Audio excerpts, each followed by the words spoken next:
Today, we are going to try out the new classes. We tried out, what did we try out? What's up, man? 형님이 원하시던 어설트 고쳐진 것 같던데 몇몇 스킬들 쿨다운이랑 그래요? Let's kind of look at that first if we can find anything. Maybe Reddit might have it.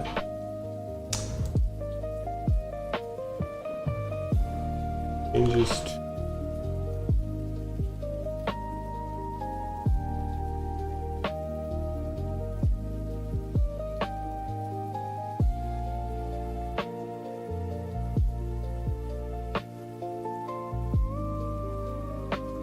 Let's see. All the CDs lower. 또기또기님 안녕하세요. What's up? What's up? So we're gonna take a look at the skills. Obviously, it looks like some skills have been changed. Let's kind of take a look at that and see if things have been changed, especially for the Chief Bandit, because the Chief Bandit was the one that really had me kind of sad about. How do I get rid of this? Can I not join? I don't like to join.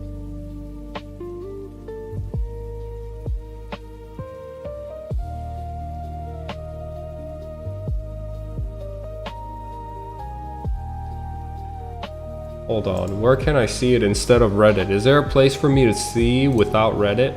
Without having to go to Reddit? Have I played KCD1? What is KCD1? Is Reddit the only place I can see this?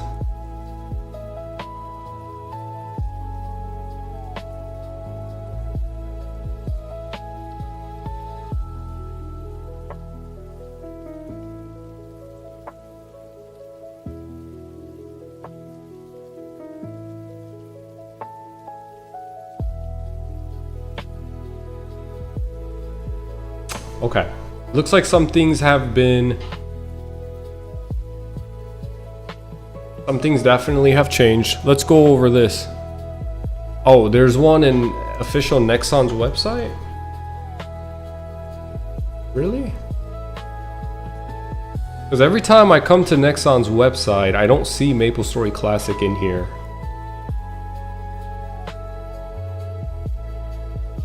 There is no MapleStory Classic in here. 메이플스토리 넥슨 웹사이트 가면 메이플스토리 클래식은 없거든요. 안 보여. Reddit's gonna keep making me join. I don't want to join Reddit.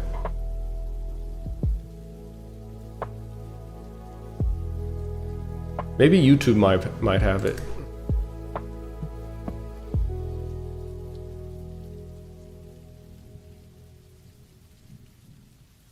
Will they have it? Oof.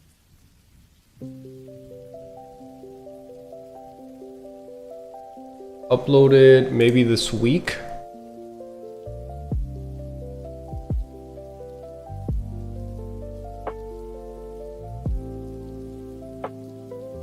Well, you know, I copied the pretty sure I copied the skill changes, so we'll look from here. Not a big deal. Okay.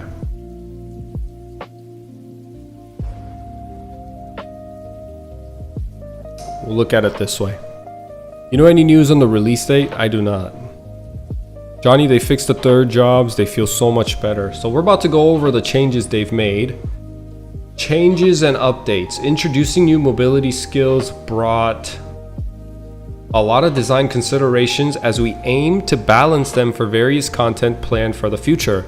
As I said, this is why it was premature to kind of make judgments and even, you know, make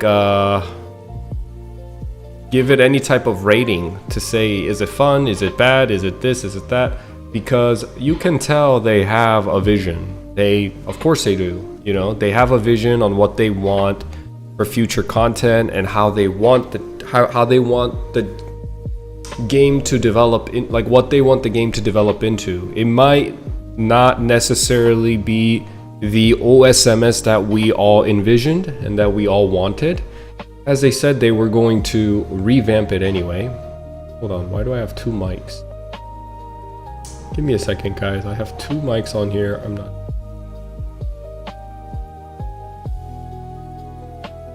Wait. Wave. Okay, never mind. I have one mic. We didn't. It was preemptive. It was too early for us to make any type of judgment. But now we see that that to be true. They made a statement saying the skill designs were they were considering the future of the planned content. At first, mobility skills were designed with cooldowns and lowered MP costs.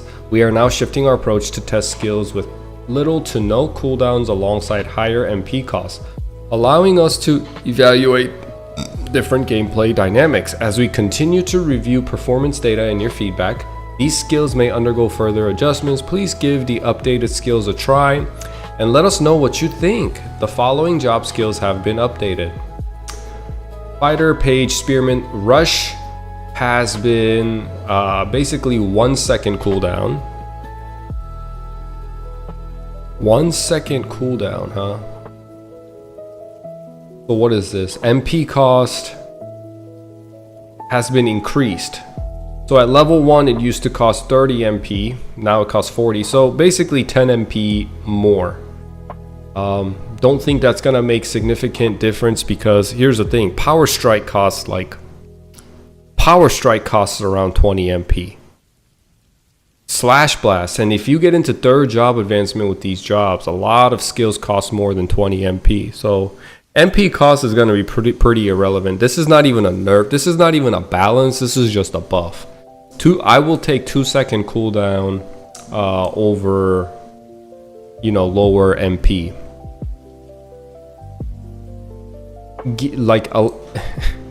Spending 10 MP more doesn't really mean much. All we really have to just focus on is that from 3-second cooldown now, it is a 1-second cooldown. Ranger, Arrow, Rain, and Windstep. Okay. I don't like this skill. I don't like this change, because I think the approach they had with Arrow, Rain, and Arrow Eruption was in the good direction.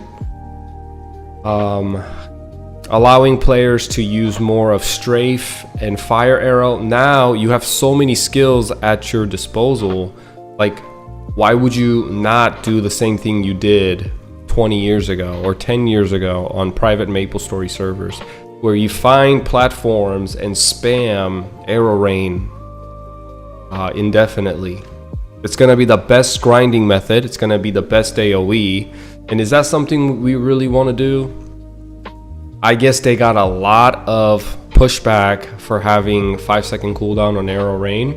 I would have loved to let this be and let them kind of figure out the direction of the game, because I'm sure when they put the 5-second cooldown for Arrow Rain, they had a different idea on what they wanted, how they wanted the game to play, and like it's set up here, they made these changes in consideration of future planned content. So not only that, the Ranger felt more like a Ranger to me with the Arrow Rain cooldown of 5 seconds, but now they're taking it away and putting it at 0 seconds.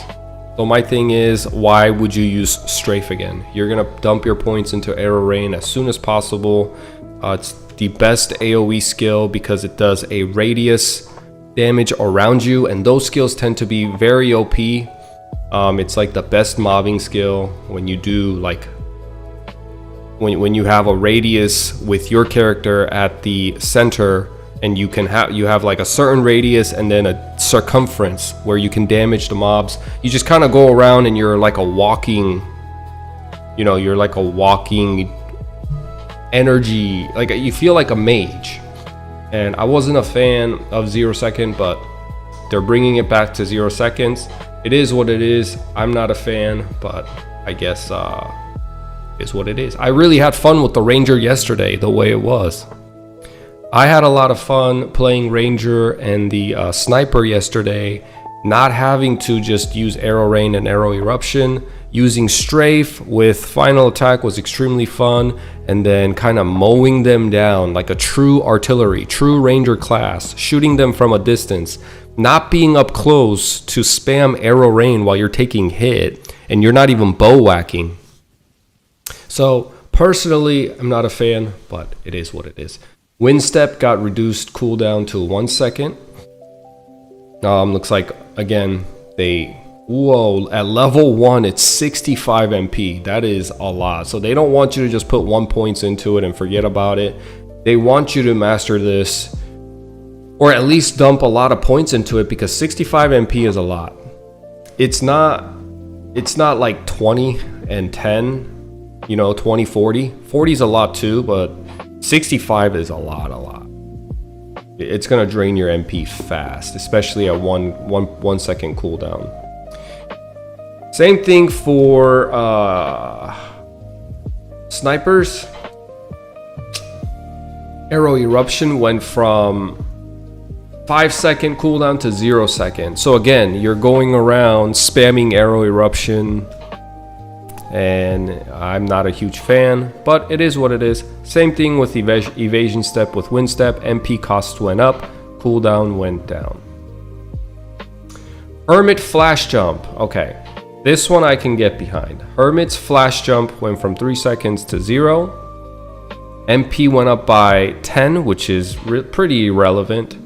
We can just say that Hermit's flash jump became 0 seconds. I wonder if the distance changed. Let me check as a Hermit. Okay, so this feels a lot better on a Hermit. This is what a Hermit's supposed to feel like. I can get behind this.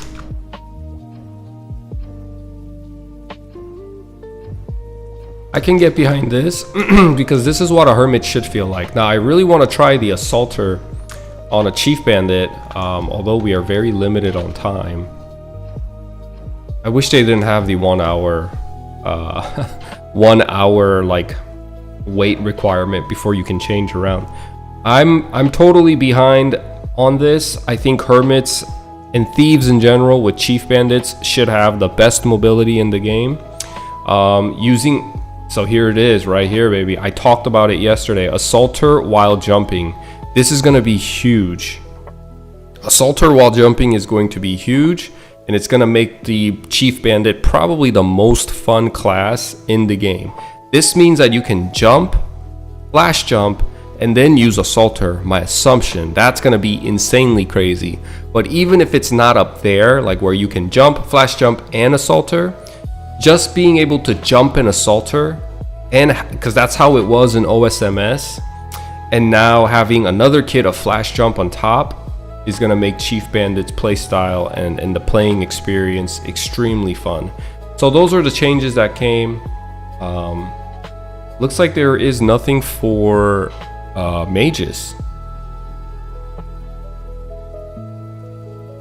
이제 심화가 완전 날아다니겠네요. Everyone be playing Chief Bandit now. Chief Bandit is going to be extremely fun, very mobile. I kind of want to check out Chief Bandits first now.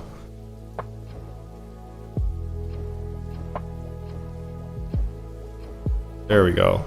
Although the flash jump distance has been reduced, it's still extremely fun to play. This is the core identity of a Hermit, you know?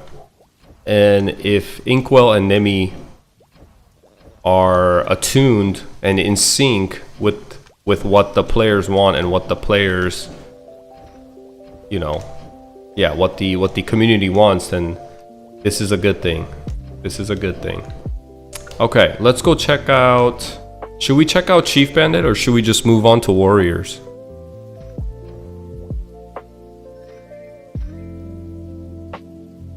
I feel like I should check out kind of want to check out the Chief Bandit.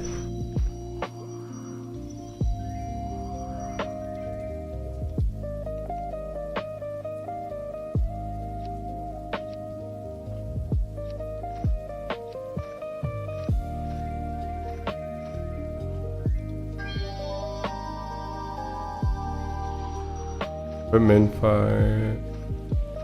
Okay, once more. Chief Bandit, there we go.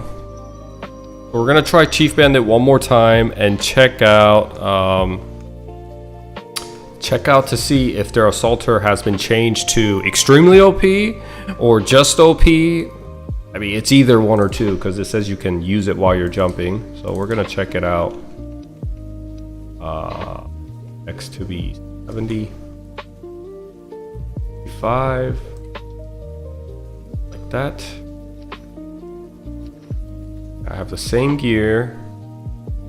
But let's go check out how much damage I do now as a Chief Bandit. We're gonna do it the same as we did yesterday and just this. Don't really care about this stuff. We're not gonna use it. We want to do Dagger Mastery, Nimble Recovery, Savage Blow, Haste, Steel, and Dagger Booster. There we go. Let's do it this way. Assaulter. Let's put Assaulter in here. Pickpocket. Mess. So we want to unlock Flash Jump. This is gonna be the key. And I see if these skills, if I can use a salter in conjunction with flash jump. So this should be extremely OP now.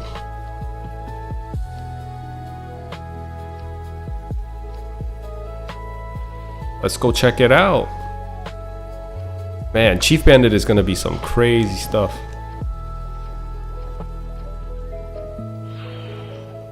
So you can't use it after, wait, can you? I don't think you can.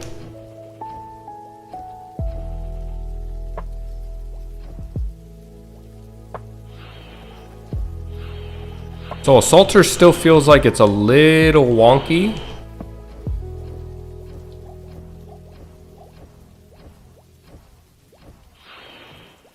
So you can definitely use while you jump now. So that's got reverted back, which is a good thing.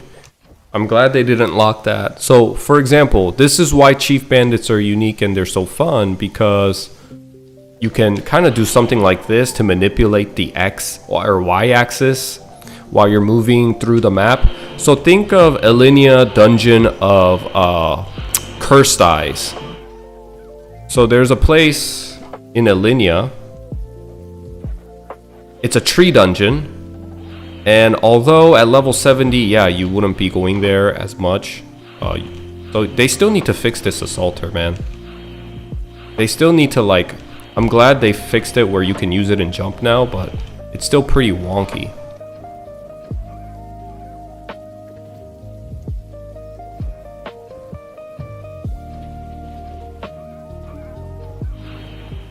It looks like you can't use it while you're flash jumping. Let me try one more time. I need to go to a place where there's not enough people.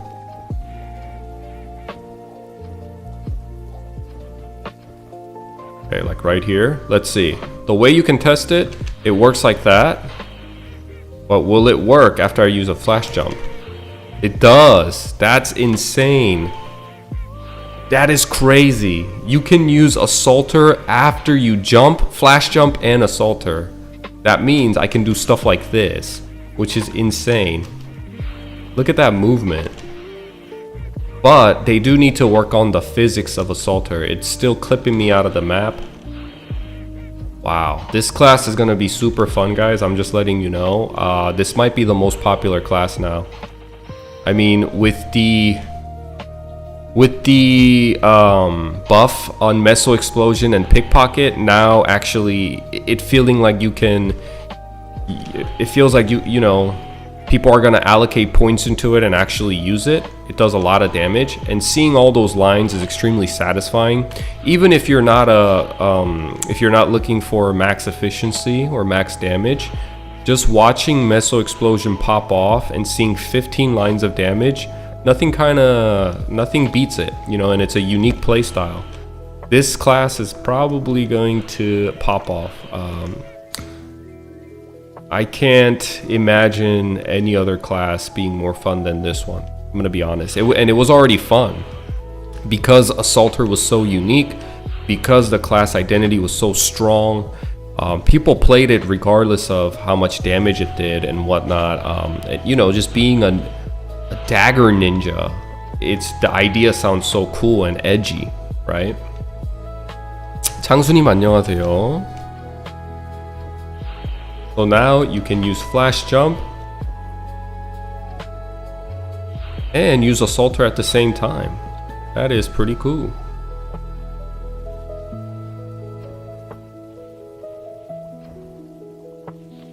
And yeah, this is how it's supposed to feel with flash jump. For bandits, this is how it's supposed to feel.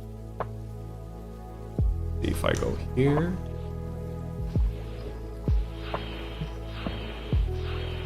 The Assaulter doesn't seem like terrible, but there's times when the game, you know, it needs to get worked on. Like right here. I don't know if you saw that. I use Assaulter and it runs me into them.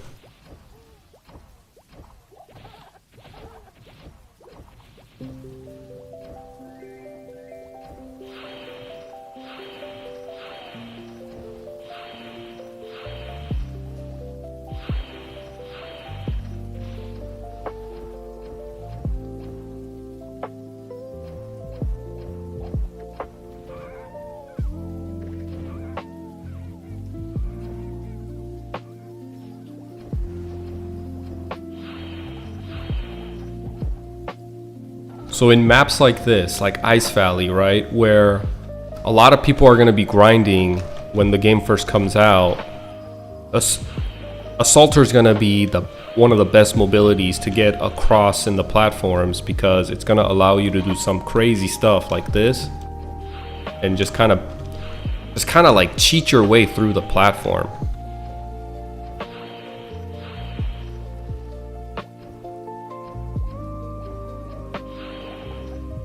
Extremely fast. They can get around on the y-axis platforms like this, where it goes up and down faster than any other class, even the Hermits. I mean, now it's the most mobile class, 100%. I mean, this is gonna beat Teleport too. If there's mobs around that you can use Assaulter to kind of get around with, you're gonna be the most mobile class. And even with Teleport, I mean, if you just spam your flash jump like this, you might not be too behind. Maybe still in the x-axis, like going left and right. Magician might still have it. Magicians could still very much be king in terms of mobility. But in places like this, they're not gonna be able to compete with the Chief Bandit. 직업 체험하고 있는 거 맞습니다. 직업 체험 오늘 마지막 날인데 베타가 직업 체험해보라고 레벨 100까지 펌핑해주고 있어요. So what will be the point of mounts in the future with this zero CD? People still get mounts. Some people love mounts. So even with this zero CD in Mapleland, I don't get mounts because I play a Dark Knight. I think so. What I'm trying to say is, when it comes to mounts, it's gonna be pretty irrelevant because people just like to have mounts just to have it. There's a lot of collectors out there. If you don't want mounts, there's nothing wrong with it. I think when you hit third, fourth job in OSMS and in other versions of MapleStory that's out right now, that's not classic, and you don't have all these mobility skills, like Rangers don't have mobility skills, Warriors don't have mobility skills. These classes will get mounts, but most of the time you can kind of get like 140 movement speed just by scrolling your shoes, or you have certain items that will give you a boost, and then you can take a movement speed pill which gives you 10 movement speed, and you can pretty much max out your movement speed and run around as if you have haste, maxed out movement speed. But people still get mounts, and I think there's going to be two things. When you get a mount at level 120, it increases the ceiling, it increases the ceiling of max movement speed. So let's say max movement speed is 140. When you get on that silver boar at level 120, the mount, it raises your movement speed to 150 as a max. And when you get to level 200 and you ride the red dragon, it increases again, yet the ceiling up to 160.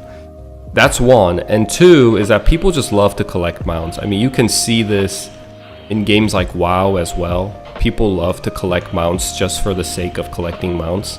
And I'm not too worried about like mounts becoming irrelevant and people foregoing it completely. I will.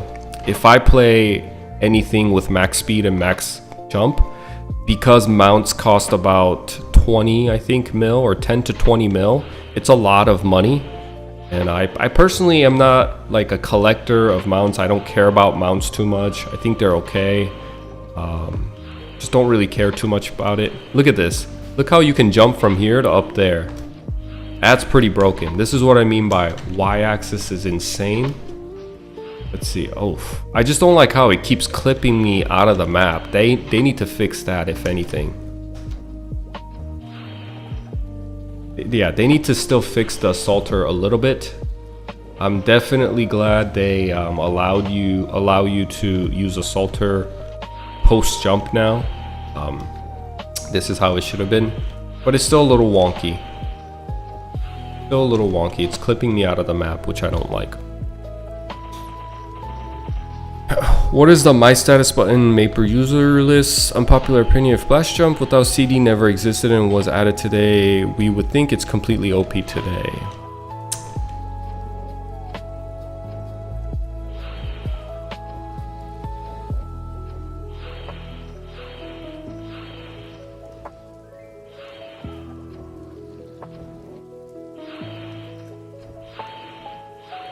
See, why is it clipping me out of the map? That's what I don't like.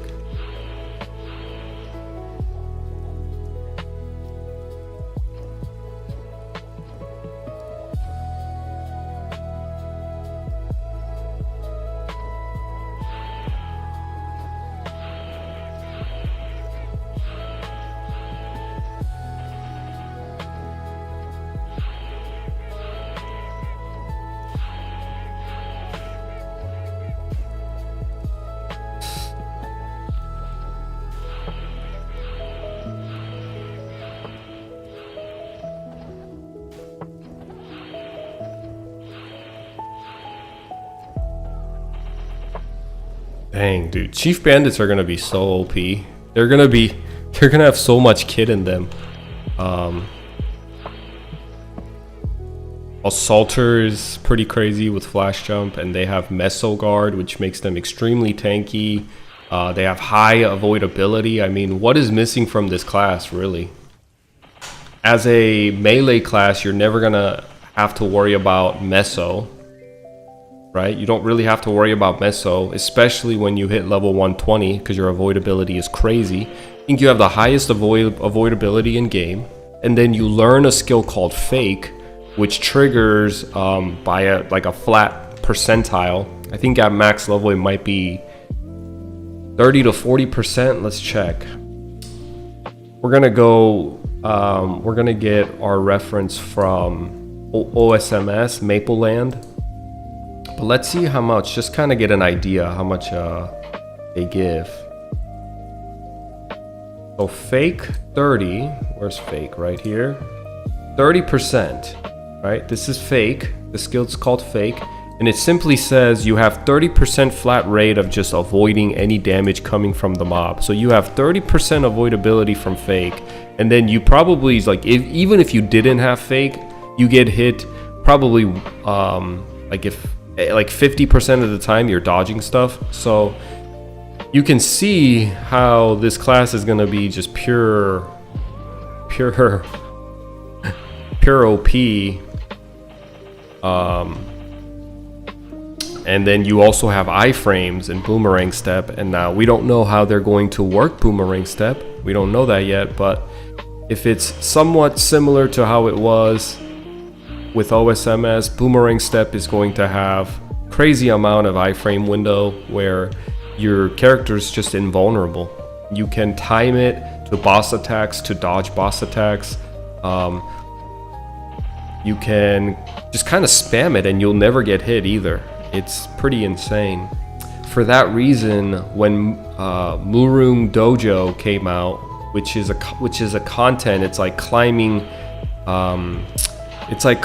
levels of bosses. So level 1, like floor 1, it's like climbing the floors of Murung Dojo, and you have to beat bosses in each floor. First floor would be Mono, which is the snail boss, and it goes all the way up to floor 38, and the end boss is the NPC that runs the dojo himself. But prior to that, because you guys don't know, it's not a good enough reference. Prior to the final boss, the last boss that we're familiar with in Murung Dojo is Papalatus. And Papalatus is just crazy. He stuns you, he debuffs you, and he puts 1-1. He has a 1-1 mechanic, which means he turns your HP and MP into 1. And in Murung Dojo, you can't use consumables. So you can only heal yourself through the spawns that the bosses spawn, like little monsters. So Papalatus in Murung Dojo spawns these little mines, and if you step on it, it'll kill you, but you can kill it and it'll drop potions that you can consume throughout the fight. Now, for most classes, you can't get through that because Papulatus is notorious for just continuously using his skills, which is 1-1, stun, yada yada yada. And you could be a level 160, 70, 80 Dark Knight hero, hermit, whatever. You're just gonna get screwed when he stuns you and does a 1-1 and you don't have any consumables. Right? Night Lords might have a little easier time because they also have fake and they have high avoidability. But I say this to say that Chief Bandits in that content is just the king because they have smoke screen, avoidability like no other, invulnerability times and iframes that other classes don't have.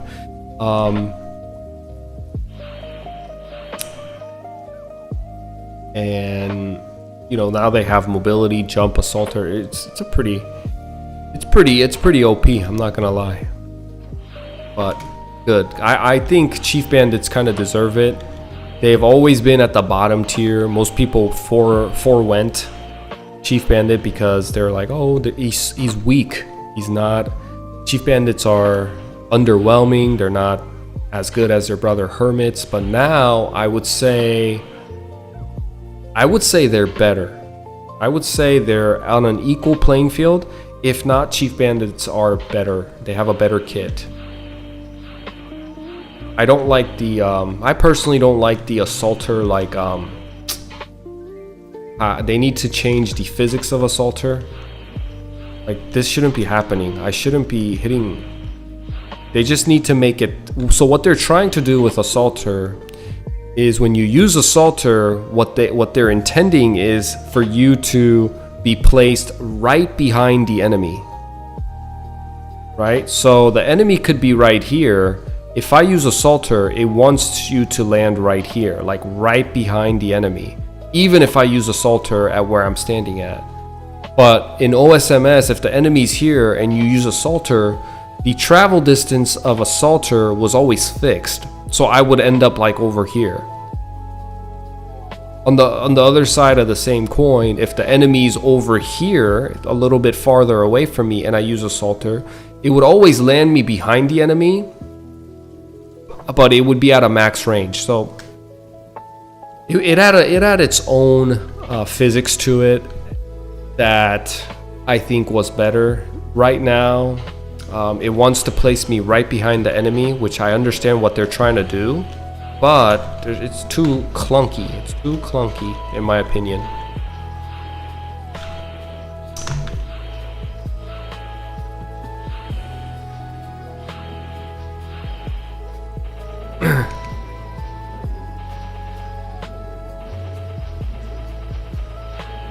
And I love the meso explosion changes.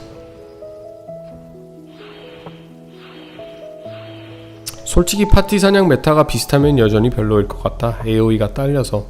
AOE 좋습니다. AOE 나쁘지 않아요.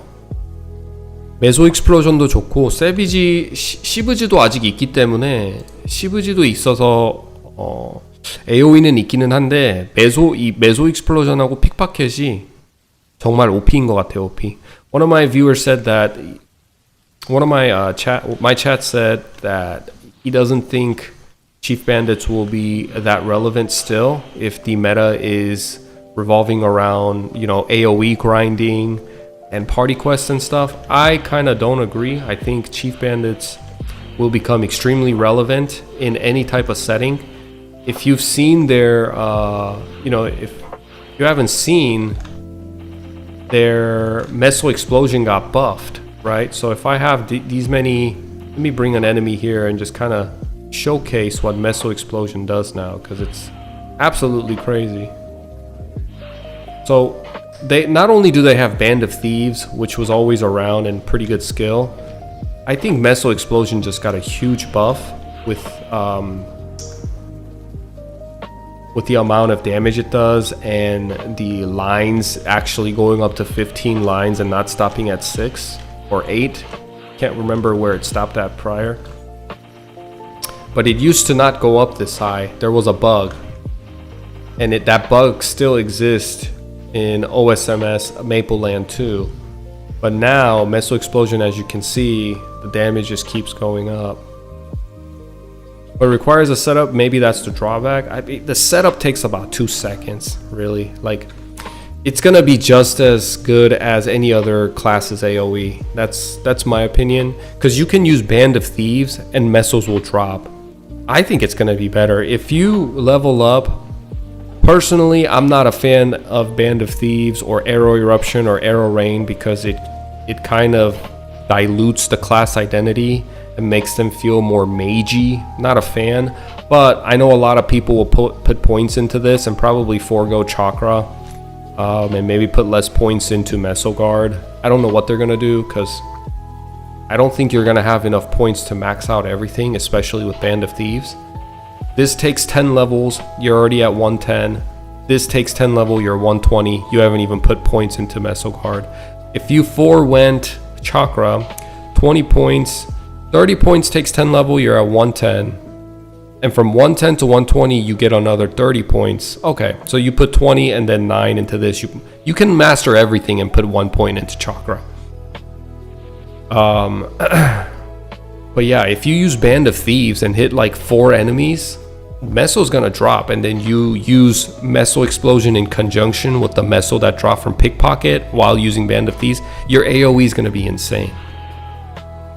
Your AoE is gonna be insane. So I'm not too worried about them having.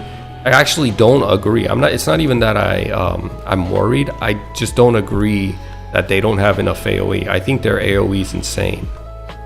Their single target damage is really high. Their AoE is really high.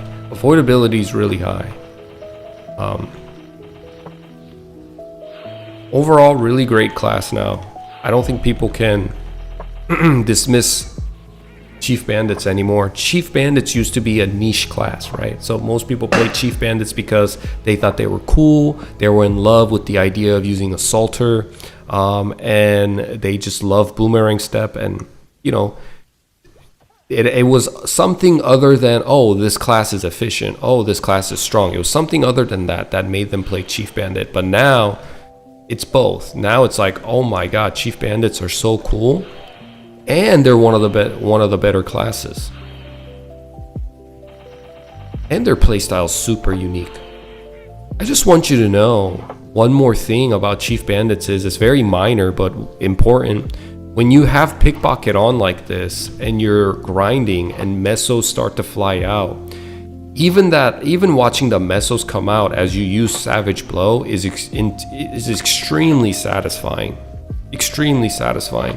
No other class does that, and it makes each Savage Blow a little bit less dull. And I'm telling you, it feels great to just use Pickpocket and use Meso Explosion and see all those lines go up. So let's try one more time. I want to kind of gather them here. Jeez, man. I think this is the best place to kind of see how far we can see how far we can make Meso Explosion go up.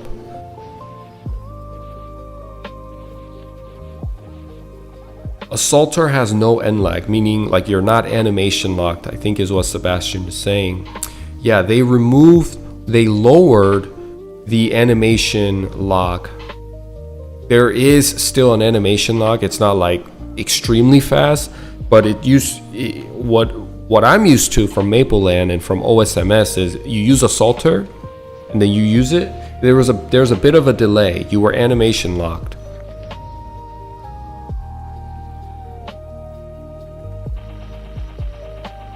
But now they removed that completely.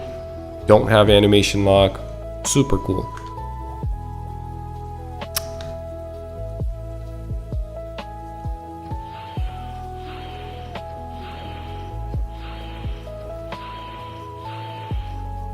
I can see a lot of people playing this, bro. Like it's a fun class now. Here, boy. Over here.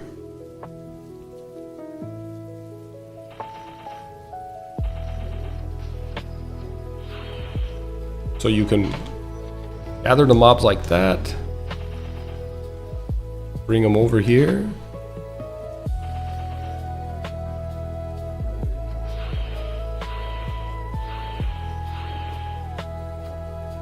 And now you can and you stun enemies while you're using assaulter too, so that's also broken as hell.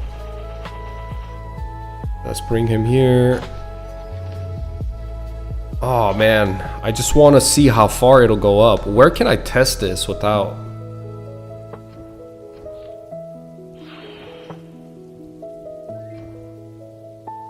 The perfect place, another great place to test this would be at Zakum. Any monster that's stationary that allows us to see how far the damage will go up. You kind of have to be like flush to the ground at the bottom of the map so you can see the number going up on your screen. Because if you're in the middle of a platform like this, you see how you're not really flush to the bottom of the screen because you're kind of on a hovering platform. It's kind of hard to see how far up Meso explosions damage will go up.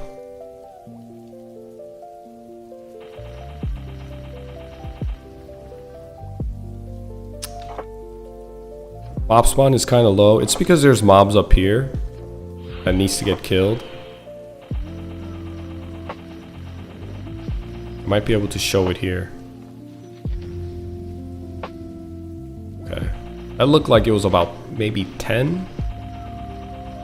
Maybe 15. The 15 meso it blows up, maybe it gets split into like 3-4 enemies. If there's more enemies there, it gets split. Not all enemies get hit with 15 mesos. So each meso that it explodes, it hits one enemy. Maybe that's how they did it. Because it used to be that if a meso explodes, it did an AoE damage. So you could hit, although it didn't go up to 15 lines, that was the bug that we originally had, you can hit multiple enemies 6 times with 6 mesos. But now I think they locked it where one meso does a single damage to one enemy.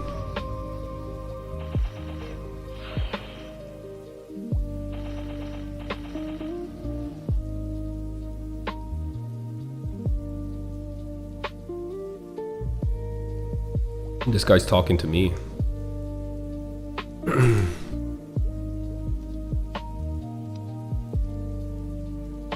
I'm not a fan of...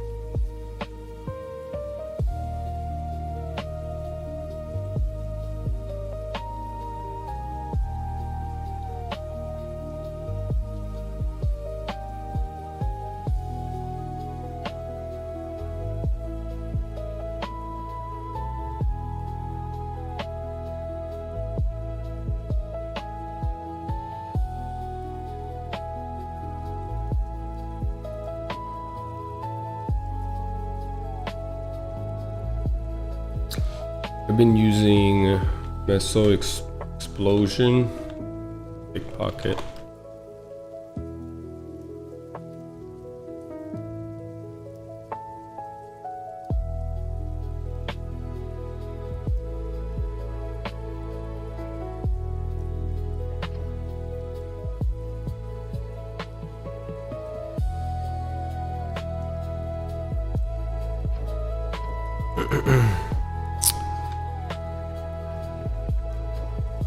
I really hope Junior Yeti still drop GFA 60.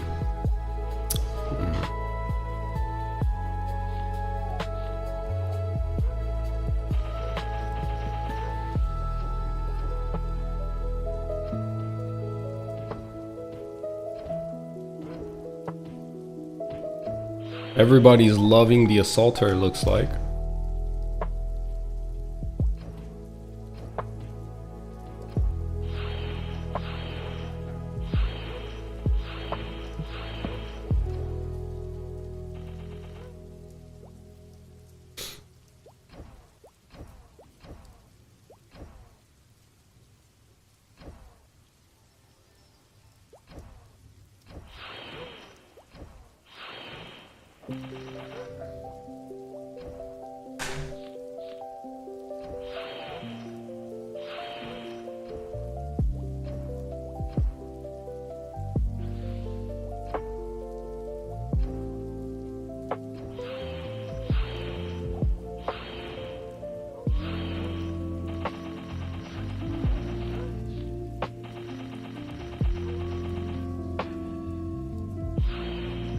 Let me bring him here.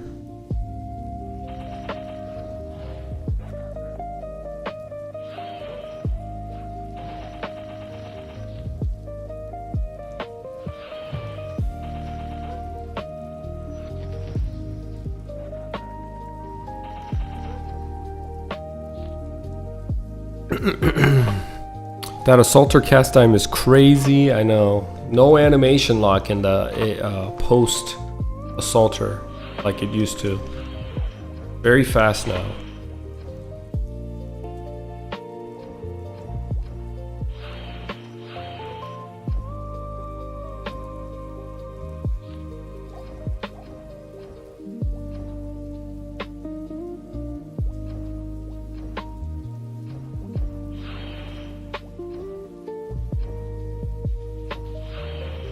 This is what I don't like. I don't like getting clipped out of the map. I do think they need to work on the physics. 몹 죽여서 나오는 돈다발도 폭파가 되나요? 몹을 죽여서 나오는 돈다발도 폭파가 됩니다. 그런 건 이제 데미지가 더 뜨죠. It is said the flash jump has been kind of nerfed. Now I don't agree at all that both assassins share the jump skill. Yes, so flash jump used to go further, but now the distance has been nerfed, but they removed the cooldown, so now it's back to 0 cooldown, but it used to go a lot further. You know, when the game actually comes out and they see the statistics that more people are overwhelmingly preferring to play Chief Bandit over the Hermit, what I think they should consider is giving Hermits the old flash jump, the distance back, to keep the flash Hermits a little bit more, like have their own flavor, I guess, have their own identity. I think flash jump was such a huge skill to Hermits that reducing the distance that allows you to travel is the biggest nerf probably. And if they see that like to 70-30 people are playing Chief Bandits over Hermit, what they could probably do before anything, if they want to, is to give Hermits their old flash jump back with the distance traveled. Because with Chief Bandits, you can use, you can use flash jump and assaulter, and you can kind of cover the distance as long as there's mobs that you can use assaulters with. And not only that, assaulter allows you, like I said earlier, traverse y-axis, so up and down maps that are long, not wide like this one, but in the maps like the Ice Valley we were in with the Yetis. Assaulter allows you to kind of manipulate the map and have fun that way. So I think Hermits just kind of playstyle became kind of dull, and in order to combat that, give them back their old flash jump. Let their mobility skill be the best mobility skill in game, but in a different way than Chief Bandits.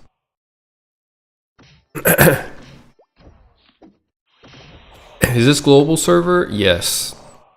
Let me look at what you guys are saying. Now, what if Assassin got original Ranger Flash Jump when they active their partner? What do you think? Sure, that's fine too. Good suggestion, gives you a class of trait that it desires. Yeah, exactly. And Flash Jump was the iconic skill for Hermits, and we don't want to take that away. We want every class to have something unique about them. And right now, Hermits, other than the fact that they can summon a shadow and throw stars, it's just like the same thing with Chief Bandits, right? Same thing with Chief Bandits. Chief Bandits are iconic, and Chief Bandits, a lot of people play Chief Bandits because they think they're cool. They have a extremely cemented identity that people resonate with. So even if they don't do the most damage or they were underwhelming in the past, people still play them. And the same thing needs to happen with Hermits. Right now, Hermits just, I think, lack a little bit of identity. Not by much, because every class, I think they did a really good job giving each class and job their own personality and identity. But they could do more by cementing the Hermits as giving them back their old flash jump, allowing them to, it's literally, when I use flash jump now, even as a Hermit, it's same. I go about from here to here. right? So the distance traveled from my character, if I use flash jump, would be around to this tree if I didn't slide, right? If I didn't slide like crazy. Old flash jump would take me to about here, maybe double. I mean, the old flash jump is crazy. It would probably give me like double the space covered. I would go from here probably all the way to the portal, honestly, if I slid. Especially if I'm moving like this, it just covered so much distance. And I think that was what made Hermits special and Hermits fun to play, was the flash jump. But maybe I'm asking for too much, because I still think Hermits, as long as Hermits hold their place as the strongest DPS class in the game, then that could be their identity too. A lot of people, when they play MMOs, what do they ask? Oh, what does the most damage? What's the best class? And usually the metric we use to determine what class is best in games like this, in an online MMO, is what does the most damage. To each their own, but that's generally what people are talking about. So,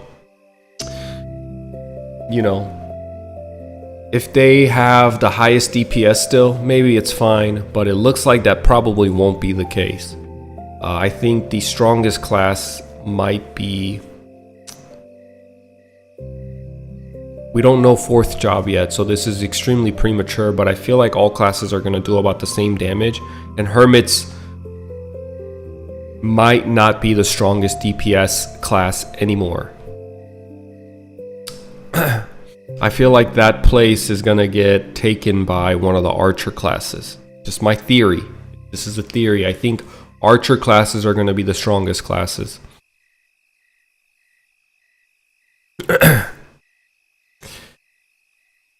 To be honest, I was resilient when I heard they were giving archers and warrior mobility skill, but their mobility makes sense, not that speedy and clunky. I like what they've been doing so far. The only thing I don't like... Do I still have it up? The only thing I don't like is this. Is the Rangers arrow rain cooldown going to 0 second, and Sniper's arrow eruption going to 0 seconds. That's the only thing I don't like.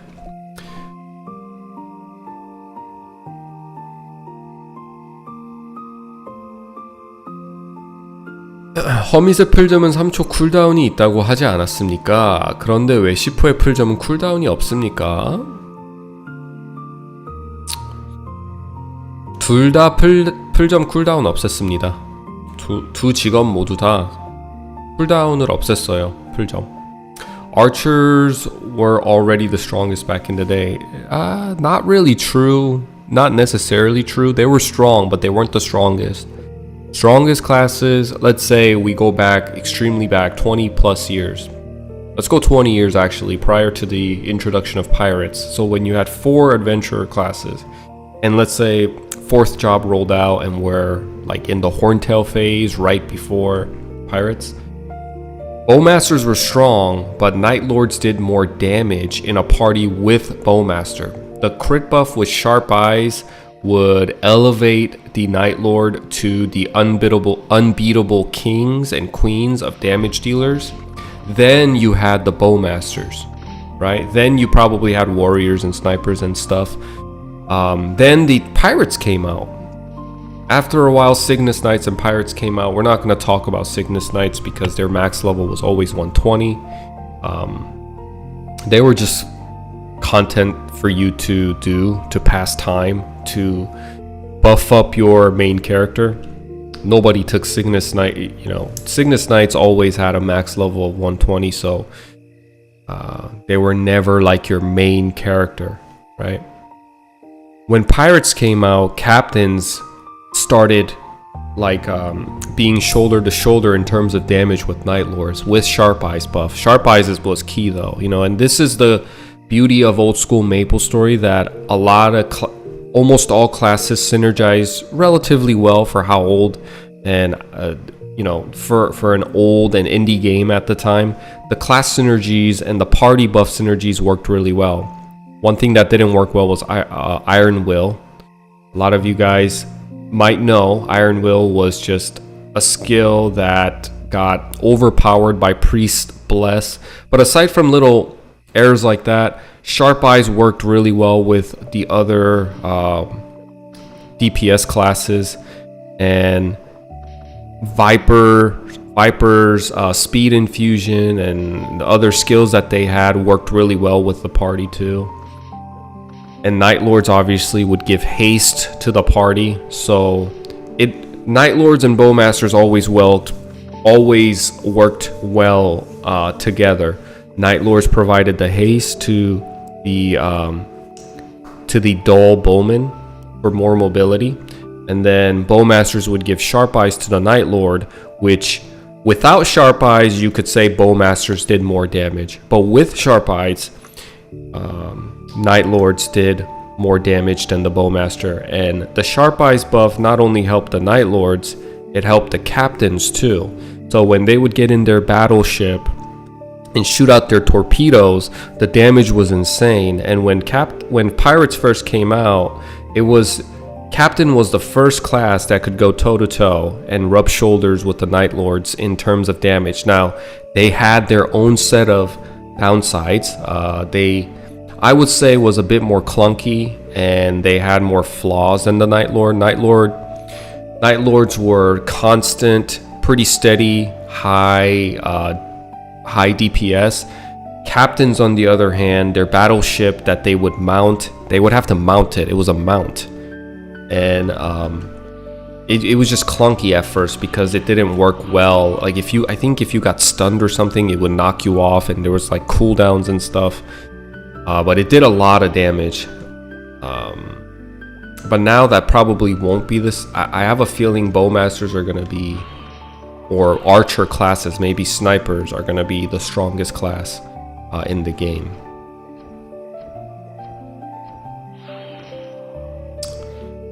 Do you think priests are worth making?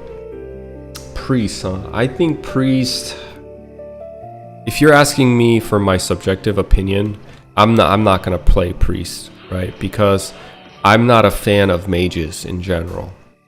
Now, if I was to take myself out of the equation and talk about it in an objective sense, comparing it to other classes only, I think priests are gonna have a special space, but they're not going to be like you. I think you're going to have to love the idea of holy mages.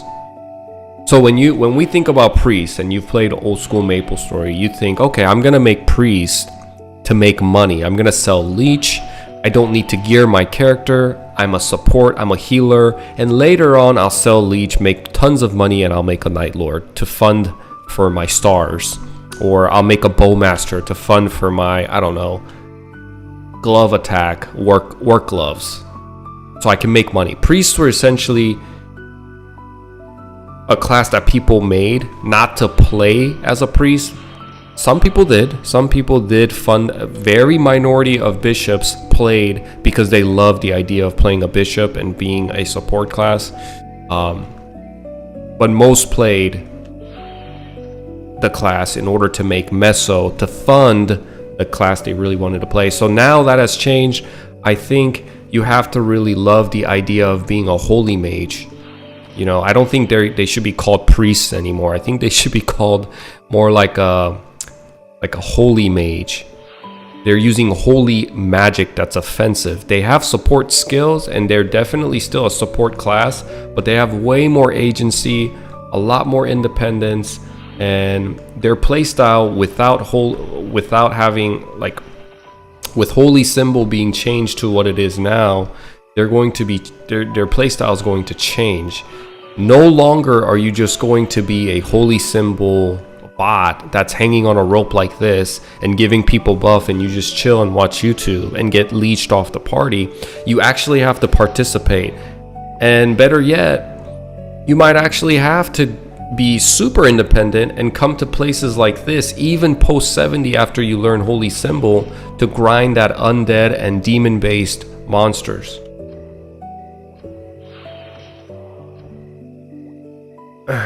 So if you planned on playing priests and bishops to sell leech and whatnot. From the direction, because we obviously don't know what they have, what they're cooking in the background scene for fourth job yet. We don't know yet, but just based off my assumption is that they're not going to create priests and bishops the way as we know it. No more leech selling. They might even nerf any type of huge AoE skills like Genesis, Meteorite, and Blizzard for the mages. Just like they nerfed Dragon Roar for Dragon Knight. It used to hit 15 mobs, I think, up to 15, but now it only hits up to 8 or something like that. So yeah, bishops and priests will definitely get nerfed. Okay, not nerfed, changed. That's a better word.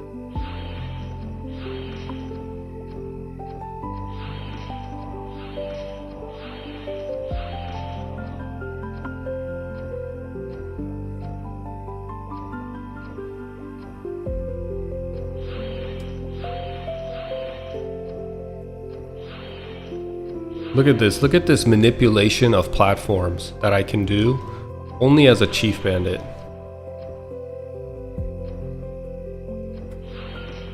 Oh, I could probably do something like this. Look at that. It's just insane. Insane amount of mobility.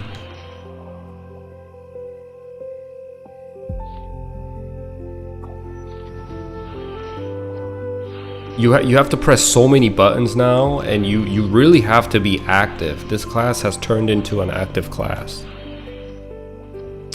Range of roar, I don't think was decreased. I think the range is still the same, 400%, which is how it is in OSMS, but the amount of mob it hits, it was decreased. Chief bandits are fun, man. I think this class is going to be the most popular. And even just kind of trying out the class right now, as I see other people pass me by and they're testing, I see like if I've seen 10 people so far, 8 of them have been chief bandit. I think a lot of people are interested right now with this reduced flash jump CD, like basically no CD now, and the fact that you can use assaulter as you jump, is huge to add an element of fun into this class, which was already fun to begin with. So now it's just insane. I have a level 100 chief bandit in Mapleland, Korean version of MapleStory Classic, and it never got it's not, they don't have the same approach as MapleStory Classic.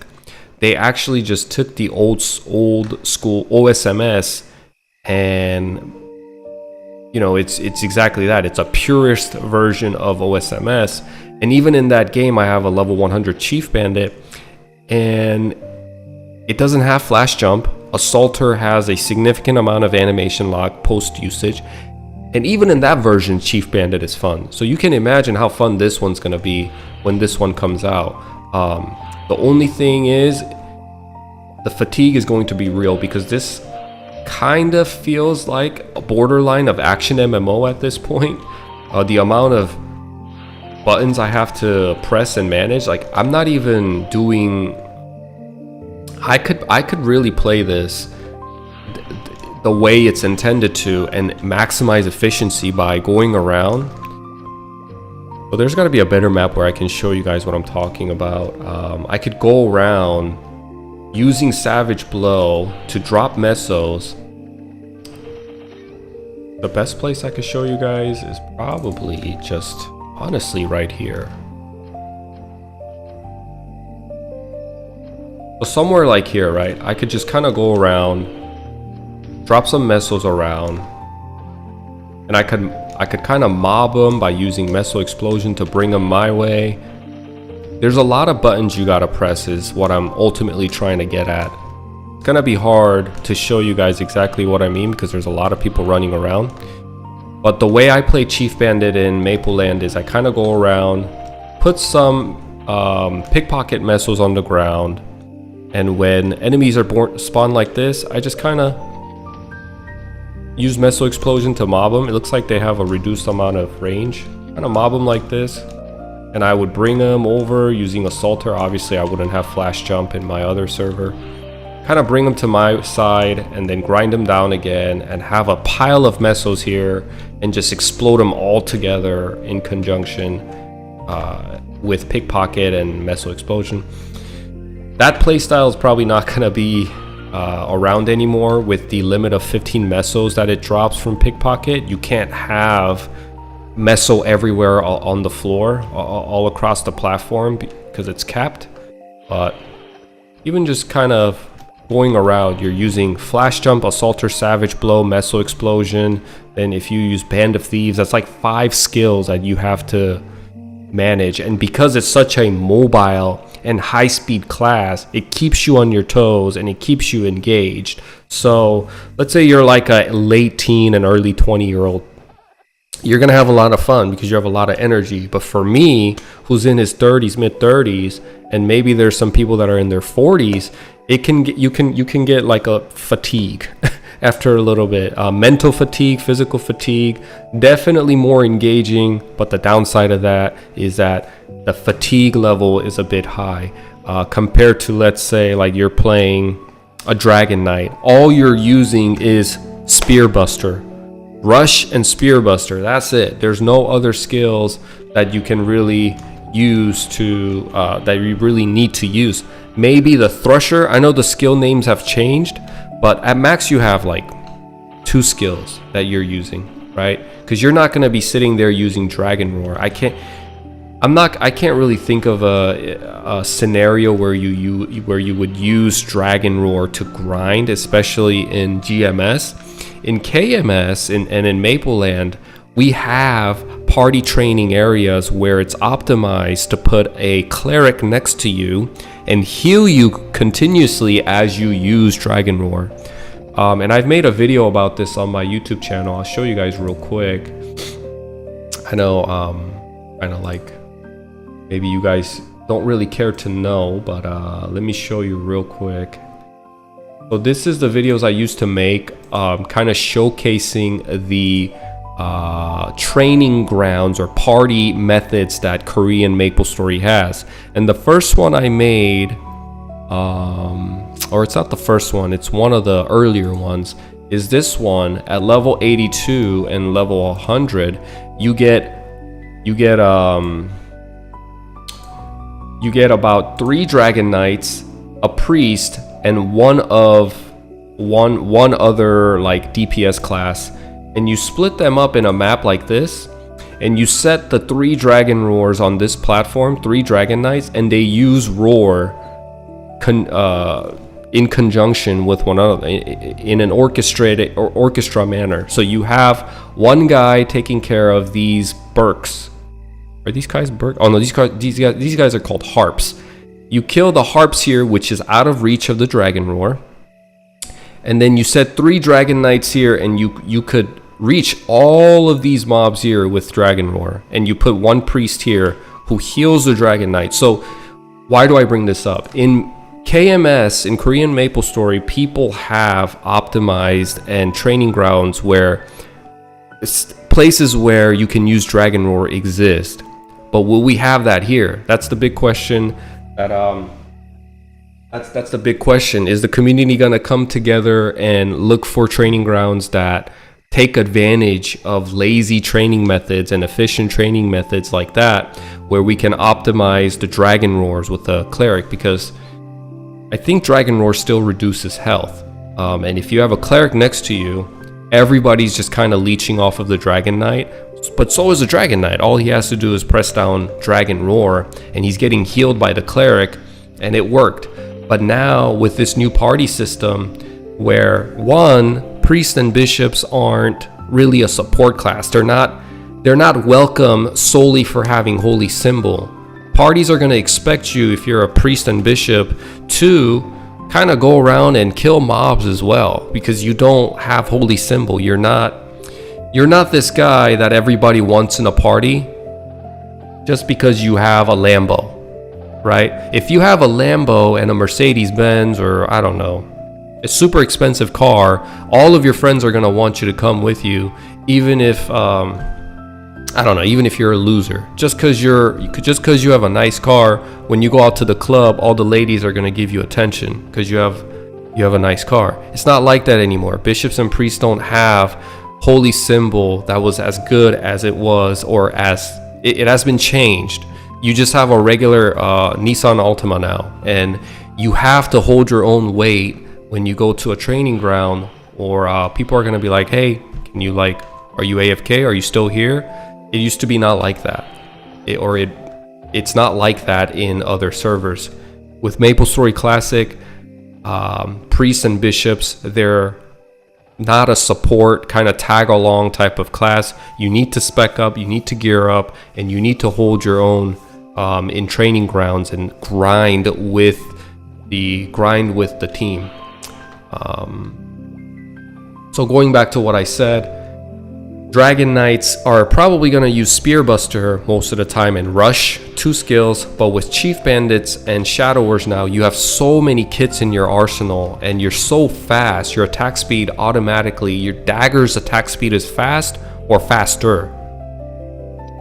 So you just have to weave in a lot, and the skill ceiling, I guess, is really high. And you can really maximize efficiency with this class. It's just going to be really hard because you got to be on your toes. And some people, those that are younger than me, are probably going to find that challenge, that skill ceiling of really engaging and fun.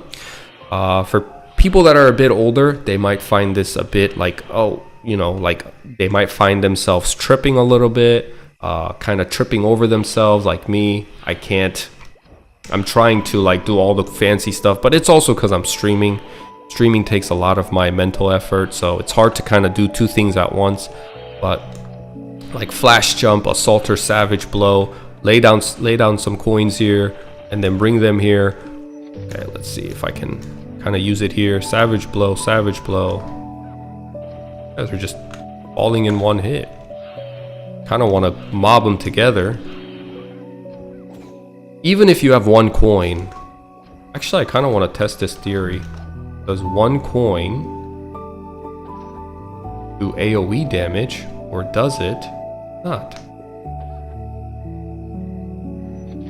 See, here's what we just found. No more is the case where you can group up mobs using a single meso. So I'll just point this out too. If you have 1 meso, as we just saw, if you have 1 meso here, and let's say you have 5 mobs around this meso, it used to be the case that 1 meso would do an AoE damage, and you can group up mobs. Even if you have 1 meso, you could just use that meso to target all the enemies and bring them back to start mobbing them in a certain location. Basically, you can use 1 meso to target 5 enemies, but that is no longer the case. You cannot do that. 1 meso targets 1 enemy. So the playstyle that I do in Maple Land is not going to work here. You really have to kind of just focus on the monsters that are immediately in front of you and just kind of mow them down.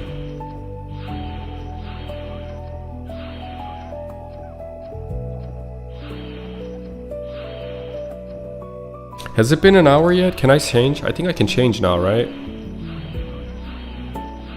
Alright, let's go try something else. Having trouble deciding between Crusader and Dragon Knight. Both of those classes are fun.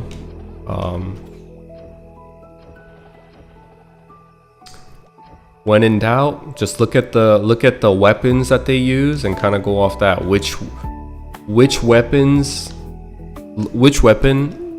looks cooler to you? That's a good way. Okay, let's see. Let's change our class.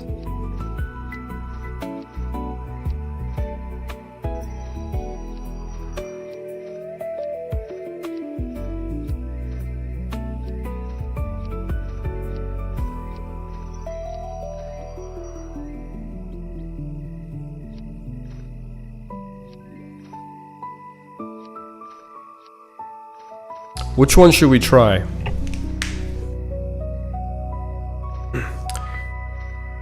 영어로 하니까 확실히 표현이 많아서 그런지 길어져.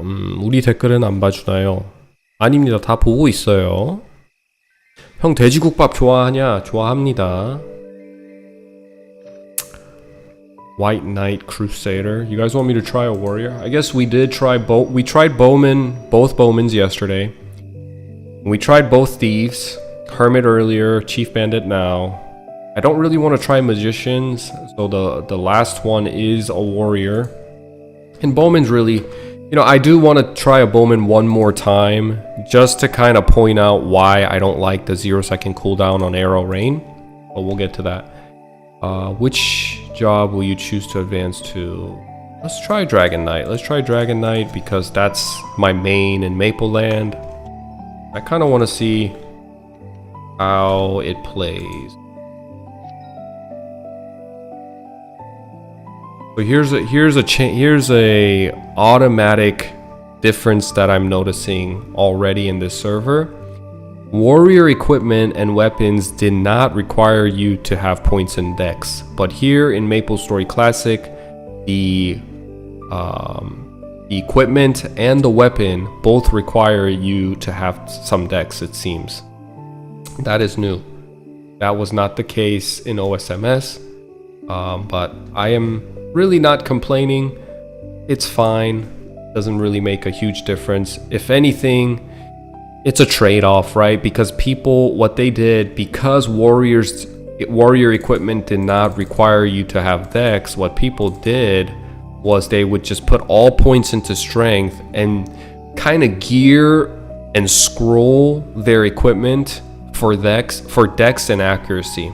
You would have to have certain, the most important thing was accuracy. Dex would give you some attack stat boost, but mainly people scroll their equipment with dex to make sure they had enough accuracy that they don't miss. That was the most important thing. But now it's a trade-off. You have to put points into dex to wear your items and equipment, wear your weapons and equipment, defensive equipment, and you can now scroll and spec your equipment with strength scrolls or attack scrolls. So I don't think it's a huge bummer or anything like that, but just pointing out the difference that in MapleStory Classic, it looks like secondary stats do exist for warrior, secondary mandatory stats. Okay, let's go to put some precision strike, probably power strike, I guess.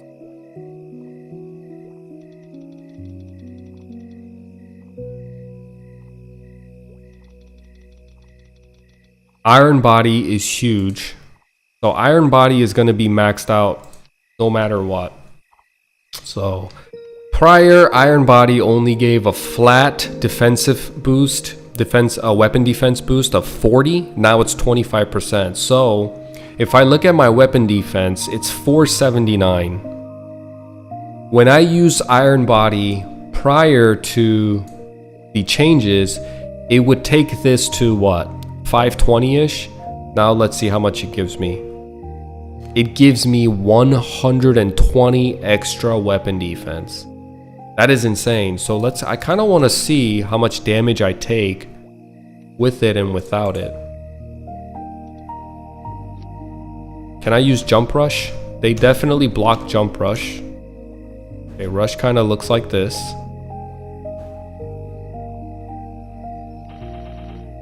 But I kind of want to see how much damage I take. 1 second cooldown on Rush feels nice, I think. I like it. It basically feels like how it was in OSMS. The Rush skill in OSMS and in old school MapleStory, you have about 1 second cooldown, a 1 second delay. So now here it's the same thing, it's about 1 second, and it looks like they fixed the bug where the mobs didn't get pushed back, and now it does. I kind of want to see the damage, watch. Let's see, if without Iron Body I take about 235, with Iron Body let's see how much damage I take. What the? Why am I taking more damage? Hold on. Is this right? 278, 258, 234, 217. Wait, is this right? Hold on. Let me do it to one enemy.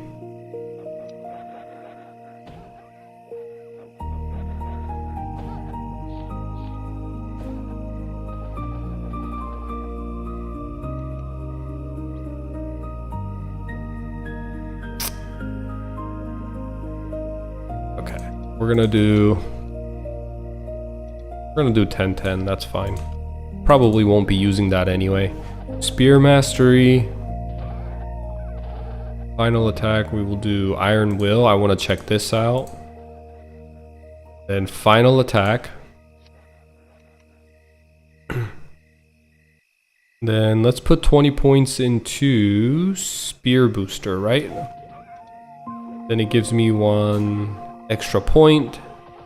Just dump it into Polar Mastery. Spear Booster. The resistance is really good. We don't need to worry about that right now though. Okay, we need 5 to get Hyper Body. But let's worry about actually the attack skill.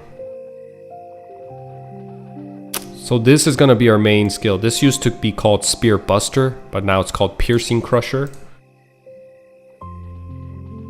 Hyper Body. Let's actually get all the attack things first. Dragon Fury. And then Dragon Blood.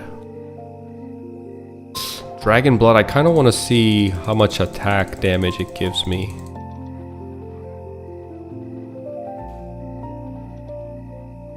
So it looks like it'll give me 60 attack damage at max level.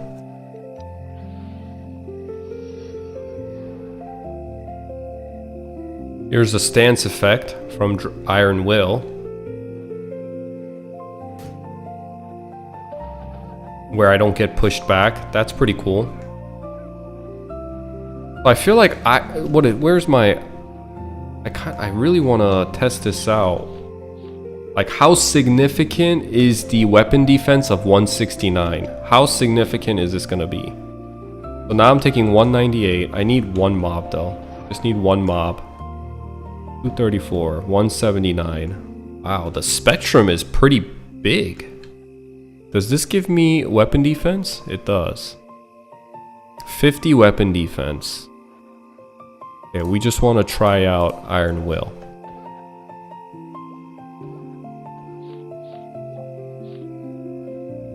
$191, $215, $237.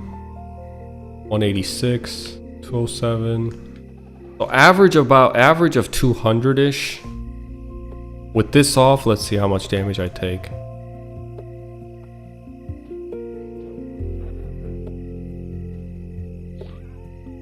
So it looks like it doesn't dip.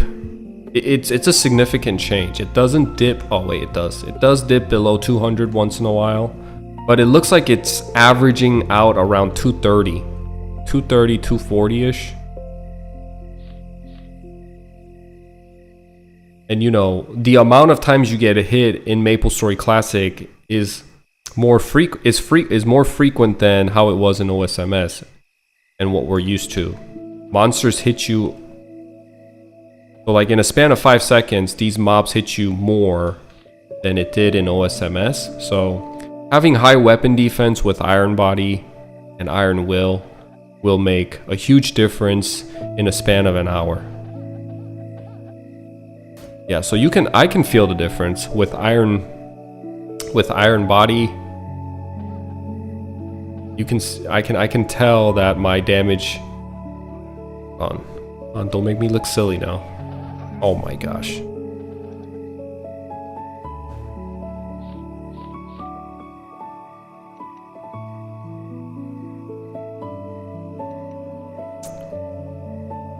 Is the iframe same as Maple Land? I think so. I think the rush iframe is the same as Maple Land. So if you are really good at like timing the iframes, you can manipulate it. you can manipulate it and kind of take advantage of the iframe.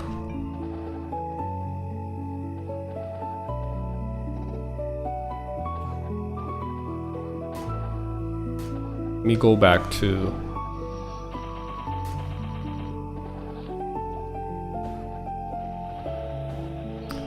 if you take damage iframe, it's a lot shorter than Mapleland. If you take damage, the iframe is longer in Mapleland. In this game, it's shorter.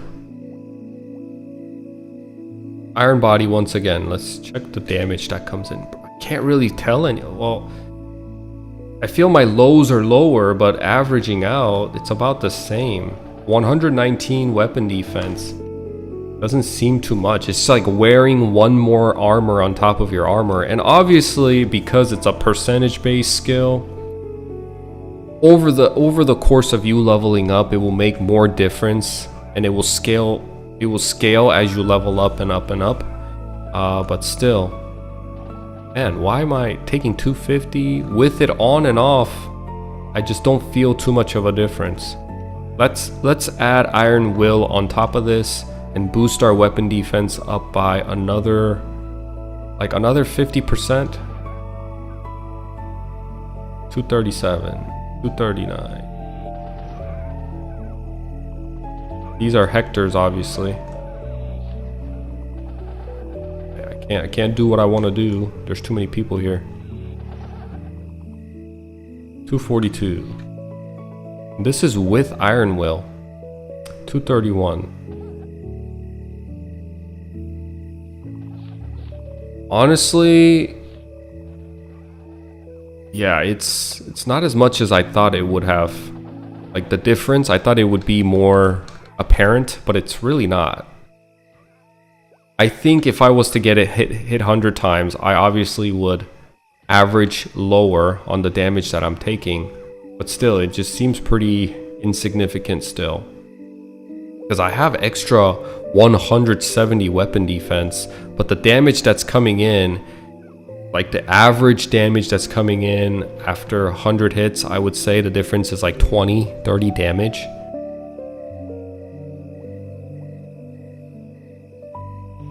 See, there's not a lot of people here. This is the perfect place to try.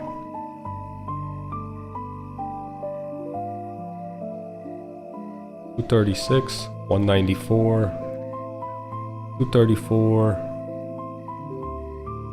208, 226. Now with the buffs off, let's see.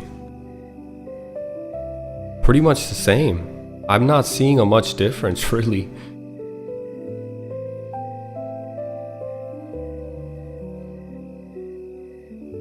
And that's a significant amount of weapon defense.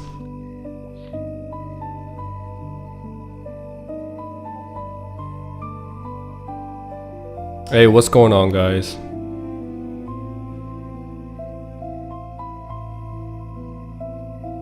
$224. It's about the same, guys, really. Like I'm not seeing much difference of the damage coming in. And I feel like it should be significant. 250? 250? I wasn't even getting hit for 250 with the buffs off. I wonder if this is a bug or if weapon defense is still extremely underwhelming, because hold on, there's another way to test this. Let's try this. Let's take off all of our weapon or all of our defensive gear and see how much damage we get hit for. That's another way to find out, right?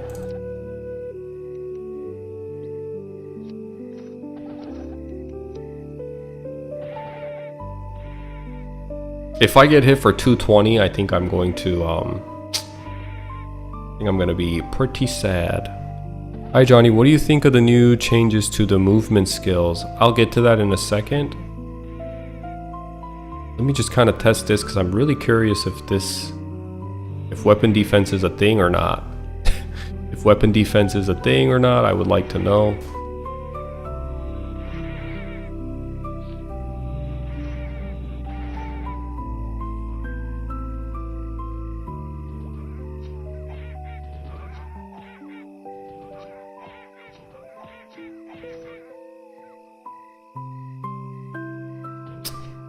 Oh my. Okay. Oh my goodness. These guys will not stop spawning. Dude, I just need... Okay, I just need to test it on a junior Yeti. Stay here. Okay. Let's see. 288. Okay, so weapon defense definitely is a thing. Because I'm getting hit for like 100 more damage now. I have 110 weapon defense, and with my equipment, let's see how much it goes up by.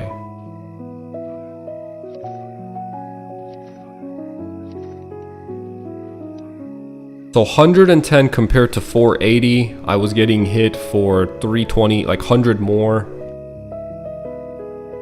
I'm getting hit 100 less.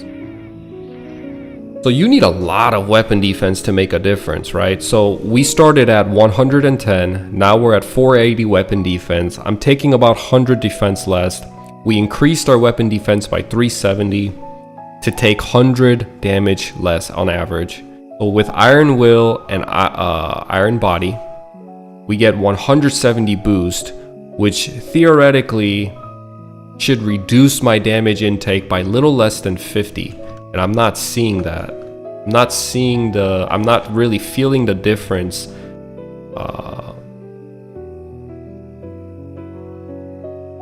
when I have these buffs up. 227, 224. 29. One more time. I'm gonna check it one more time. 209, 235. Like I should be getting hit on average 190, 180 with those buffs up, according to my really fast Korean brain calculations of doing the math in my head. That's what it should be. But the Iron Will and Iron Bodies, like boosting up my defense stats isn't replicating, isn't like really showing. So I don't know. Most likely weapon defense is completely useless as always. Well, that's the thing. I wanted weapon defense to become more of a skill that we can, more of a stat that we can prioritize, especially for White Knights. I love seeing White Knights and Warriors walk around with shields and one-hand weapons. I think bringing shields, block is already cool as it is, but the ability to lower the damage you take because you wear a shield and you can feel that, you can actually feel it, is super cool. Now, I will say, weapon defense definitely is still a thing because with all of our equipment off, we were taking more damage. What I'm pointing out is that Iron Body got a buff. In OSMS, it was not a 25% plus for 10 minutes. It was actually a flat 40 weapon defense. And 25% alone is a huge increase. I mean, it gives you 120 weapon defense. That's more than that's more than your top. That's like your shoes and your gloves put together.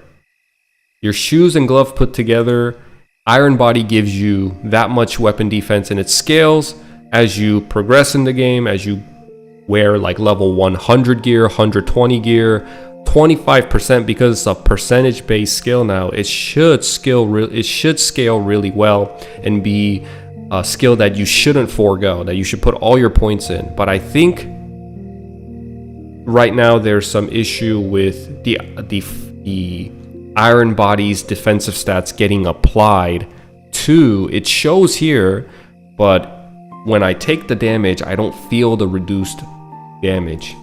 And on top of that, Iron Will, same thing. It gives you a 50 weapon defense, and I'm not feeling the difference in the damage reduction with those skills on.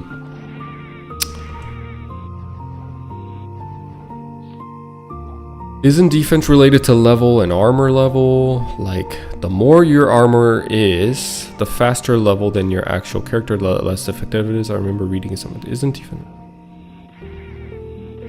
I have no idea. I'm not sure. It could, I mean, why would they make it so complicated without explaining it to us? If that was the case, I feel like they should make that apparent. or let us know. What do you think? Instead of making it super confusing, it's just really flat out and easy to digest and understand. When you have higher weapon defense, you take less damage. It says reduces damage taken from physical attack. Why make it complicated where it's level based and all that?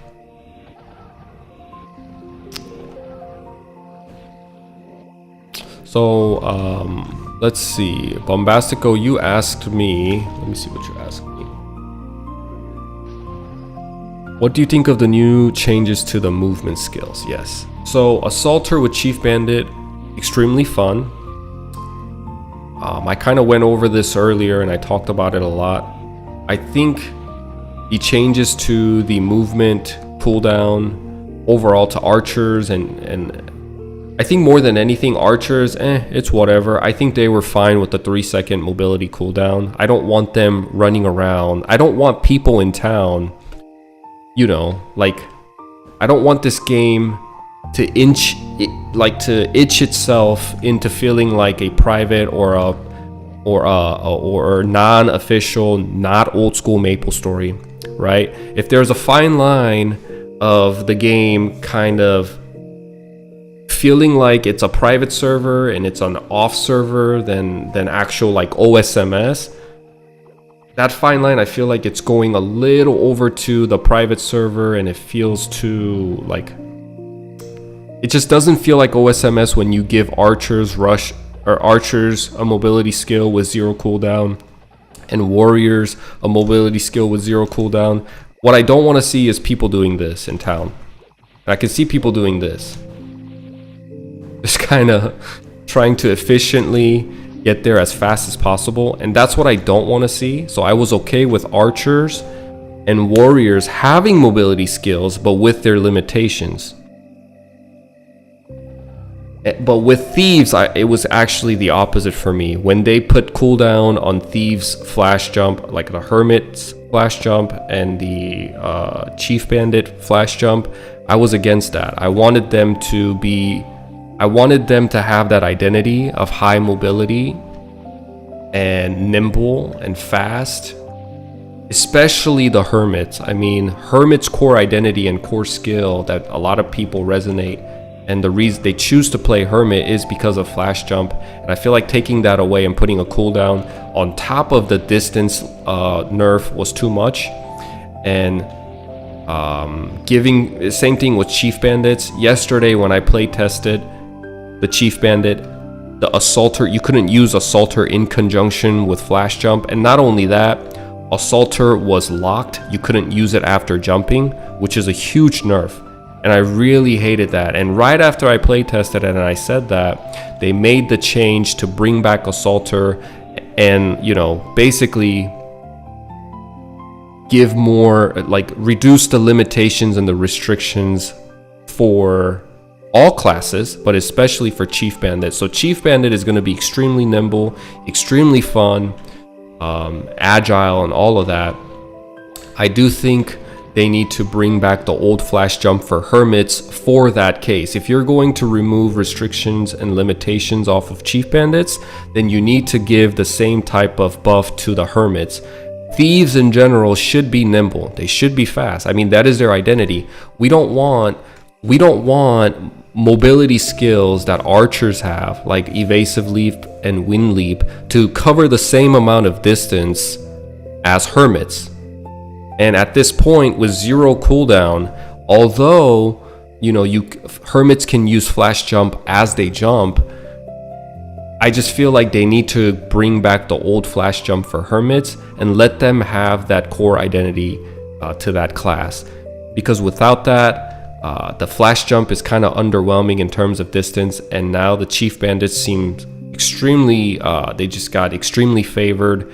And I have a feeling a lot of people are going to play Chief Bandits, and it's going to flip, where it used to be out of 10 people who played Thieves, 7 or 8 people played Hermits. Now that's going to flip when the game actually comes out the way it is. 7 to 8 people are going to play Chief Bandits and 2 people will play Hermits. And in order to, you know, if they wanted to combat that, I'm not saying they have to, because Chief Bandits had to deal with that for 20 years, just being the loser of the twin. And a lot of people play Chief Bandit because they really vibed with that class identity, not for their damage or whatever. So it's okay for Chief Bandits to kind of have their moment of fame and moment of light. But maybe in the future, if it becomes problematic, what they could do is, instead of giving hermits buffs to their damage or stuff like that, just take that away.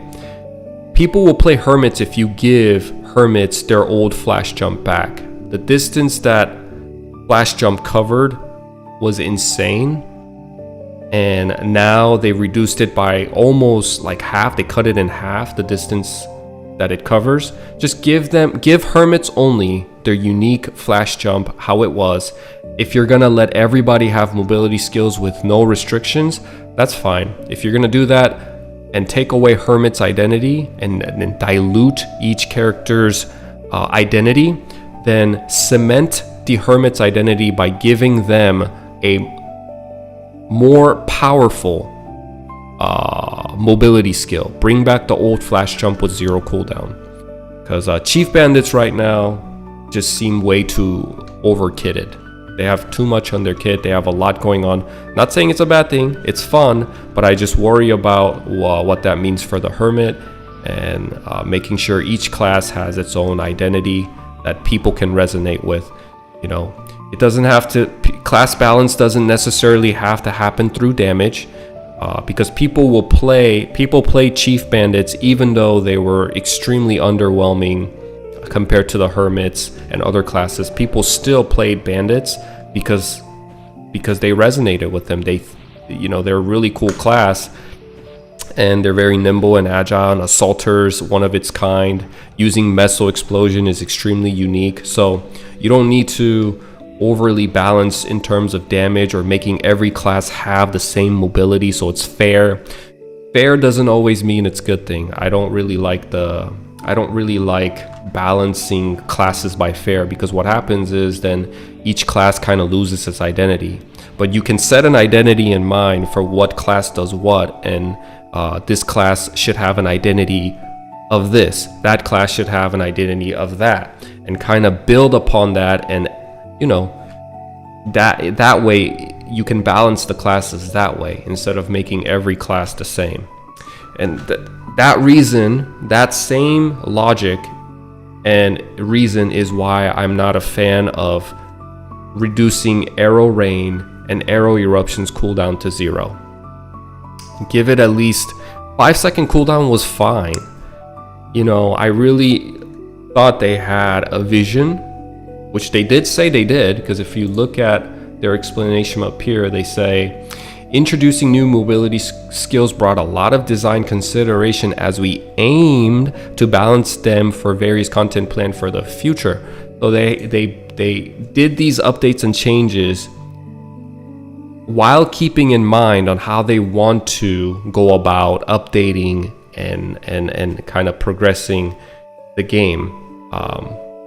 And archers and snipers, instead of people mass dumping points into arrow rain and arrow eruption and just going to training areas where you can efficiently use that one skill and hold down one button, it was more cool and more fun for them to go in the direction of, okay, we're gonna let the archers and rangers and snipers use strafe as their main damage, because we're just gonna put cooldown on arrow rain and arrow eruption, so they don't have to play like a mage. We want them to play like an archer. We want them to shoot arrows. Strafe is such a cool skill, and the fact that final attack was triggering with strafe was so cool too. So you can mow them down with ice arrow and fire arrow, put damage over time on them, and rangers felt like an LMG. It was super fun to play yesterday.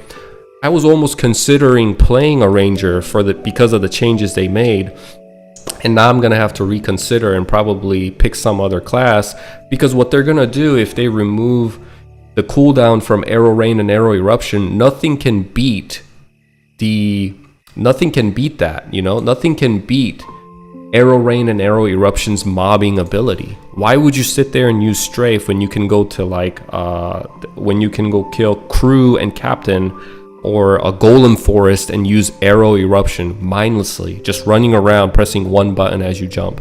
So I'm not a fan of that change, but that has nothing to do with mobility per se. That's just kind of my little rant.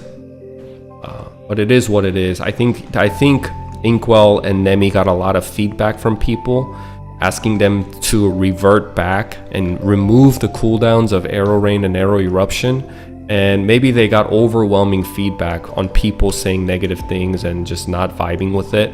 I feel like they should have like dug in their heels and stood their ground and said, hey, like we just don't want to magify all classes. We did this because we have future contents in mind where, you know, like this will work better the way we're looking. Or simple explanation of, we just don't want you to feel like a mage as you're playing a bowman.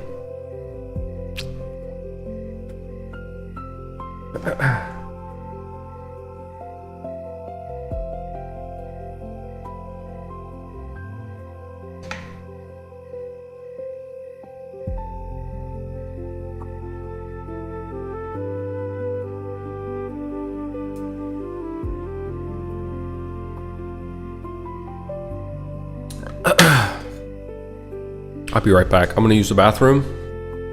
I don't think we can change our class yet.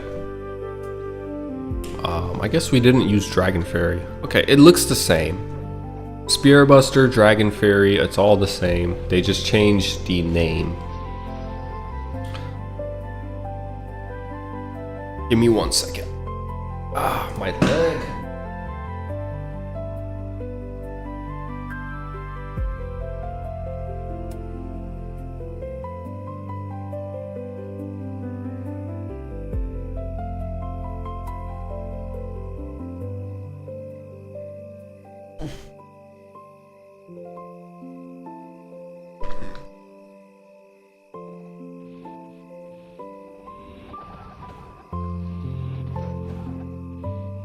It looks like same with Assaulter. The rush for the warriors need a little bit more love and care. Looks like there's times when enemies don't get pushed back. And maybe they can mess with the coding a little bit to, like right there. Why didn't it get pushed? You know, mess with the coding a little bit to make sure that enemies are getting pushed. Because this doesn't happen in Mapleland, and it shouldn't happen here. This is an official server from Nexon. I know Inkwell said that the funds are really tight and they're not putting a lot of money into this project.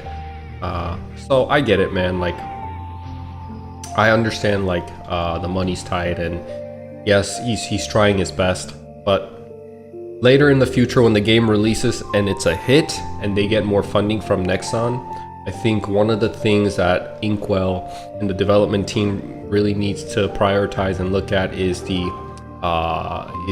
Assaulter mechanics and the physics of Assaulter and the rush skill by warriors.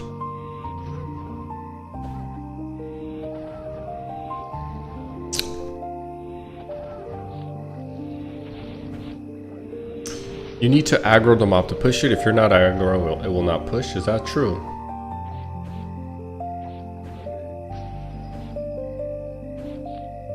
Well, that's not the case in OSMS, but I guess that's a thing here.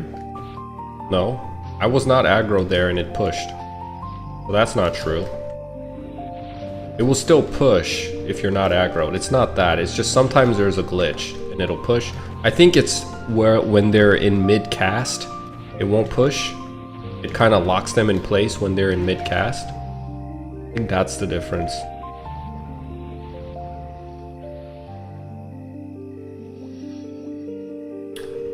Couldn't agree more on the cooldowns. They have solid ideas with that, and I feel like people overreacted without seeing the bigger picture of the design philosophy. Exactly. I think people were just kind of trigger happy to give a feedback on why would you put a cooldown on arrow rain. But the thing is, we don't, at least I'm speaking for myself. I'll speak for myself. I don't want rangers and snipers to sit there and press one button. It's relaxing, sure, it's efficient, sure, but like, don't we want to be a little bit more engaged than that? When you have chief bandits weaving in 5-6 skills, I mean, they have to weave in steel for an attack boost. They're using flash jump, assaulter, a savage blow, meso explosion, pickpocket, dagger booster. There are so many skills and a lot of things to manage. And then you have rangers just going around pressing one button, using arrow rain and arrow eruption. I can already see that being the case because people are automatically gonna do what is the most efficient and what's the best way to grind, you know? So I think the 2-3 second cooldown was fine. It was fine. 5 seconds, sure, whatever. I mean, just strafe is such a cool skill, and for it to be limited to only during bossing, because in OSMS you don't boss until you're level 120, 130 as a bowman. So the entire time, unless you go to a training ground where when you're partying with people, you're partying in a setting where the platform only summons 2-3 mobs, right?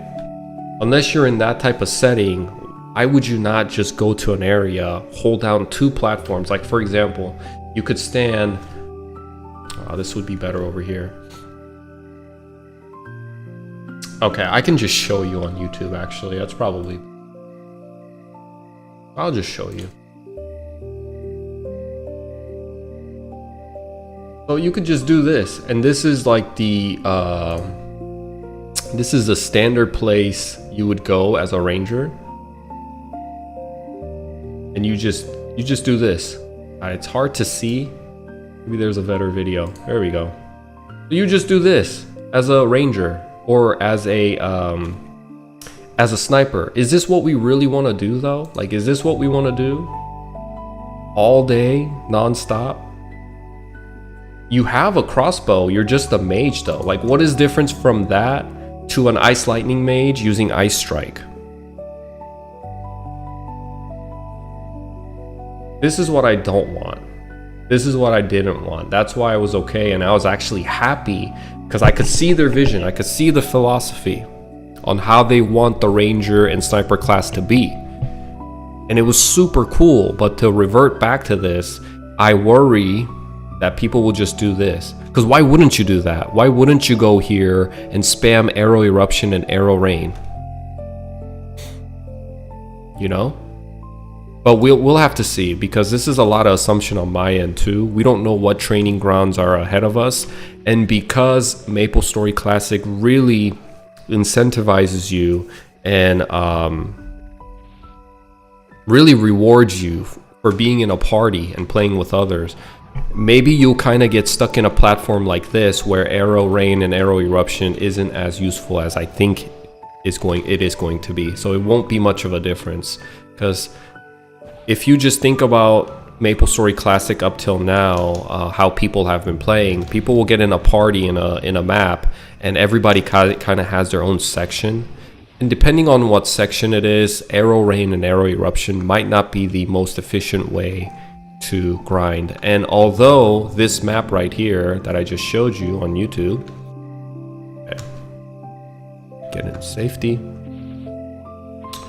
this map right here will exist eventually, but will you go here and will you go here by yourself and grind like this, or will you look for a party? Based off what I've seen with the party EXP and how much more efficient and how rewarding it is to be in a party, maybe you won't go here and solo grind like this, or look for maps that are similar to this where you can spam and press one key. Maybe you'll actually engage, you know, with your other skills and stuff.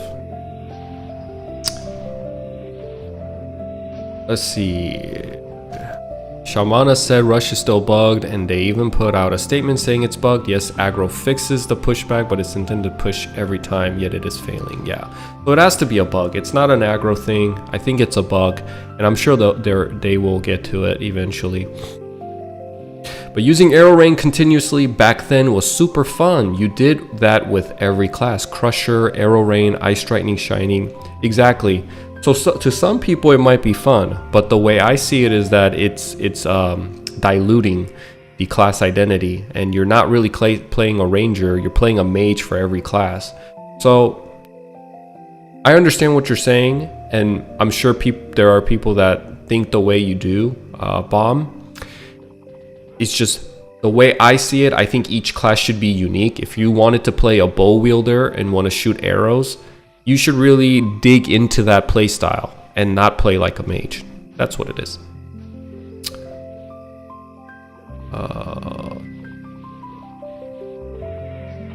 What class are you gonna test next? Would love to see Ranger if you haven't tested already. I tested the Ranger, I tested the Sniper yesterday. So after this, I probably will test the White Knight. I kind of want to see how White Knights play. 반달님 안녕하세요.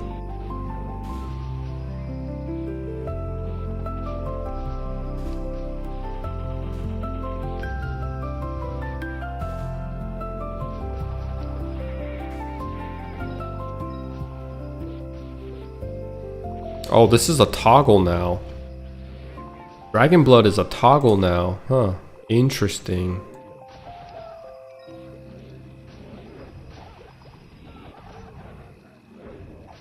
And Spearbuster's damage got nerfed, which is kind of unfortunate.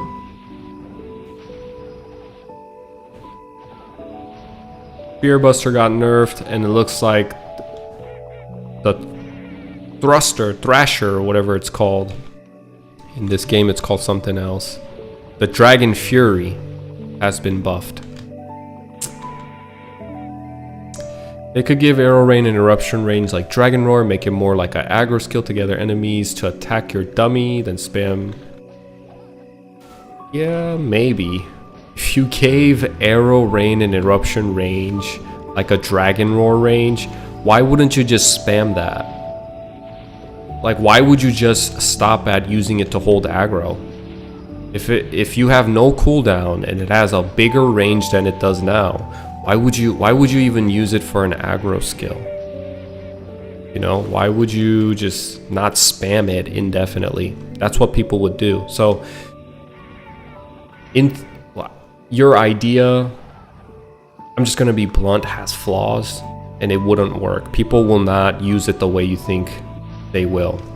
If you give more of a range for Arrow Eruption and Arrow Rain to the degree, to the scale of Dragon Roar, then people are just gonna sit in one spot and spam that skill. Oh, if it had a cooldown, sure, yeah. If it had a cooldown and had a bigger range, maybe, sure. I could see that. Because as long as people aren't spamming it, I think it's fine. But just spamming the same skill over and over, honestly, I just think it's not a good game design and it's not fun.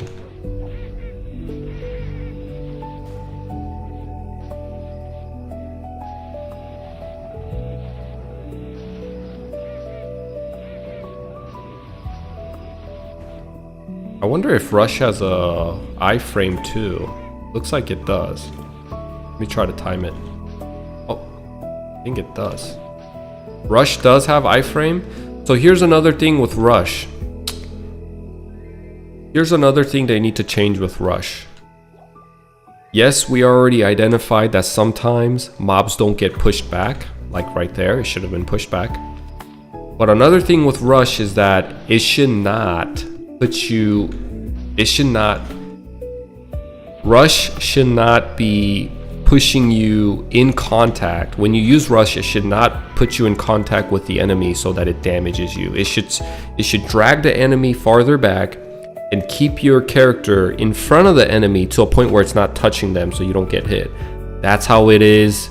That's how it was in OSMS back 20 years ago. That's how it is in Mapleland. But here, you have a bug of monsters not getting pushed back sometimes, and then... Oh, well, that one, now it's working. Let me try the other way.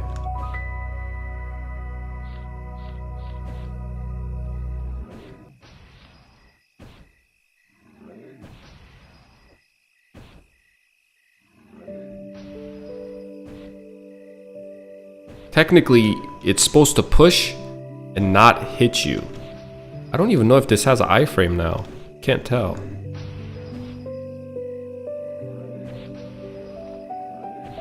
Okay, I can't tell if that damage that's coming in is from me making contact with them or it's from them hitting me with their magic attack. 테크니컬리가 한국말로 뭐냐? Technically in Korean. Shoot. You're testing my brain when it's still kind of early, semi-early in the morning.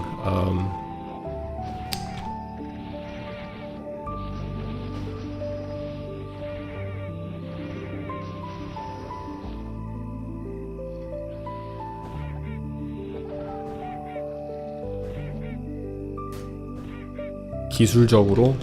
근데 그렇게 쓰는 게 아니라 technically 그 뜻이 아니라 technically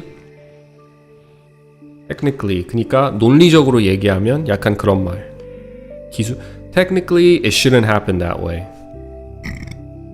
따져봤을 때는 따져보면은 아니면 논리적으로 얘기하면은 그게 이게 이런 상황이 일어나면 안 되는데 약간 이런 식이 이런 말입니다. 따져보면 technically 따지고 보면 그게 맞는 표현인 것 같아요.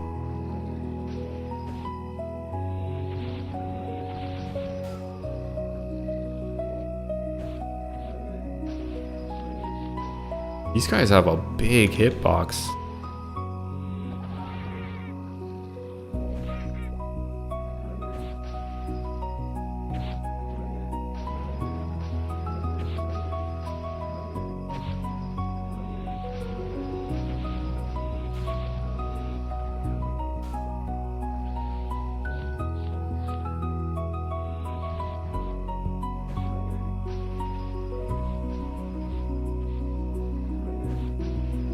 See, like I'm pretty sure I'm getting hit by their body. And rush, when you use rush, you should not be getting hit. You should not be getting in contact with their hitbox.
I wonder if I can change my class now.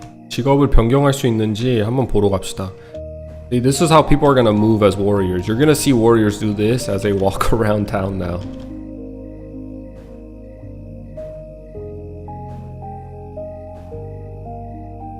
Is it a bad thing? Maybe to some of you, you guys don't care.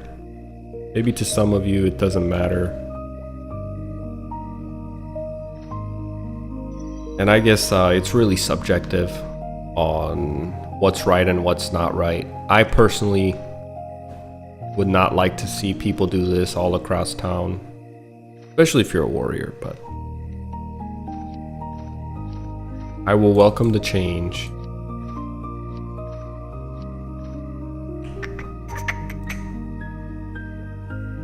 It says one more hour.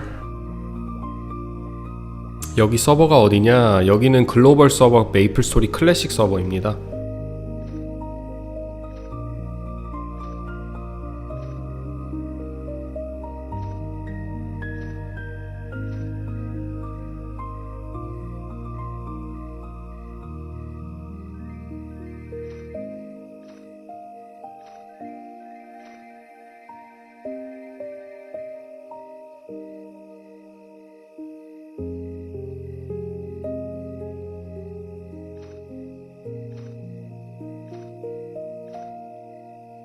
The temperature at our house? Question mark?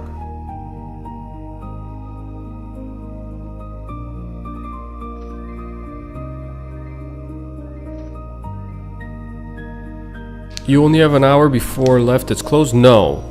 I have like I think about 10 minutes before I can change and test out the different classes. 형님 한국 살아요. 미국에 살고 있습니다. So for the last 3 days, starting I believe Monday, they've been allowing people to just jump to level 100 and we can try different classes every hour. Once you can change every hour, and it's been like 50 minutes since I've been on this Dragon Knight class, and I'm going to change to a White Knight and test out White Knight.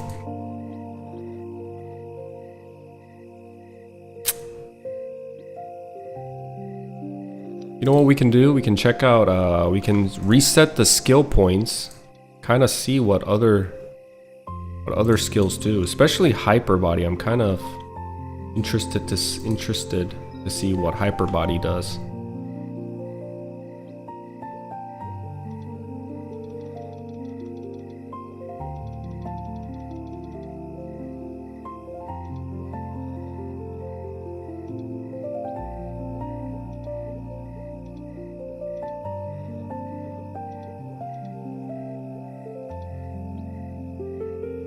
Okay, so in order to level hyper body, you need level 5 on partial resistance.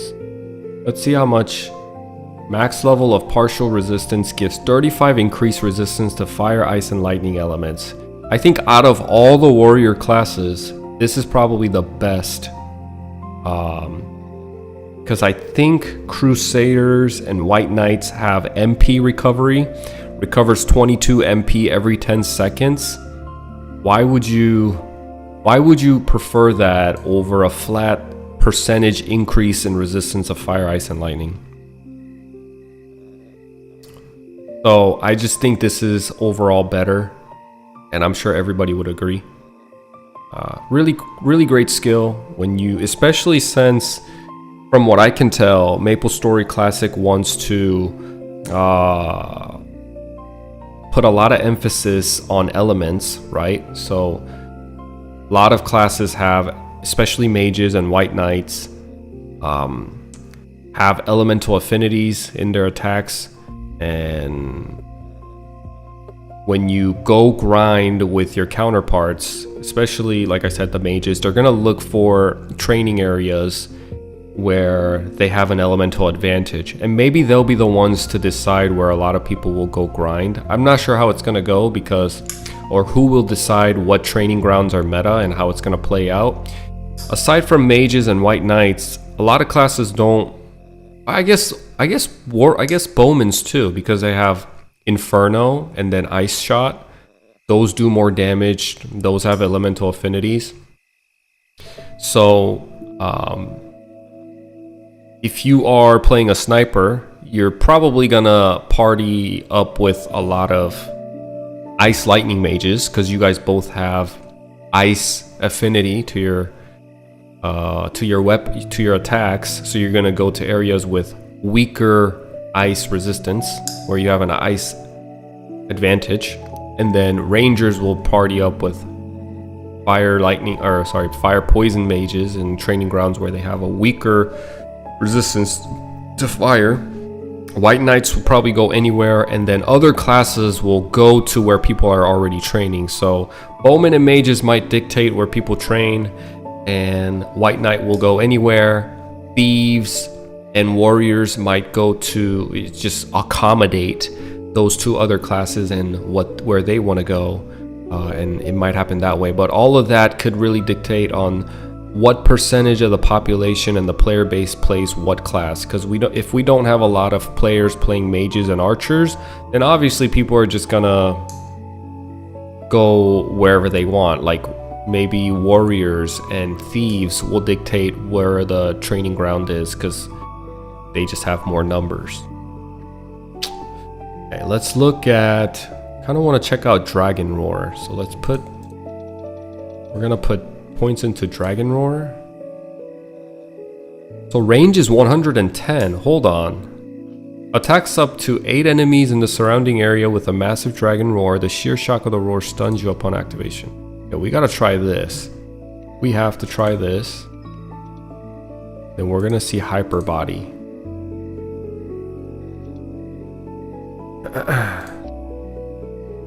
Oh, let's see. Hyper Body at max level. It gives you 30% extra HP, no extra MP now, for 5 minutes. Interesting. So I'm going from 4,200 HP to 5,344 HP.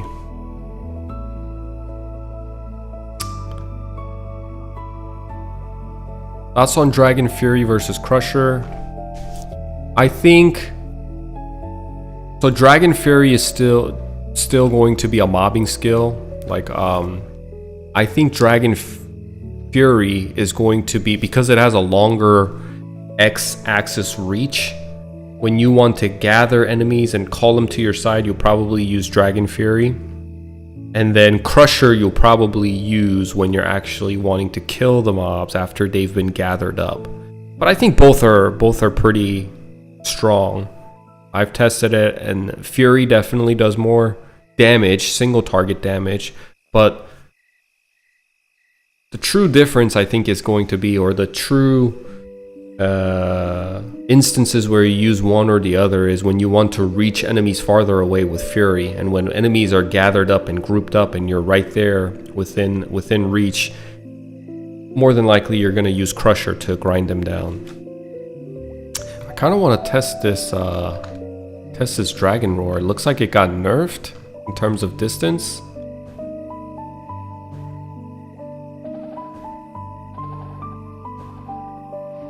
Ooh, yeah, I think it got nerfed. It got nerfed for sure. Even the damage got nerfed, I think.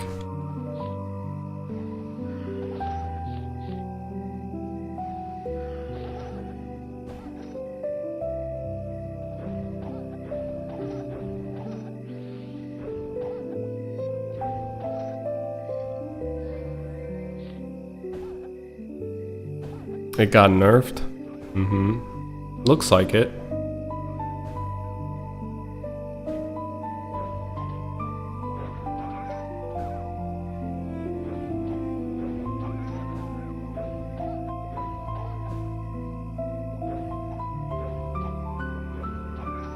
The best place to test it is when there's if I go to a training ground where it's longer up and down, the y-axis is longer.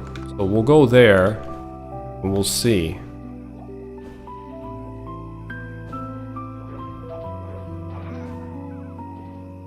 We'll test this real quick, then we'll go to White Knights.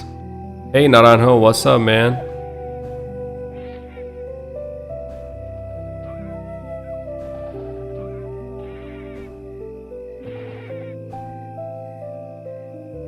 So here's another good place to test.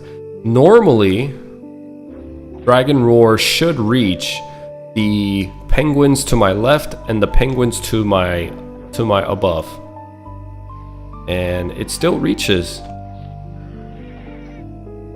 Okay.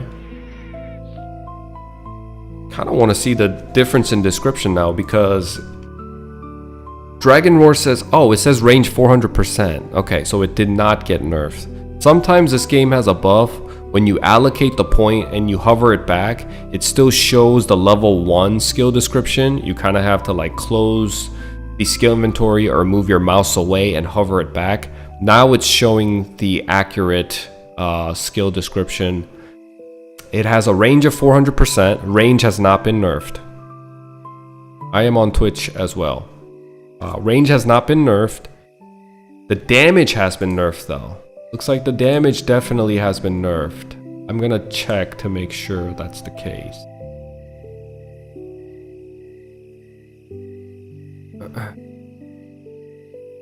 So at max level for Dragon Roar, and this is in OSMS, it took away 30% of HP. Now it takes away 900.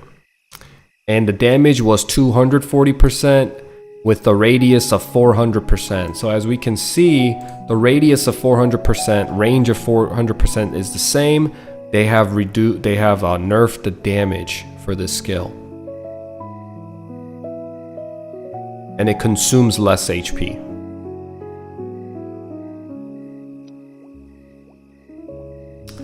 Yeah, if you wanted to spam, you can definitely spam. If we can find a training ground like I showed on YouTube earlier of an area where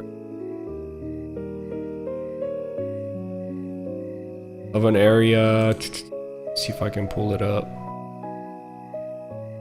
If we can find a training ground like this where we can have 3 Dragon Knights sitting here, killing the harps up here and the Berks down there, if we can kind of come up as a community to do this type of training ground, I think Dragon Roar would be cool.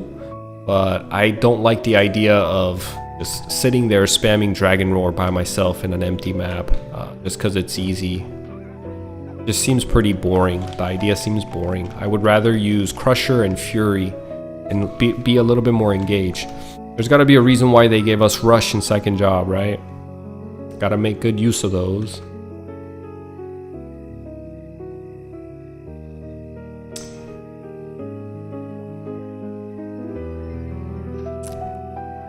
Let's see if I can change my job. Let's go to White Knight. 13 empty slots.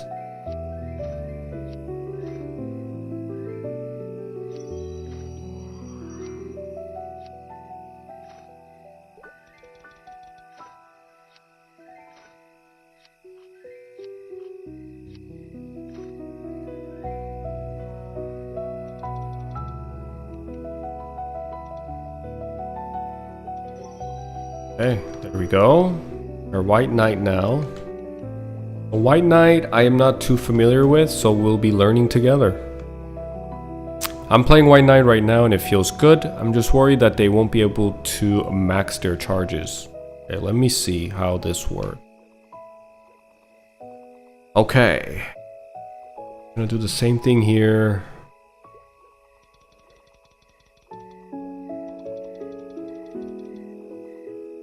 Let's actually go. You know, this is one thing I worried about warriors, is that, look, you need to put 15 points into precise strikes. Then you need to max out at max HP increase, right? Maybe not in this order. I'm not saying you have to do it in this order, but these are the skills that you have to max out. And then on top of that, you really want to max out Iron Body because it scales really well into the late game. So after you've maxed out 3 essential skills in your first job, you're left with 8 skill points. 8. And you have to get by putting... and actually, you also want to put points into improved HP recovery. Has anyone talked about this? Because my thing is this. You can't even max out all the things you'd like to. Improved HP recovery, now it's extremely beneficial for you to max out because it increases HP recovery from items by a certain percentage. At maxed out, when you max it out to level 15, when you consume an HP pot, it gives you an extra 20% of recovery. You don't want to just kind of forget that. You also don't want to forego HP max increase. For the obvious reason, you're a warrior, you want to have a large HP pool.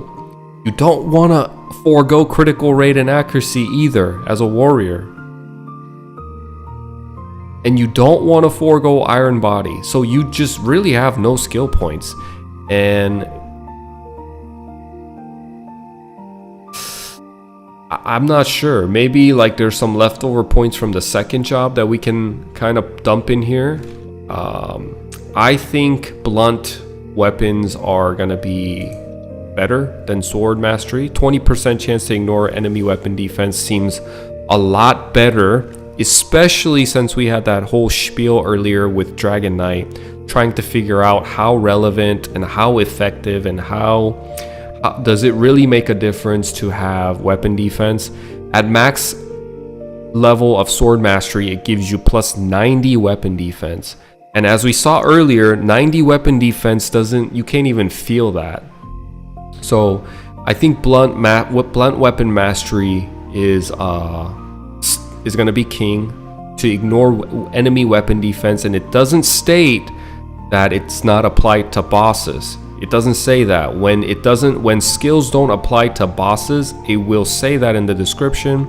And as we can see here in the blunt weapon mastery, it does not.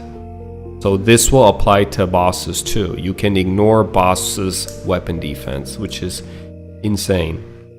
So let's go with final attack blunt weapon. This gives you blunt weapon damage of 270%. I think that's extremely OP. And then let's go with threaten. Threaten, here's the thing. Threaten needs to get worked on. Nobody's gonna put points into threaten.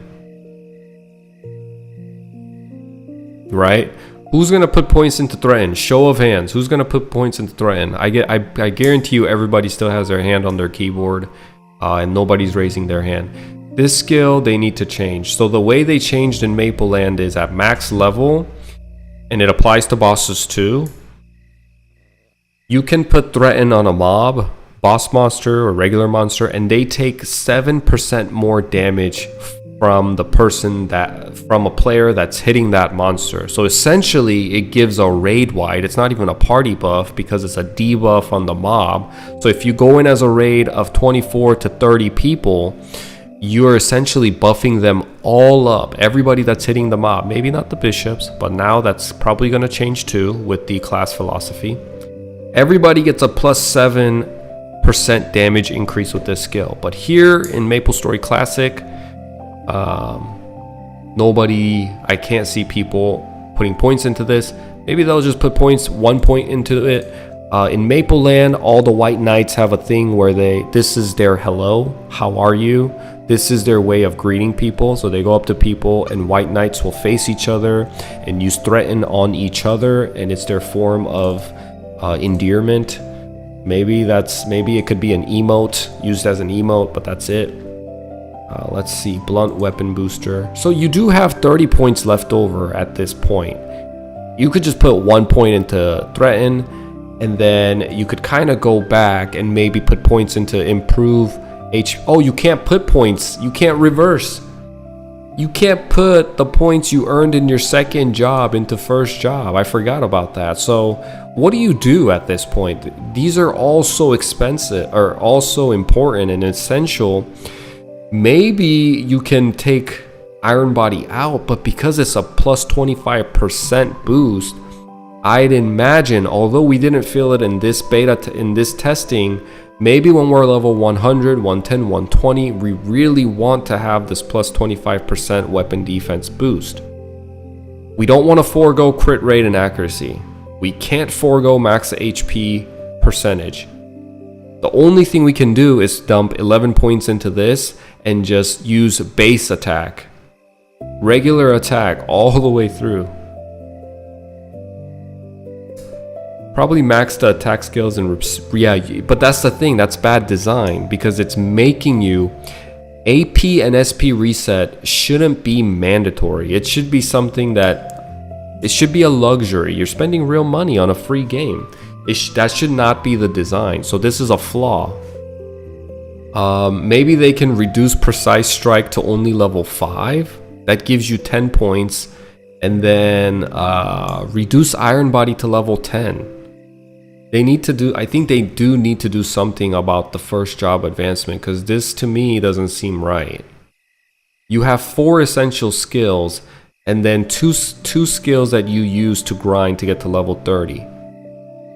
And if our only option is to SP reset or just give up on certain like attack skills, because look, you could be extremely poor and you're playing out of your uncle's garage, hooked up to the Wi-Fi, and just you could be real down bad in life. That SP reset of $5 could mean the world to you. It's a free-to-play game. Why do I have to spend $5 if I want to play a certain character? It's not a prerequisite for other classes, so it is a flaw. I don't think they should wash this over and say, well, you can reset it with SP. I think they need to do something here, because it'd be different if you can carry over the skill points from second job advancement to the first, but you can't do that. And even here, what are you going to put points into? You have to max out threaten. Right? You have to max out threaten. You don't have anything else to really level. And you still have 1 point left. Just dump it into, I guess, the only thing you can dump into is sword mastery. Enemies speed minus 35, weapon defense minus 10. Not even 10%. Minus 10. Extremely underwhelming skill.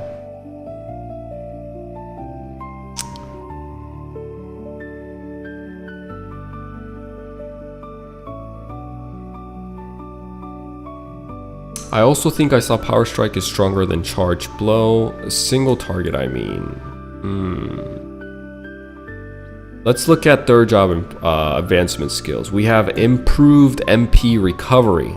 Now this is obviously, as I mentioned, extremely underwhelming compared to the Spearman's partial resistance. 35% plus elemental resistance seems like a no-brainer, better than having MP recovery.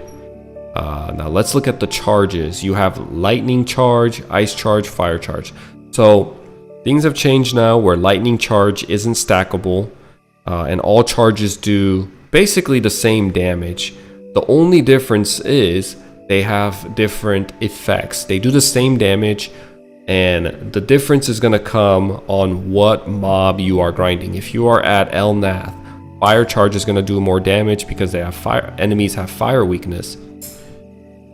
If you are grinding at, I don't know, where like maybe the red Kentas in Lifre, or I believe what also has ice.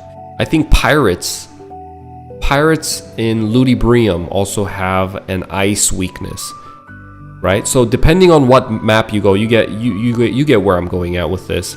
Depending on what map you go and the monster you grind and their elemental affinity, that's the only difference this is gonna have. And obviously the passive effect of fire giving you a DOT damage, ice allowing you to freeze enemies, and freeze is not really a freeze anymore. I think freeze slows enemies. That's the freeze now. So let's equip our stuff. Put our stuff on. Actually, we want to do a mace, right? Because we went with the blunt weapon mastery. Let's put Iron Body in there, Power Strike, whatever. We can't put those in. Rush can be here. Threatens up there. There it is. Now we'll try. We will try. Oh, we do it like this. We'll do 1 point into Charge Blow. Let's see. This might not be a great way to see how it is. But let's see if the enemies freeze here. I don't think they will. Do they not freeze with auto attack? Do I have to? Wait, hold on. If I have no points in Power Strike, where can I test this? Is it because I'm at an icy map and these guys have, you know, they have no resistance to ice? Is that why they're not freezing?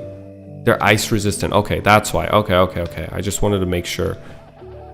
So I have to kind of walk a little bit. So let's see how much damage I do with this. Ooh, Charged Blow. Charged Blow has changed, right? Wait a second. I only have 1 point in there. Okay, my charge went off.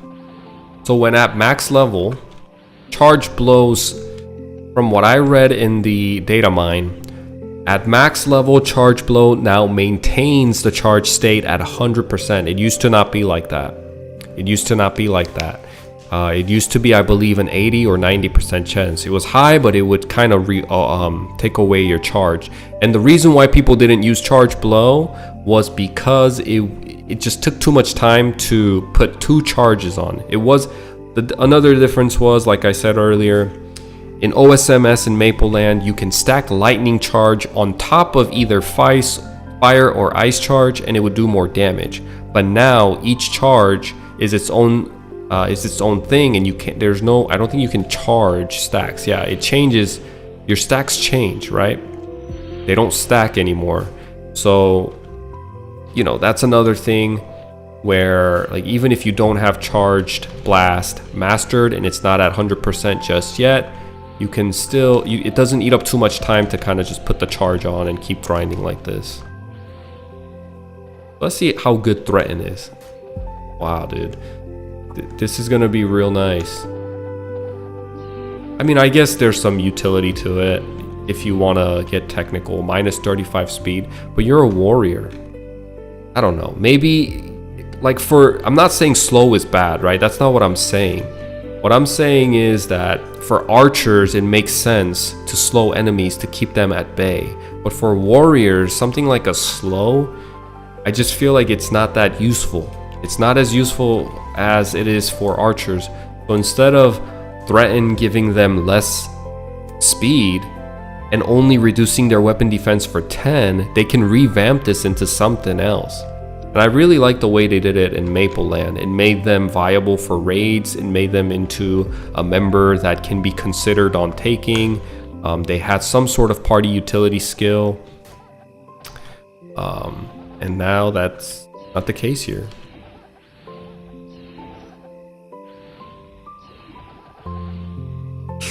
Actually, that's kind of true. If it works on bosses, it'll be useful on mobile bosses like Bigfoot. That's true, Ginger. But the thing is, you're still a warrior, and if you can use Ice Strike to slow them down, and I think you can stun. There's a lot of stuns, I think, at level 1. 4th job, I assume they're going to give more stuns to the paladins. And if that's the case, then you don't really need to slow them. I guess you could slow and take a fire charge, and instances like this, I have an ice charge on, but because they're resistant to ice, they don't get slowed. Except for Hector right there, they get slowed.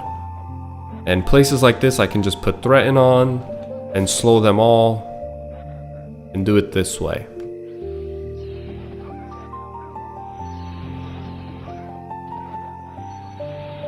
Let's see. But it looks so cool. The effect is so cool. Oh, look at that electrocute effect. I love that. That is so cool.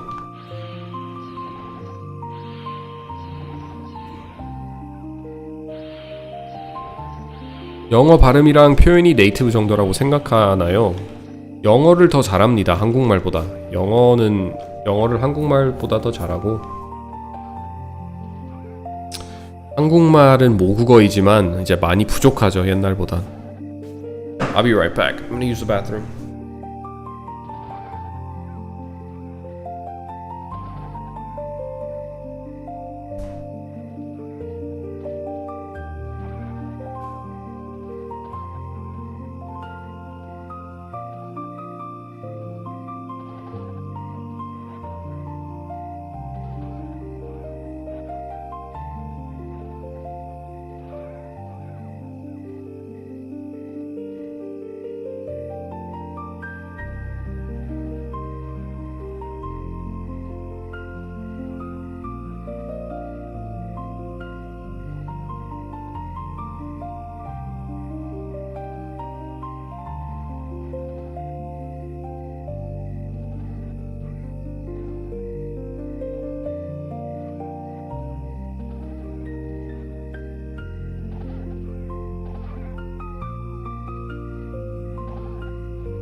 Max charge blow is so necessary. You know what? Let's go reset it and try it out. We have nothing but time right now.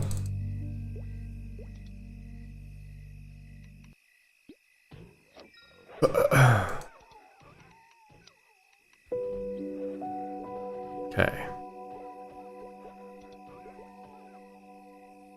We're gonna forego Iron Body. Just do it like this. Blunt Weapon Mastery.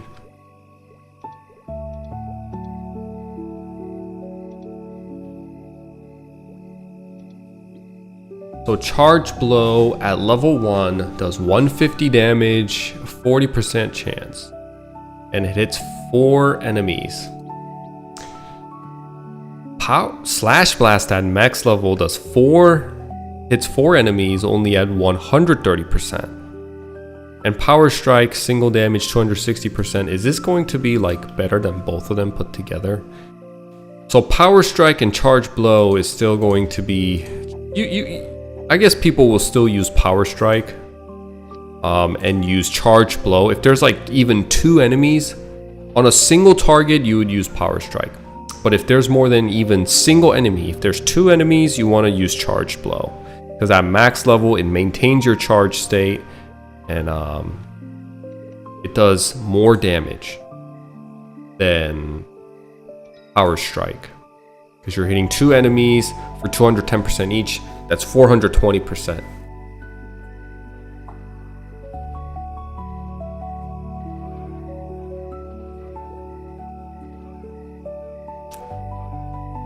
So let's kind of put our points into Fire Charge, actually. Elemental Crash, we don't really need to check out. Power Guard, we don't really need to check out. Let's put points into Fire, and then let's put points into Lightning, because Lightning is another thing. I know a place where we can check out and try out Lightning.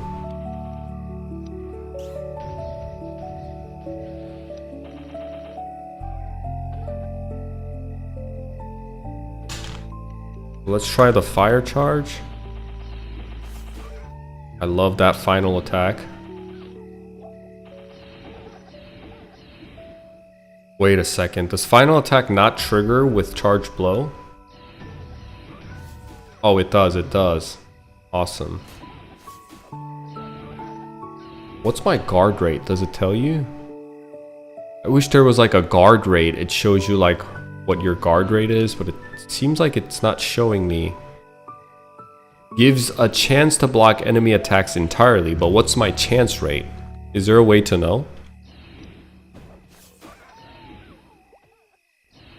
5%, that's it. I thought it gets better the higher the shield level or something like that. What does Charge Blow do without an element? Nothing. You can't use Charge Blow without an element. It's a 1-2 setup. So you have to have a charged on you in order to use that skill.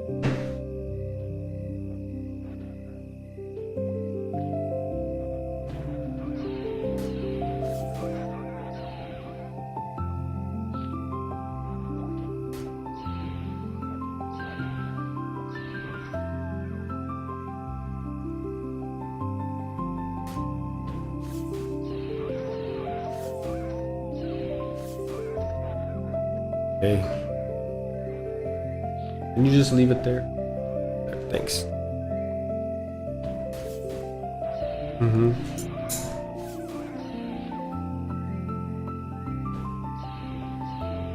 I think there's something that raised the chance, but I can't remember right offhand. With PG, you can reflect all damage back if you get a shield guard.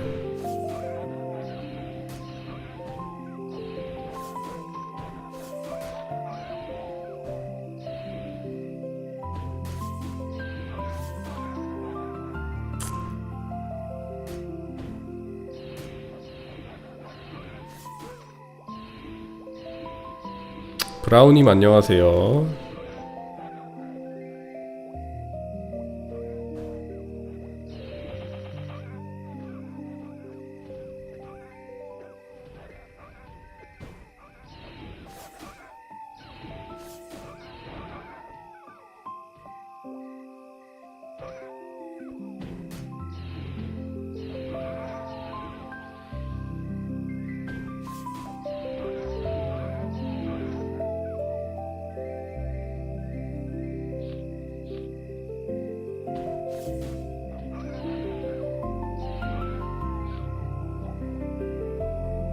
Let's go try the lightning charge. And even my power strike, now you can see, has a little fire effect on it when I have the fire charge. Really cool. I love the final attack animation. The dot damage, maybe it's not as bad as I think it is.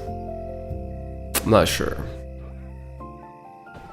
테스트업 지금 마지막 날에 베타 테스팅 끝나기 전에 레벨 100으로 펌핑 해주고 모든 직업을 테스트해보는 시간을 주었어요. 마지막 이틀 동안. 그래서 모든 유저들이 지금 다 레벨 100에서 다른 직업들 다 플레이하고 있습니다. 테스트하고 있어요. 위협은 체감되는 게 이제 이속이 느려지는 건 체감이 되는데, 이속이 느려지는 건 이렇게 느려지는 건 체감이 돼요. 근데 물방이 10밖에 안 떨어지거든요. 그거는 절대 체감이 안 되죠. 이속은 체감이 되는데 그냥 적 이속 느려주는 그런 스킬이라고 보면 되는 것 같아요.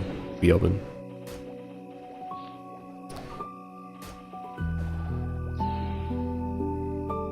옛매 고배율 서버는 왜 별로 인기가 없을까요? 전 시원해서 좋던데.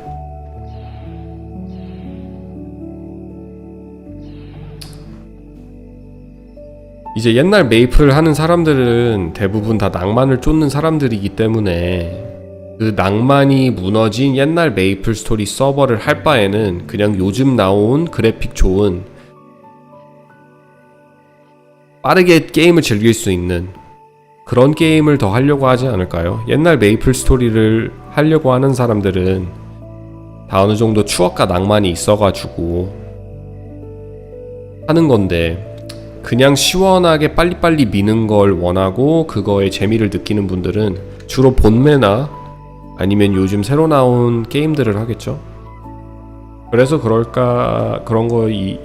그러지 않을까 싶어요.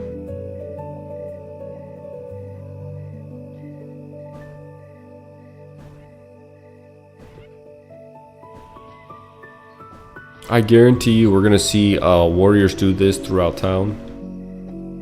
Whoosh. Whoosh. Even 1 second cooldown though, I guess it makes a difference. Okay, so when we go to Aqua...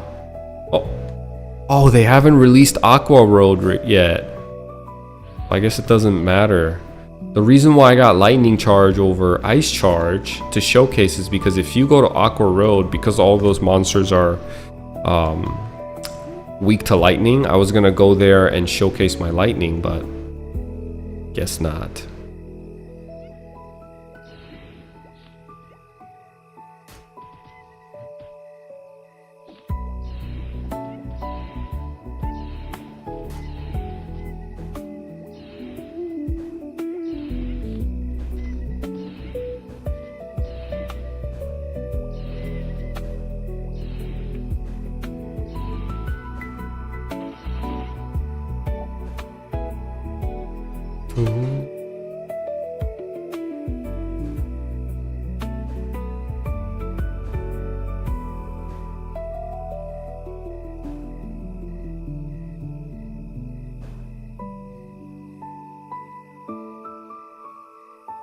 I guess we'll climb up the mountain of Elnath and see if we can go to a higher level training area and just kind of mob, just kind of grind and see what Page is all about. I want to go to an area where I can have more chances to proc final attacks, so towards the werewolves maybe, and the Pepe and Yeti combo. I want to go over there and mob.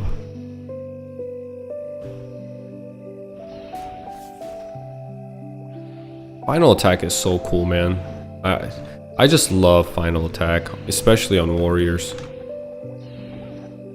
Like two-handed sword wielding warriors proccing final attack has got to be peak.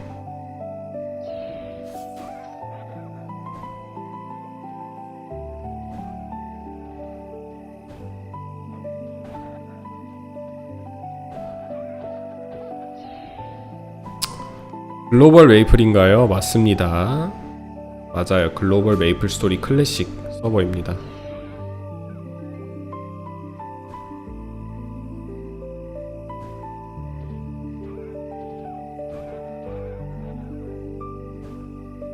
메렌하고 비교했을 때 더 재밌냐? 다른 점이 있기는 한데 각각 뭐 재밌는 점이 있고 한 것 같아요. 메이플 스토리를 뭐 저는 워낙 좋아하는 사람이기 때문에 옛날 메이플의 향이 조금만 나도 재밌게 즐길 자신이 있거든요. 굳이 비교해보자면 여기 클래식 서버에 조금 더 흥미로운 업데이트도 있고, 근데 보면서 이제 안 좋은 점도 많이 보이기도 하고 그래요. 특히 이제 시프마스터 같은 경우에는 메이플랜드가 더 재밌는 것 같고, 전사들 같은 경우에는 시프마스터가 메이플랜드가 더 재밌고, 전사는 잘 모르겠네. 전사는 둘 다 재밌는 것 같고, 이제 궁수 계열 직업이 여기 메이플 글로벌 클래식 서버, 북미 서버가 더 재밌는 것 같아요. 전사는. 궁수는. 법사는 아직 안 해봐서 모르겠는데.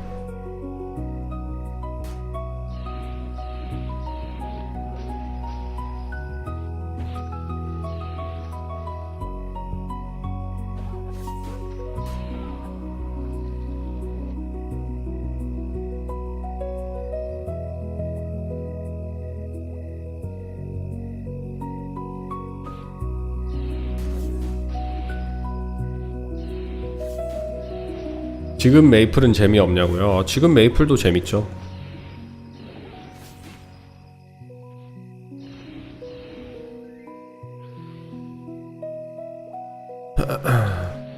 So this is where we'll kind of grind and just pass our time. So single target enemies like this, power strike, although it's not like extremely more powerful than combo charge, it's still better and it does slightly more damage than combo charge at single targets. So we use power strike, and then when there's more than one enemy, we just mob them down with combo. Forgetting what this skill's called. Charge blow. And charge blow looks like the range has been updated. It looks like the first enemy and the second enemy can have a little bit of a gap, and charge blow will still attack the second enemy behind the first enemy.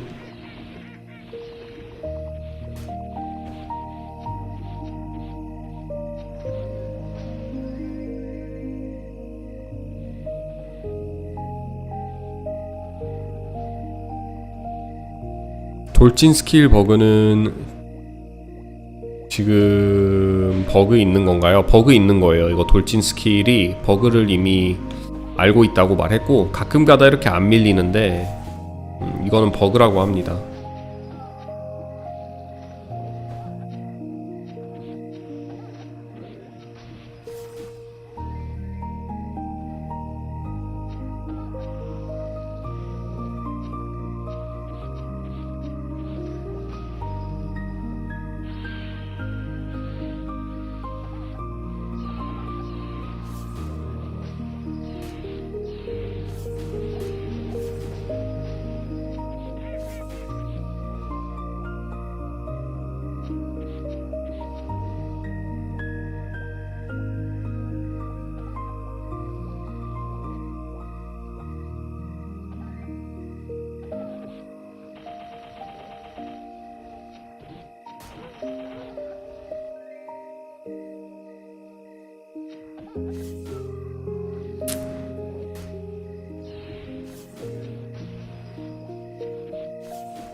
Hey Eric, what's going on, man? What do I think about the changes of classes so far? So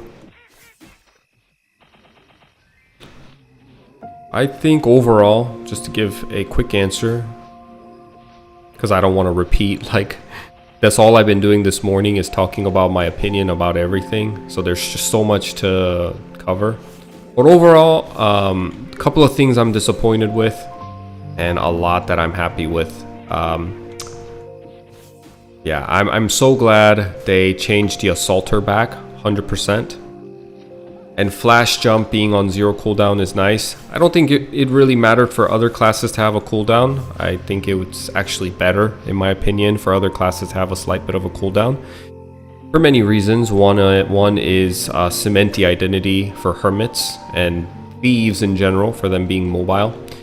And having a cooldown and giving mobility is still a win for a lot of these classes like archers and warriors. And I think a longer cooldown was justified and it was fair. Especially for archers and warriors, like 3-second cooldown on their mobility was fine. But taking away cooldown on flash jump, I 100% liked. Allowing assaulter to be used after flash jump was a double whammy bonus for chief bandits. Not only did they get flash jump, you can use assaulter off of flash jump, which is insane. And then flash jump turning into 0. I wish they would have left the flash jump distance for hermits, the long distance, just for hermits, so they can have their identity, they can have their cake. And what I was disappointed about, this isn't about mobility, but I was disappointed that they reverted the cooldown of arrow rain and arrow eruption to 0 seconds. I like the idea of those skills being on cooldown and forcing players to use more bow-oriented, bow-themed skills like strafe and fire arrow and ice arrow. It was so cool. But now I just worry people will spam non-elemental affiliate. It's just too easy. The game is too easy. Arrow eruption and arrow rain have no elemental affinity. You don't have to do like any work. You just go to an area and you press down one button, and that's all you do. It's too easy in my opinion. Whereas if you had to go with the way they had it, where arrow rain and arrow eruption were on cooldown 5 seconds, then you're looking for areas where you would prioritize strafe and blizzard and inferno arrow, and thus it forces the player to really consider what training ground they should go to, where they have an elemental advantage. It's more homework, but it's more engaging than pressing down one button. And my fear is that removing cooldown, removing the cooldown from arrow eruption and arrow rain will just default players into doing what they always have done. 제일 좋아하는 직업이 뭐냐? 제일 좋아하는 직업은 섀도어인 것 같아요. 섀도어가 참 멋있고 개성이 많고 직업의 색도 강하고 저는 섀도어가 좋습니다.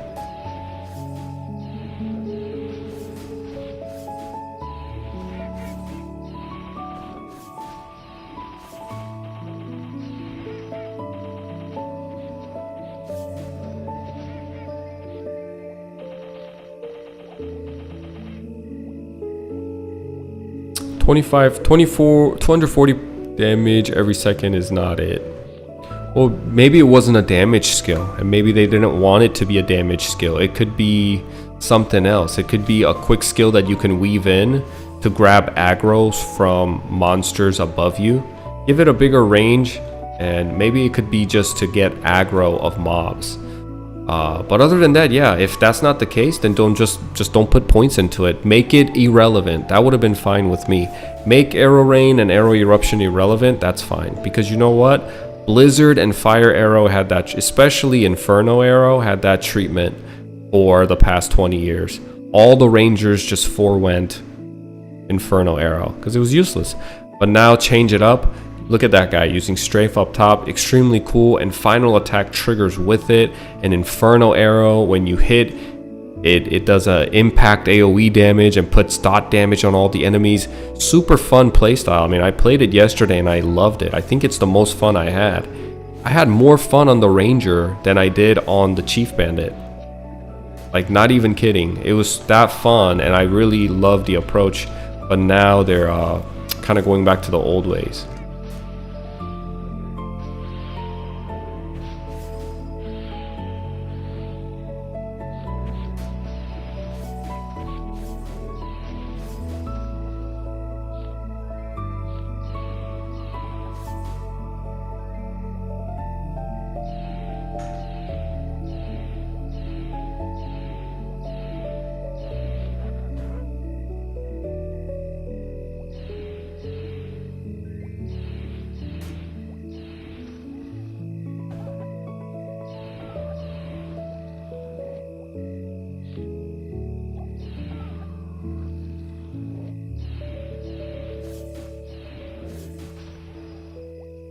I think if I was to play White Knight, I probably wouldn't put points into Power Strike. I would just use Charge Blow. It's so easy. It's so like the warrior class in general is just so easy, especially this one because I have no buffs that I have to keep up. I literally have my charge and booster, that's it, and I use Charge Blow. That's it with this class, right? Like threaten, I guess, if you want to be fancy. But no, what Power Guard, if I was to put points into that, yes, Power Guard. How can I forget about Power Guard? But compared to the Chief Bandit where I have like 7 skills to manage and weave in, this one I weave in just this. Just the charge, booster, and a good old wonky donk. Bonk him in the head type of class. Where are the mobs at? Am I tripping or am I like stuck in this map right now? How do I go up here?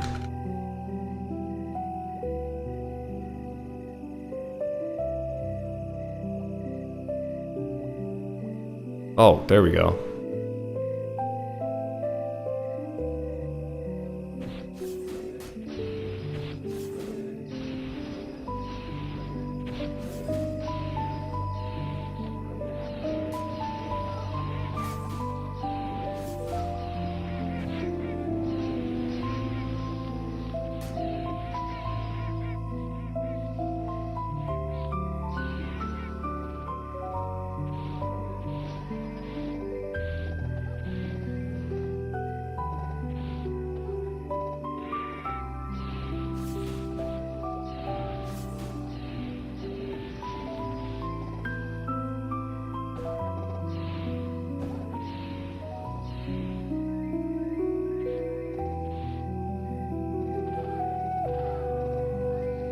What's doing the DOT? Is that fire charge? Yeah, that's the fire charge doing DOT. Isn't the animation super cool?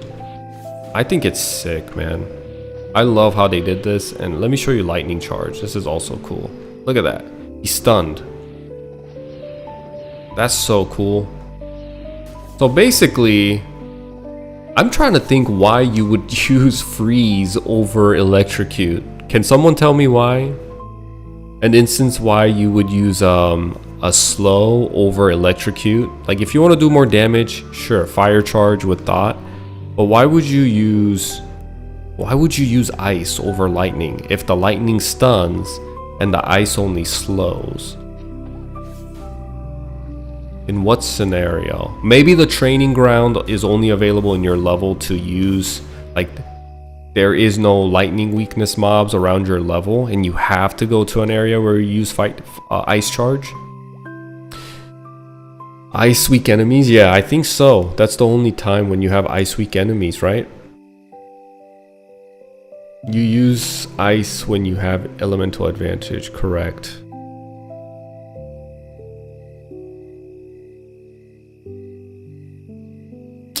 No, now they're all the same. How it was before was lightning damage would enhance either the fire or ice charge that you had. So lightning charge essentially acted as a buff, but it would also give you a lightning charge and you could grind. Like let's say you had a fire charge on, you could go grind fire weakness monsters, but with the lightning charge on top of it, because lightning charge stacked, you could put lightning charge on top of the fire charge and now you could go to an area where they're also weak to lightning. That's how it worked.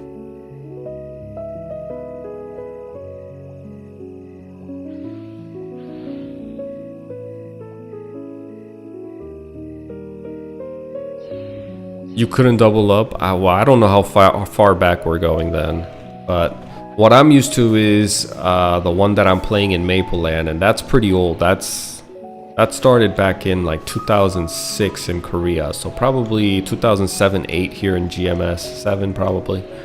That's how far back I'm going, because that's when I played.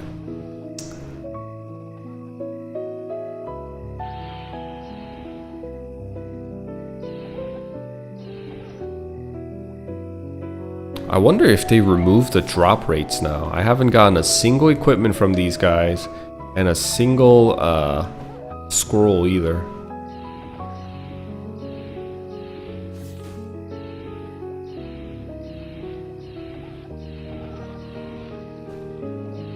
What about the 6 hits on strafe? I like the bandit skill, Savage Blow. I get the Eruption Rain, Infernal Freeze, have a disadvantage to the element unless you can cash that off like mages. So to give them a reason to go lightning, they gave them added damage. Okay. Solar eclipse outside, really? Looking at the Hidden Street Archive, lightning was 125, fire 120, ice 105 in the past. I see. But this lightning charge with the stun is going to be extremely OP now. 75% chance too. It's not low at all. It's pretty high. I guess if you could slow them so they don't hit you, and then slow them and then use. Oh wait, but if you use fear, they aggro you, so it's kind of pointless. I was gonna say what you could do is you could threaten them, put fear on them, get them slowed so they don't run into you as you're trying to electrocute them. But threaten itself also grabs aggro, so that doesn't work.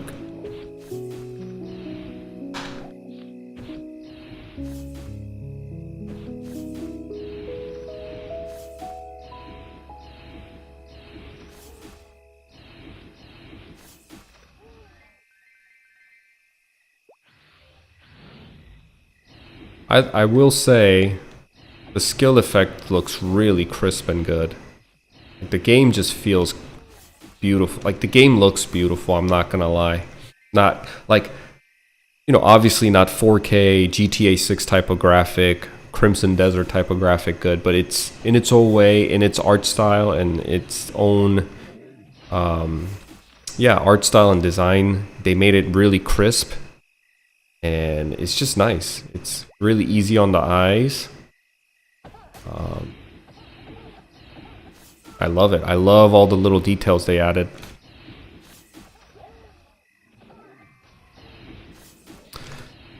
Ooh, okay. MapleCon will have rewards that are claimable in Classic World. You know, that's a good... I kind of want to look at MapleCon.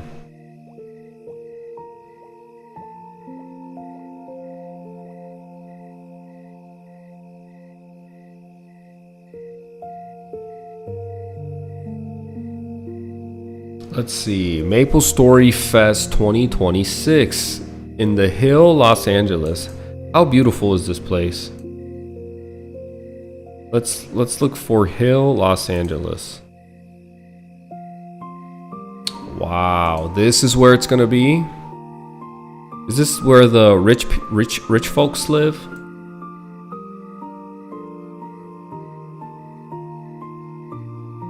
I mean, you have houses on the hill. That looks... Los Angeles event venue and experiences. What if it was held here? That would be crazy. It's right next to Universal Studios Los Angeles. Okay. Really? Let's see. Should be alright. Is this Universal? Ooh. I kind of want to see the outside, so around here somewhere, huh? I might be going. There's a map on the MapleCon page? Really?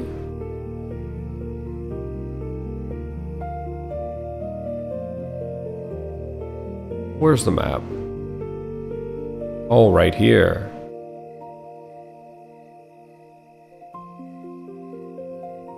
Good. Wow. Good look. You already looked at it, huh? Infernal. So this is where it will be. Gonna be at the Hilton. Nice. You can already see it being a really nice event. Nice little landscape in the back. See, I love California landscape, and I think California is a beautiful state. Because I live in a flat state and we don't have things like this where we can kind of have our homes in the hills and stuff. Okay, let's kind of read about this, see what it's about. Maple Fest 2026. Limited ticket quantities available. Secure your spot before it's gone. Ticket sale starts on 13th, so tomorrow. Each Nexon account will be able to purchase up to 3 tickets. Click to link to set up your payment method. Log into your Nexon account. Add your credit, debit card as your... Okay. So this is going to be... How quickly do these sell out usually? Do these sell out pretty fast? Do I have to be on it or can I wait a little bit? They sell out fast? Ooh, okay, so I have to be quick.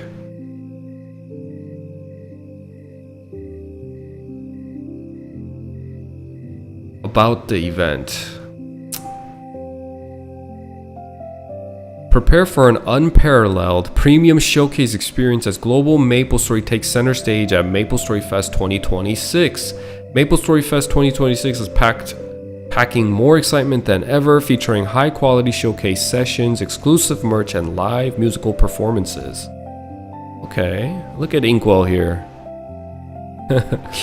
And he's cute. What to expect? GMS and Classic World Showcase. Ooh, okay. They're gonna... That's Nemi right there, showing us Classic World. And this is what? Something we don't care about? Is it the retail? The final battlefield, a soldier left alone. Aiden had held on to the same dream ever since the day he first saw the adversary. He too wanted to become a hero who would one day save the world. Yet the battle to protect Maple World proves far harsher than he ever imagined.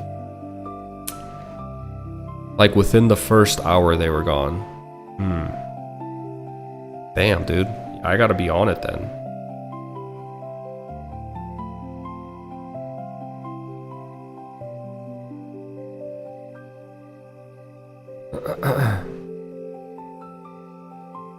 Test your luck at real life gachapon machines. Real life gachapon machines. That's funny. And snap legendary memories. Skip the Lines exclusive merch will be available. Pre-order prior to the event, letting you enjoy MapleStory Fest 2026 to the fullest and pick up your merch before leaving the event. Submit your original MMB for the Maple music video contest. Oh, that's cool. And your work could be played live on the main stage. This is really cool for creators that make MMV and that are into stuff like this. They're giving an avenue or like an outlet to showcase their work. That's cool. Join us for the ultimate global MapleStory showcase. Do they say this every year, or is this year like really special? Because they keep using these really big words. Unparalleled premium showcase. Do they say this every year? Or is this year somewhat special or something? The ultimate, unparalleled, unmatched premium showcase 2026 MapleCon. A sleek modern venue located in Hollywood Hills. You can expect dedicated stage, exclusive merch, photo opportunities.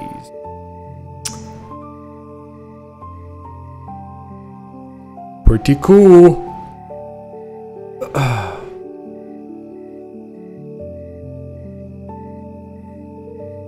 So it's just one day. Check-in is at 8. Wow, they do it really early, huh? Doors at 9:30 and show is at 10.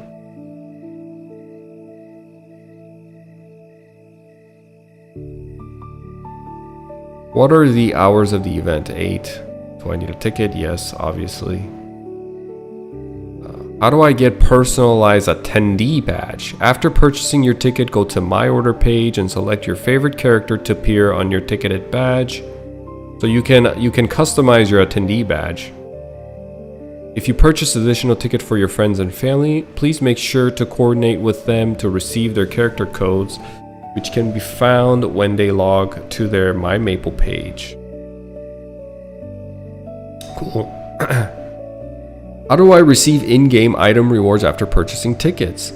This is probably gonna be for MapleStory Classic, right? Because they said there's gonna be some items you can get for MapleStory Classic. In-game items will be sent to your account after the event ends. If you purchase additional tickets for friends and family, please make sure, yep. A character code must be entered for these tickets on my order page. A character code, what does that mean? Is that character name? Oh, okay. Okay. Please make sure to coordinate with them to receive their character code, which can be found when they log into their My Maple page on the MapleStory website. Okay, so it's like an account code. If you enter, a character code must be entered for these tickets on the My Order page, as the in-game items will be sent to the account associated with the selected character.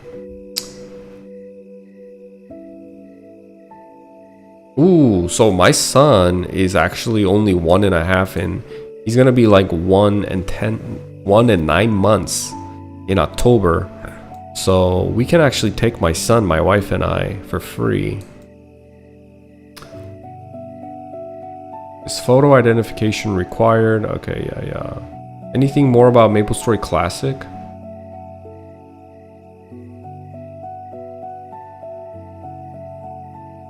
Okay, not much about MapleStory Classic.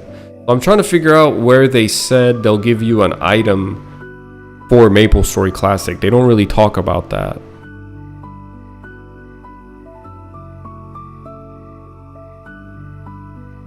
But people are already... Is it a speculation or is it confirmed that they're giving out items?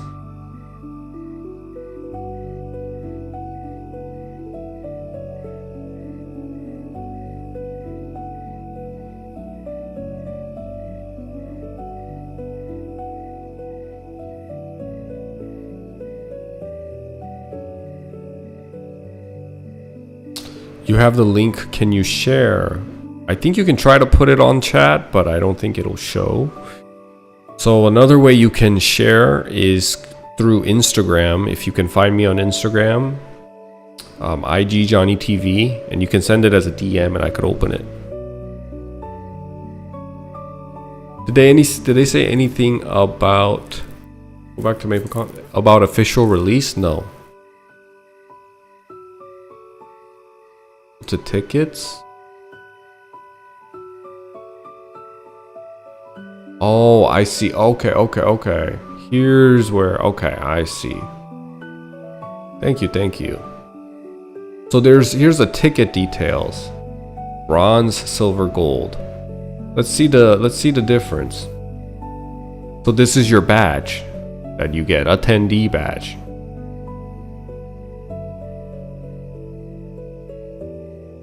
So everything about the background, it all includes IGN, job level, world, guild. What's the difference?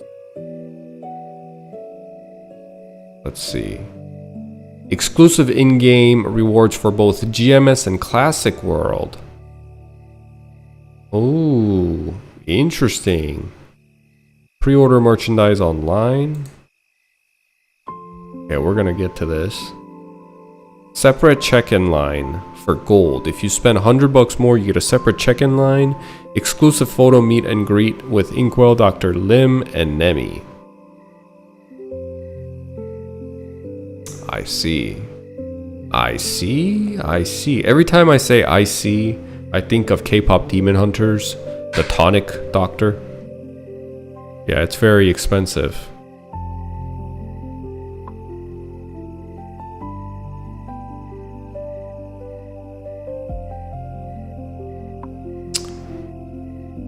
Seating chart. So golds kind of get in the front, and then the silvers, and then the bronze. Okay.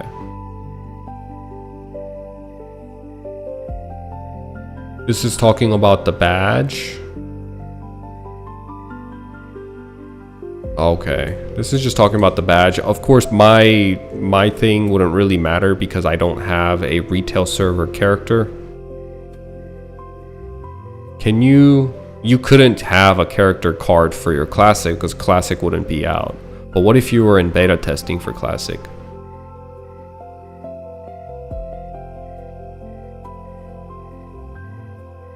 Additional data choice. Alliance Legion, okay. In-game items. Discover the event exclusive in-game items for both GMS and CW, Classic World.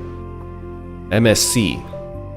I'm gonna call it GMS and MSC. That come with each ticket tier. Want even more in-game rewards? Silver tier tickets come packed with extra bonuses, while gold tier tickets unlock every single reward. Doesn't really tell you the reward, I'm guessing. In-game rewards will be automatically distributed after the event to the account associated with character selected for each attendee badge. Yeah, classic cards probably next year thing. Yeah, I think so. All attendees, GMS. Damage skin, whatever this is. It's a chair. Cool things that we don't really care about. Here it is. This is what we want. Classic World. Ooh. Staff chair. We get a staff chair. Chat and ring. That's cool. And then we get a maple snail pet. Hey, that's so cool. I want this one. I want the octopus one. That's the cutest one. But you can either get an octo hat, the mushroom hat, or the slime hat. And these are all NX items, but I'm guessing they're just gonna give it out for free. It's a VAC pet and limited. Dang, dude. I want the one I don't want is the orange mushroom hat. I would not wear this. I might find a way to wear the slime hat, but the octo hat, this one's the cutest. Would you go for all +1 all stat in classic? What do you mean? I don't know what that means. Would I go for +1 all stat in classic? I think the question is unfinished.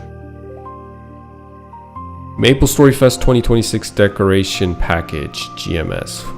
Okay, we don't care about that. Hold on, what is this? Oh, this is GMS. Okay, I was about to say, I read Global MapleStory as MapleStory Classic because, you know, right after GMS, I assumed MSC would come right after. And then I saw cubes and I saw some weird scrolls with stars and like weird syringe to juice yourself with, and like extremely pay to win looking like color scheme and overwhelming stuff. I was like, no, not already.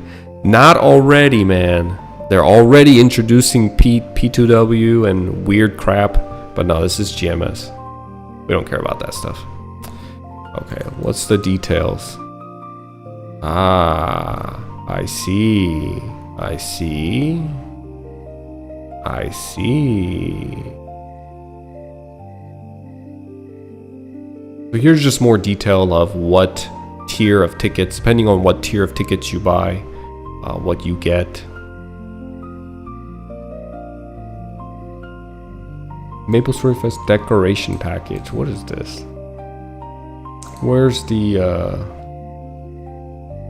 they don't have the snail. I wanted to see if the snail was permanent or if it was just if it was a limited time thing, but I'm not seeing the snail in here anywhere.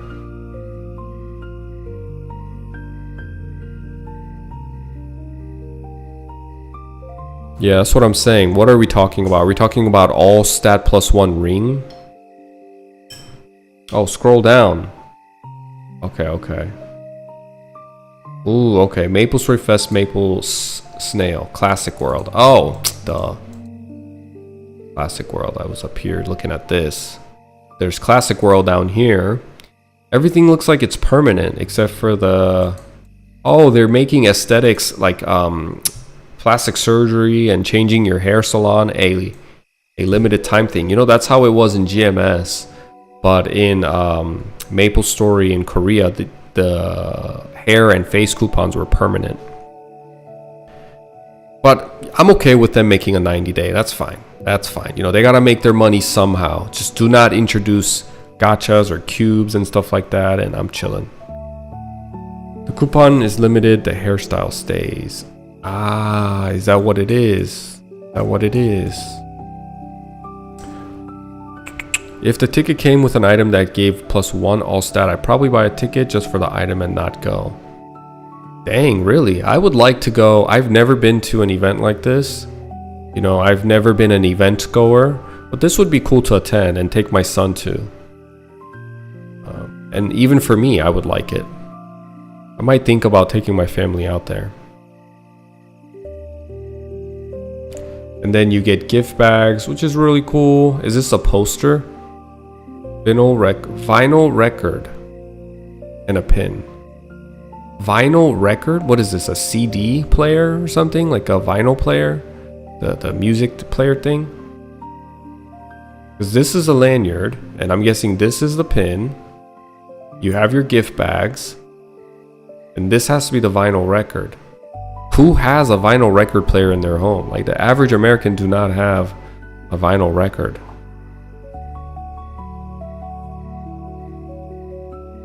I mean, I guess it's really cool to have. A lot of people like to collect those. They're coming back into fashion. Is that so? They were always vintage, I guess, right? Okay, I think we can change our class now. Look at all these people, man. They don't want the game to end. They want the game to go on. And they don't want it to be a beta anymore. They want it to be a permanent thing. Okay, let's try the Crusader.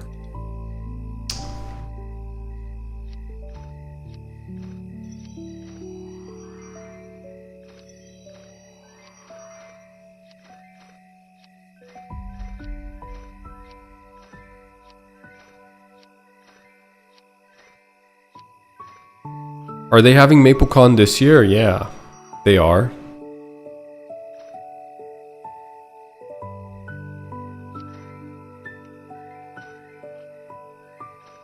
Do I want to try the Crusader? What was new about Crusaders?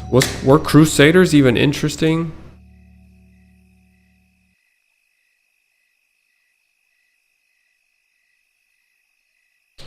Where is the new skills that we can see? This? Were Crusaders interesting by... like, were they interesting at all? Because I might just try the Archer again. Let me see. Crusaders, combo, panic, shout maybe is something interesting. You're gonna have bleed with the axes.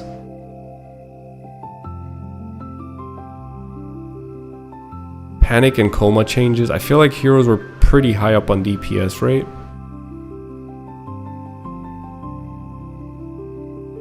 Can I send the link in here? I don't know if I can. I don't think I can. But if you just type in MapleCon 2026 on Google, it'll pop up. Okay, I'll try the Crusader. We're gonna try it.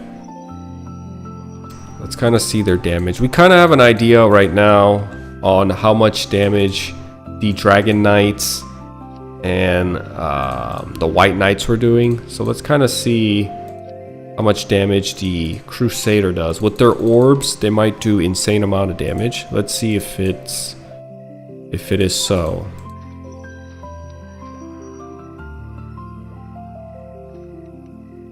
I think for, again, when it comes to Crusaders, axes are better. And I'll go over this. Let's go over this here. Well, I would probably wear this two-hand axe just for the damage. And plus, when the final attack triggers and you're wearing two-handed weapon, I think it looks cooler. But that's personal preference. But because we tried the one-handed mace and shield on our last one, we're gonna try two-handed axe this time on the Crusader. So let's kind of put points back into how we had it before. Obviously, I think we're gonna use a lot of power strike. So Crusaders are different in a sense that in your third job advancement, you don't have anything that can replace power strikes. So you have to put all points into power strikes, because this will take you all the way up to fourth job advancement. Whereas Paladins, you can kind of get by with charged blow and it replaces your attack for the most part, unless you're like hitting a single enemy. Crusaders, that's not the case. You have a combo attack with panic and coma, but you can't use these back to back to back to back. So we're gonna go power strike, do some improve HP recovery. If this is how it would probably look, I would probably only put few points into iron body. I would want to prioritize these two skills, but already I can't. And this is the same issue that I talked about while I was play testing Dragon Knight and White Knight, is you don't know what to give up, and that's especially more so and more of a case in a Crusader where Power Strike has to take you to level 120.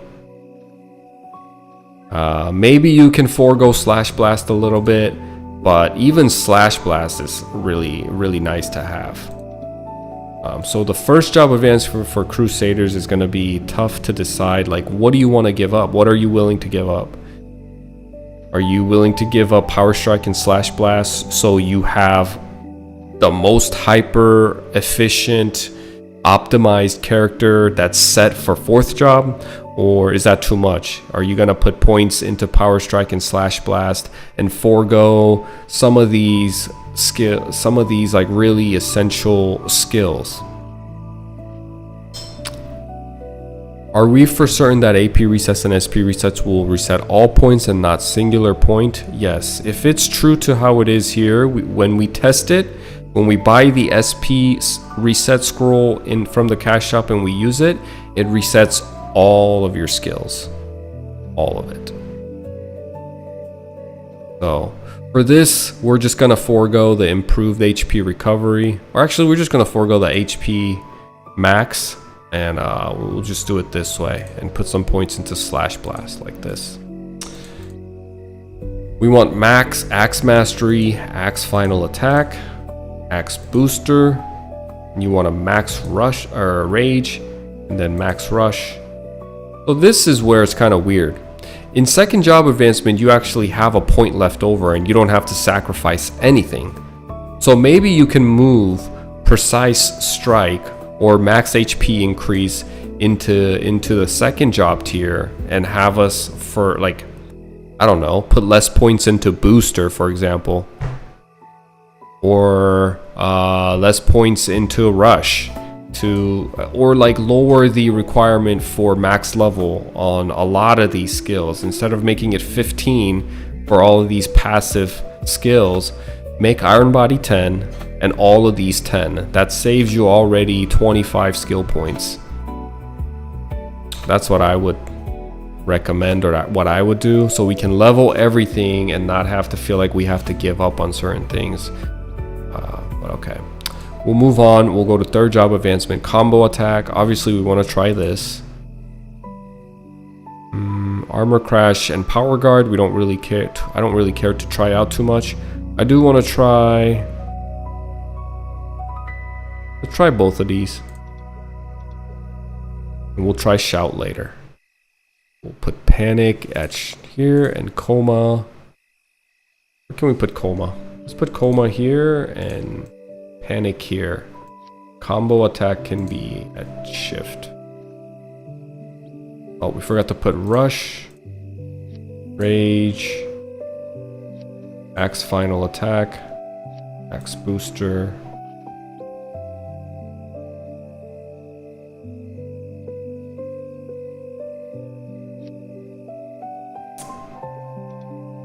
Okay, let's try it like this.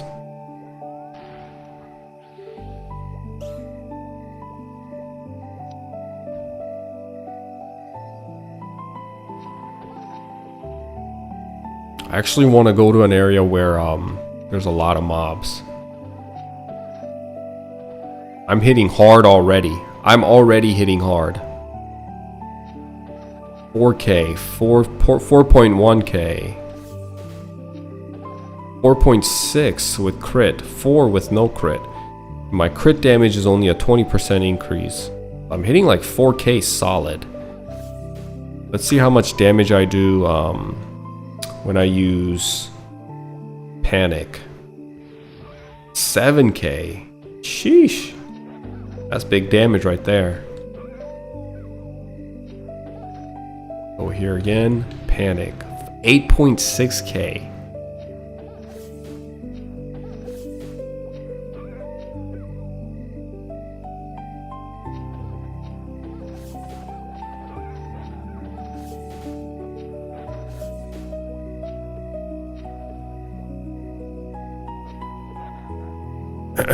Back in the day, it was a single point. Now it's a full reset. You don't need precise strike though. Oh, I almost died. You're way over on accuracy. Are you sure? Because those accuracy can creep up on you in 4th job and later on. I think that's a premature statement. We don't know if we're gonna need accuracy or not, and I have a feeling they're not gonna completely nuke accuracy. They might make it so it's easier for you to kind of still prioritize strength and not miss a lot and make it less burdensome, but I don't think they're going to completely nuke accuracy to a point like you can have enough accuracy just by leveling. 무슨 서버냐? 메이플스토리 글로벌 서버입니다. 클래식 서버. May I know the title of the background music? Sure, the title is a MapleStory sleep playlist for a deep summer night filled with sounds of crickets. That's what the name is. You know what's gonna be ironic? If they give rangers and snipers no cooldown on arrow rain and arrow eruption, you're gonna see clerics looking more like archers than rangers. Rangers actually gonna look more like a mage that shoot down arrows from the sky, and priests are actually gonna look more like the archers shooting holy arrow. That's gonna be kind of funny.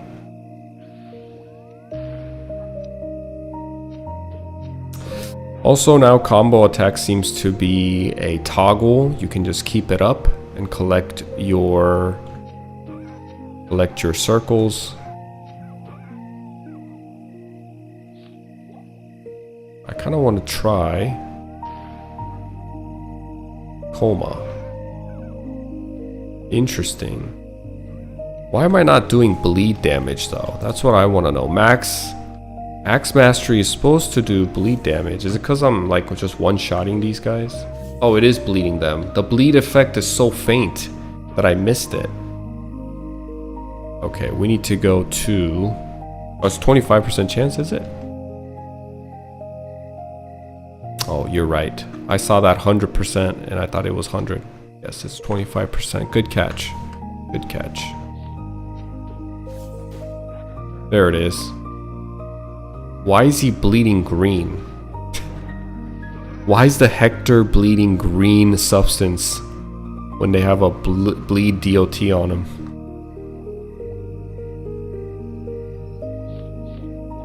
Yes, I can use rush a lot more now, correct.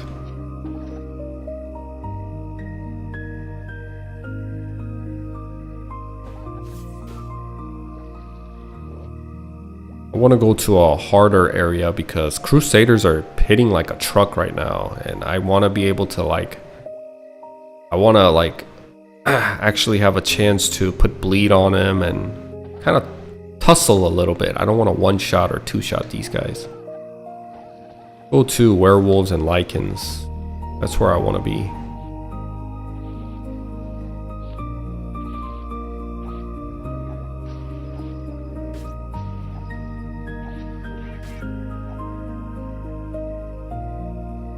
Oh, this one again.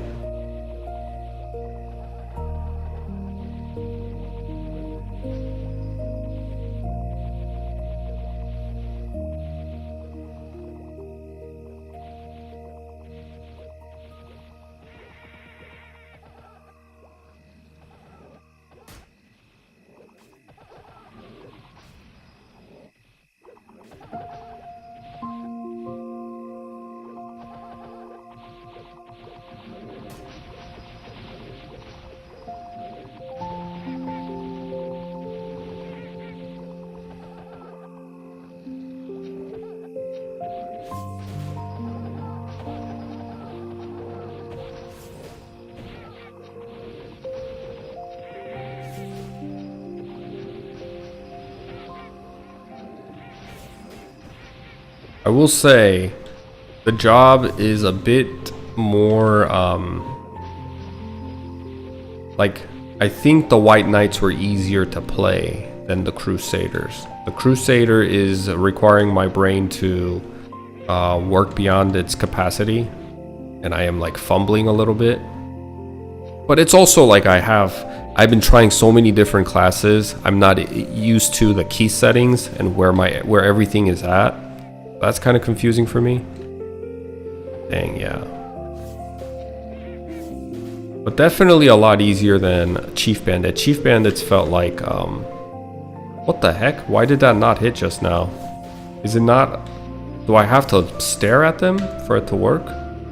You have to look at them for Coma to hit the enemies. It's not like, it's a different type of AoE now. You must be facing them. Was it always like that? I don't think it was always like that. I think it did damage to behind you as well when you used Coma.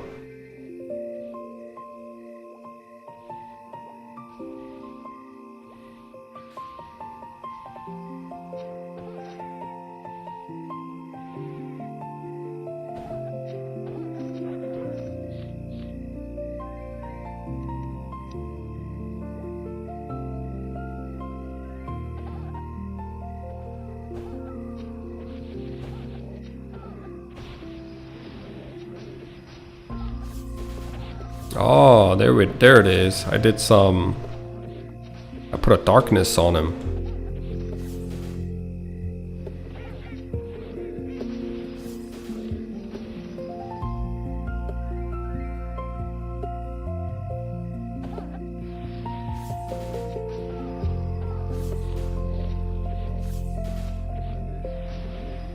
Oof.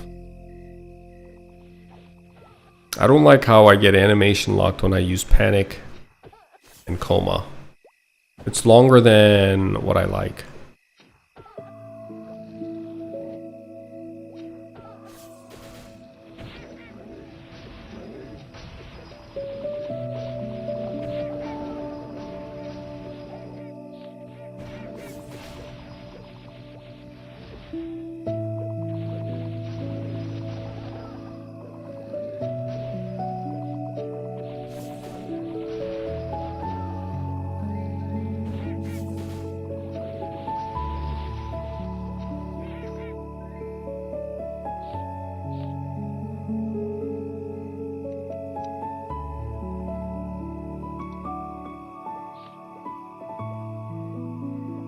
Chief Bandit seems like the most work in mesos, but the best, right? The lines are insane. Yeah, I think Chief Bandits are by far the strongest third job advancement right now. I do think so. They're the most fun and the they're the most fun and the most OP. Most of the time those two things can't be true at the same time, but Chief Bandits glowed up. 전사 중 3전사 중 뭐가 제일 괜찮냐? 다 괜찮은 것 같은데 저는 개인적으로 팔라딘이 나이트가 제일 재밌었던 것 같아요.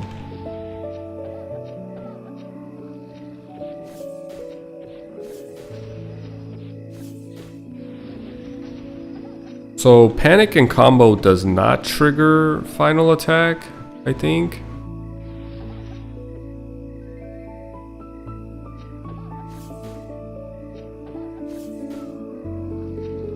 That final attack is so sick. Not having stance just sucks.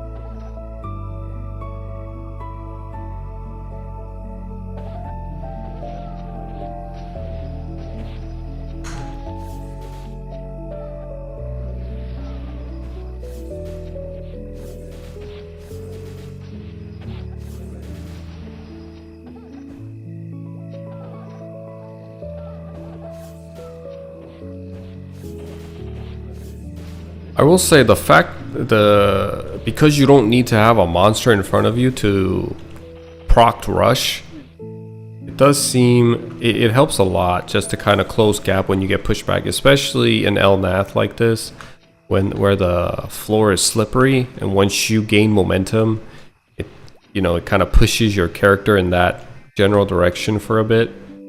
It's nice to kind of recover with rush. 어제 하나님 감사합니다. I feel sad for people who constantly chasing the OP class instead of fun class that fits their own playstyle. Exactly, man. I 100% agree with you. Yeah, snowshoes still give grip. Yep, that is true. Do you have a job in mind for the game when the game actually comes out? I'm thinking probably a crossbowman. Or actually, now that I tried it, ooh, man. I think the ranger was really fun. Although the aesthetics of the crossbow looks really cool, and I'm a huge fan of crossbow. I might play a ranger, but I don't know. With this new, I got really disappointed with the Arrow Rain update. So maybe I'll play a crusader. This is fun too. I think the knight was really fun too, the knight. But I always have this childlike dream to use rush and brandish before I die. So maybe I'll create a fighter and create a hero just so I can use brandish. That's if they release brandish the way it was. They might change it, they might remove it, who knows. They will balance change before release anyway, for sure, so people can't even decide what to play yet. Right. No matter what stream I go into, people are spam asking which class is the best. Yeah, that's just how it is, right? 어제와나님 감사합니다. 주얼. Any co-op strategy in classic or any kind of synergy between classes, or is it just everyone can do everything alone? So here's the thing.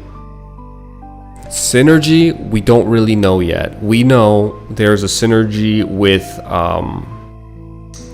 there is some synergy. We're seeing hints of synergy. For example, they haven't removed hyper body. What does that indicate? Well, that definitely says one thing. It says they don't have a vision for the game going the way retail did, where you solo grind the entire map by yourself, or else hyper body would not be needed.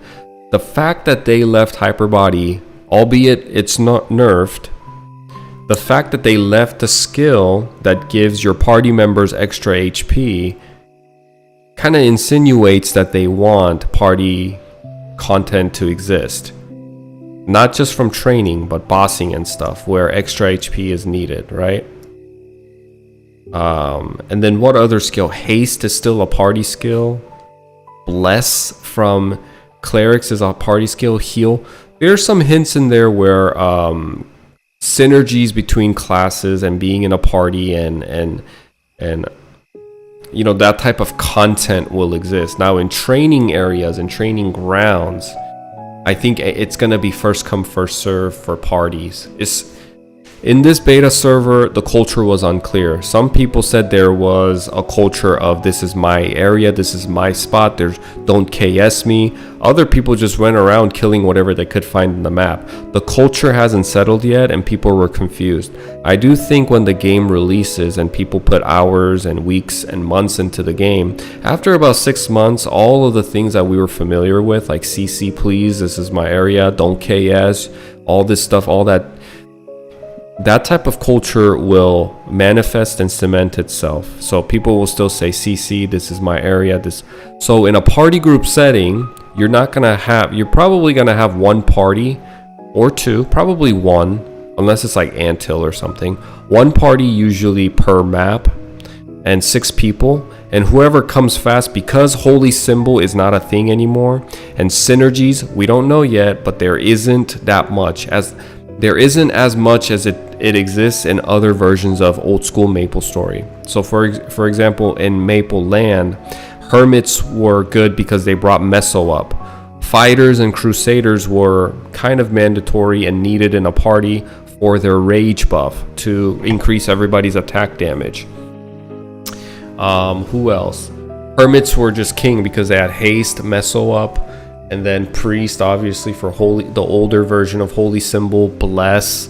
And I don't think that's gonna be the case anymore. There isn't a mandatory skill that people are gonna be like, okay, we really need this person in a party. And that used to be the priest, but that isn't the case anymore. It's just gonna be nice to have a hermit or a chief bandit to give you haste. It's just going to be nice that the crusader is there to give you rage buff. But I don't think we're gonna have, especially, and that's not just by game design, that's just the culture difference too, the cultural difference between the East and the West of two MapleStory servers. And also just the game design I don't think doesn't want the game going in that direction. Because even the Ice Lightning and Fire Poison mages don't have skills like party buffs that's essential. We covered archers, which don't have any party buff. Hermits have haste, and that's about it. And then spearmen have hyper body and third job, but it's not gonna be, I don't think it'll be needed. It'll just be nice to have. Crusaders, nice to have that attack buff for the party, but nothing cemented. I don't think we're gonna have any type of meta or anything like that. It's gonna be free going. So when you get in a party in a map, if there's spot, they'll just take you in. I think that's how it's gonna be.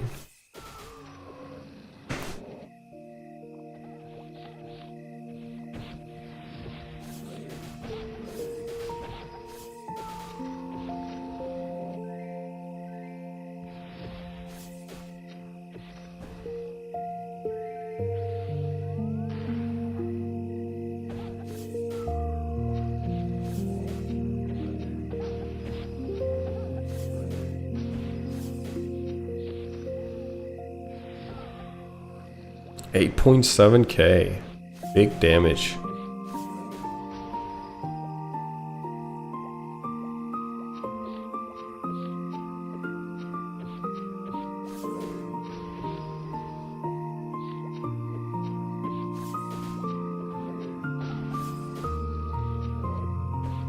I do think the skill changes that they added to Hermit were really underwhelming. Like Shadow Meso or Maso Shadow and Shadow Web even, that existed too, but nobody used that really.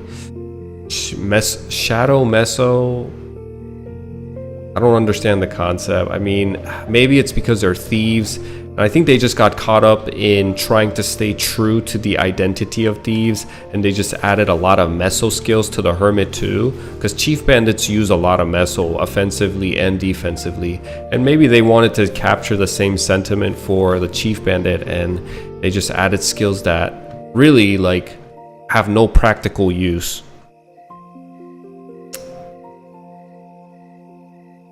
I do agree that hermits are they kind of got I don't know, it's just what's the word I'm looking for? Shafted. They got shafted. They got played a little bit.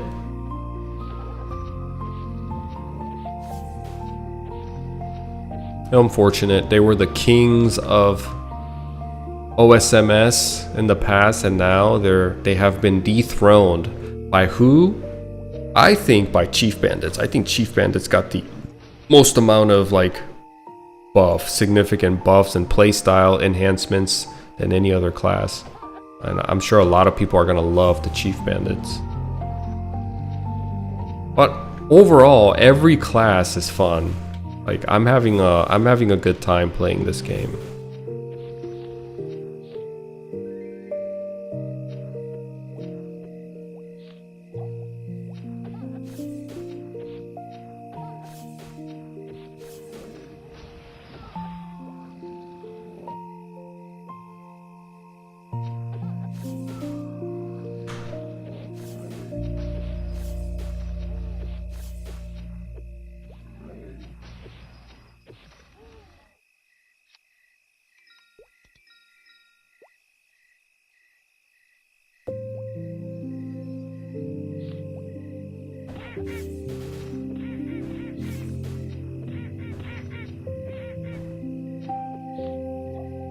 You envy the perma beginners, huh?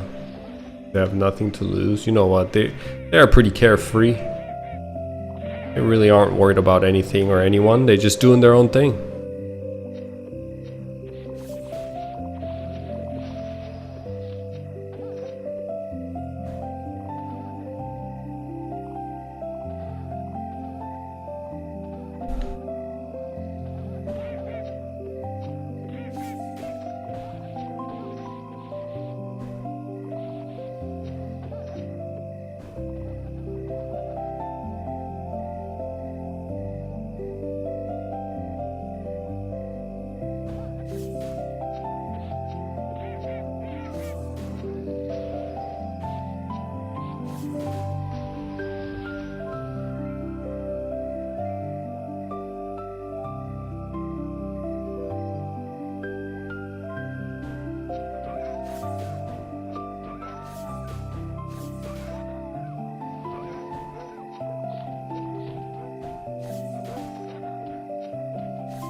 용기사도 글클맨에서 많이 바뀌었나요? 네, 많이 바뀌었습니다. 용기사가 데미지를 너프를 좀 많이 먹었고 하이퍼바디도 너프를 많이 먹었고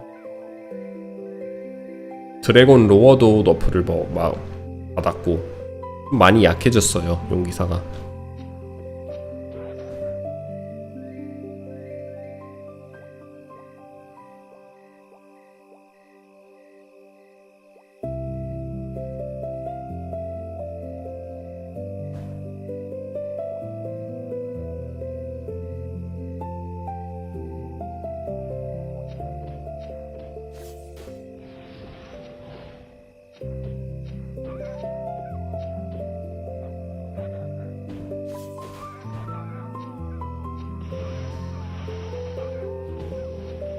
도끼가 뉴 메타가 될 것 같습니다.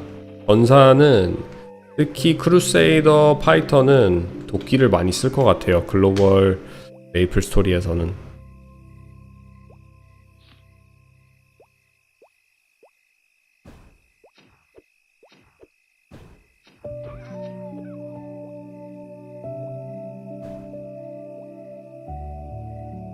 I think right now mage shields are underwhelming, giving no int. I think weapon defense needs to get more buffed. I'm not gonna lie. Weapon defense still seems pretty underwhelming to me.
Ice lightning isn't a nice spot.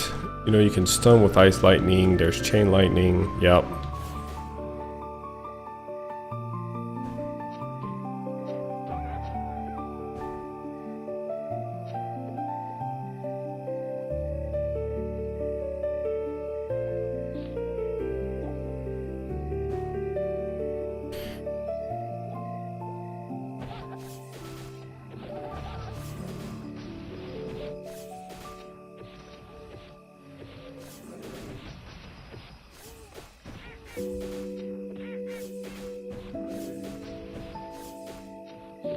Oh, that was satisfying to mow them down like that. That was nice.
I really want to play Sin since it was my real main in OSMS, but I don't know if I can keep up nowadays with getting all the expensive throwing stars and stuff. It's easier to go with other classes where you just need your weapon.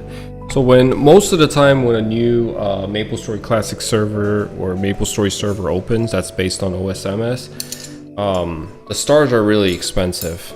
But after a while, after the server has been out for a while, usually the price of stars will come down as the game ages.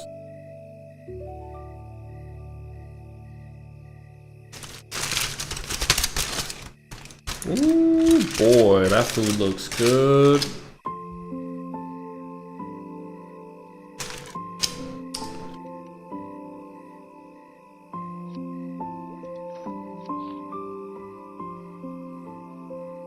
브로 얼마 전에는 궁수였는데 직업이 바뀌었네요.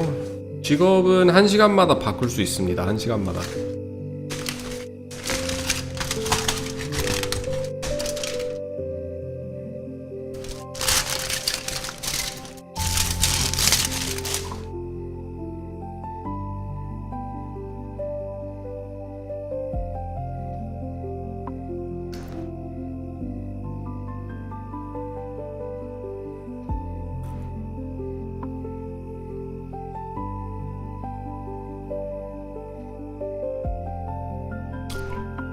Thanks, bro.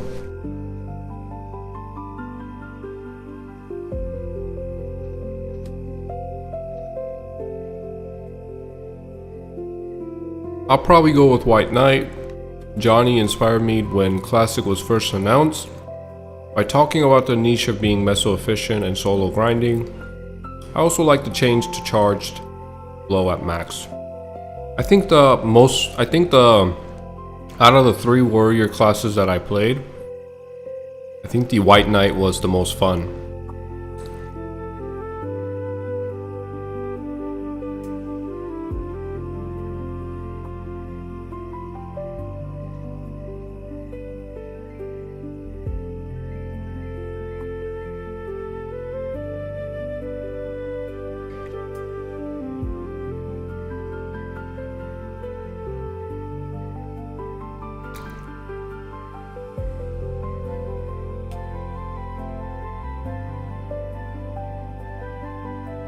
무엇을 드십니까?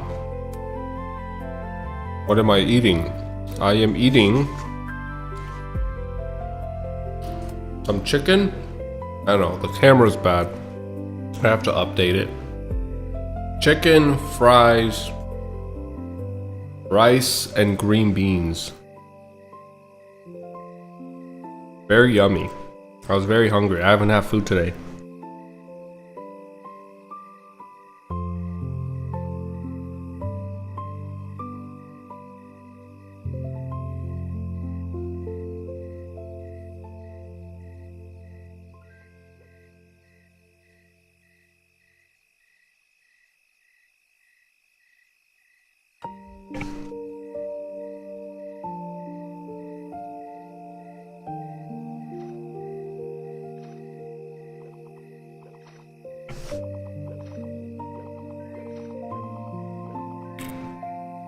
Did I live in Japan in the past?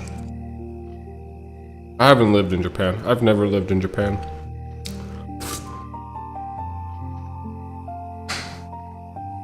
I would have loved to.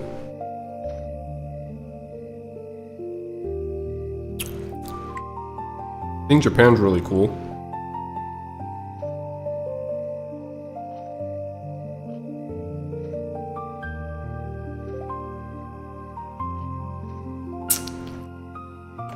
Yeah, I got the sauce right here. Oh, look. It got green screen affected.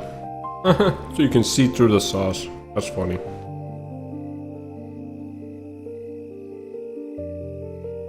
Do I know kimchi? Of course I do, man.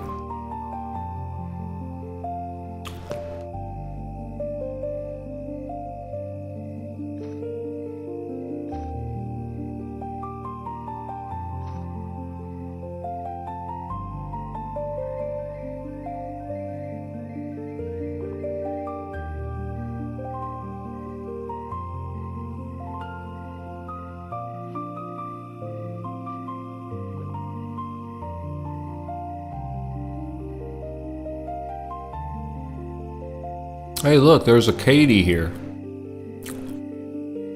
AT. We have a Katie in chat too.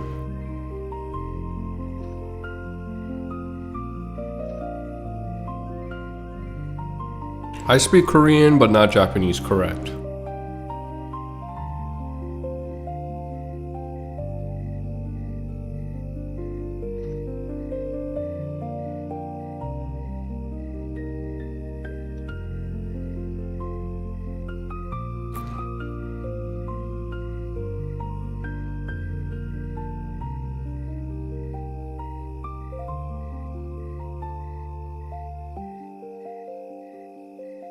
A big old chicken.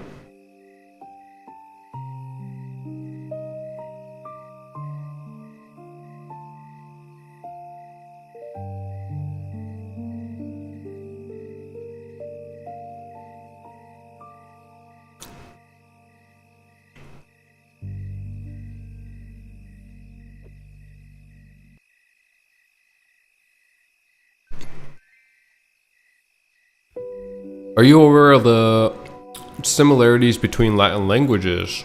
I am. Any idea how close Korean and Japanese are? Korean is very much influenced by Japan. A lot of Korean words are they get their influence from China and Japan.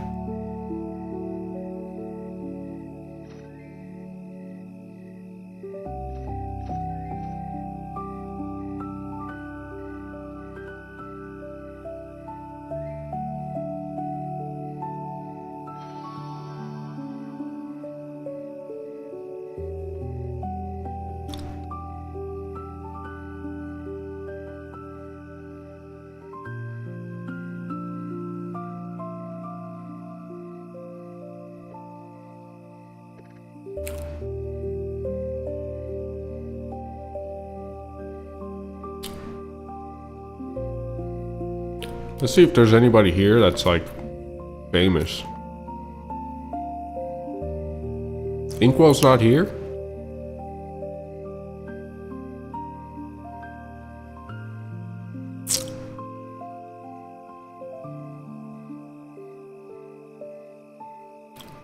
여기서 사람들 뭐 하고 있냐? 그냥 시간 보내고 있는 겁니다. 마지막 날이라서.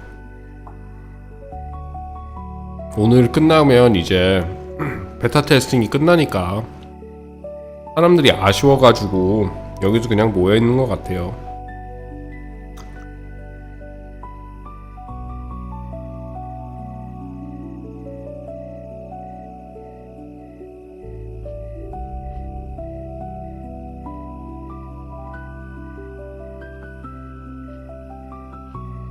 I was born in Korea and I was raised in Korea and I graduated middle school in Korea and then I came to the States.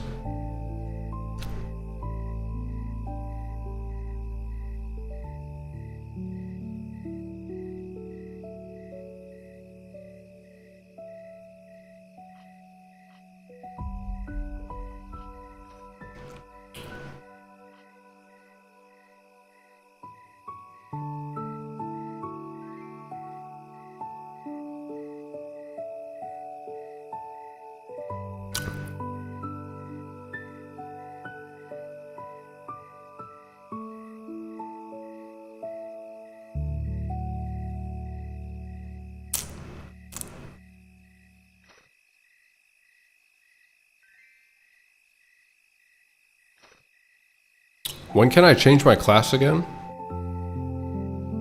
I just changed to a fighter, what, like 230? I think it was like 230, 225. So after I eat, I could probably change again. I'll try one more. What should I try? I've tried all the warriors. Tried the hermit, all the archers, all the thieves. I really have magicians that are left, but I can't do all three. I can do one more. Priest?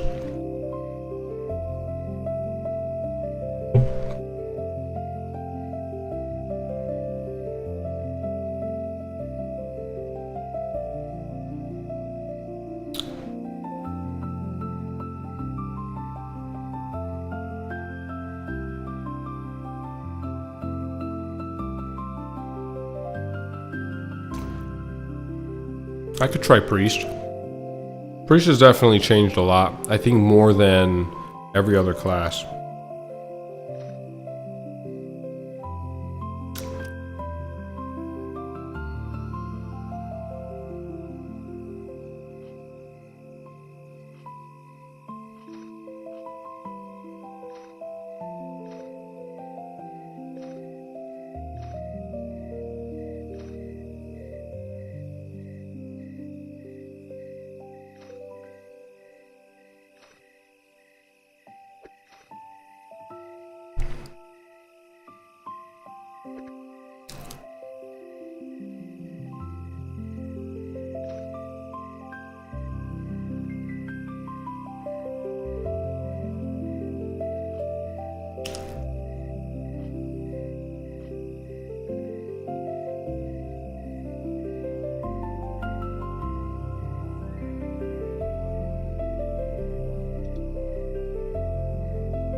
먹는 거 치킨하고 밥하고 그냥 야채? 닭가슴살 먹으면 닭가슴살이에요. 닭가슴살.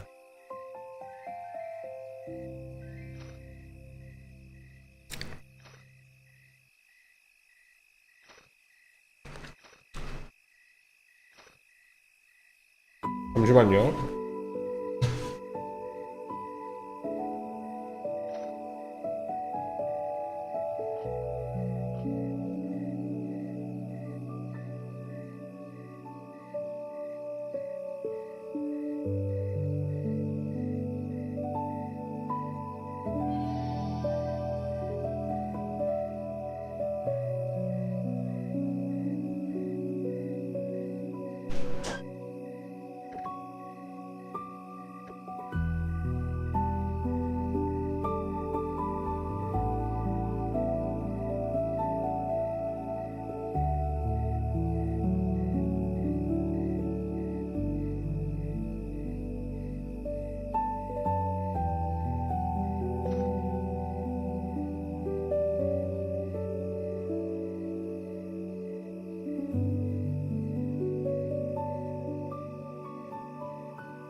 don't think it'll allow me to change it. Let me check.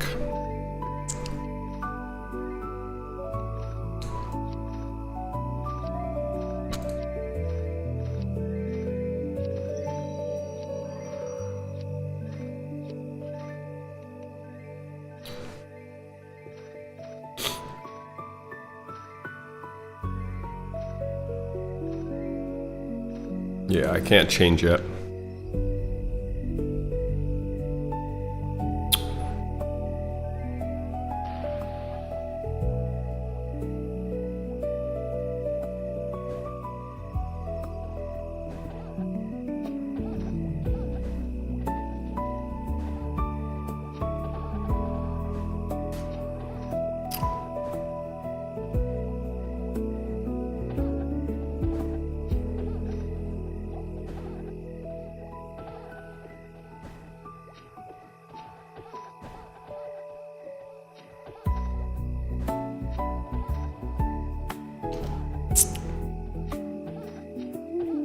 생방 맞습니다.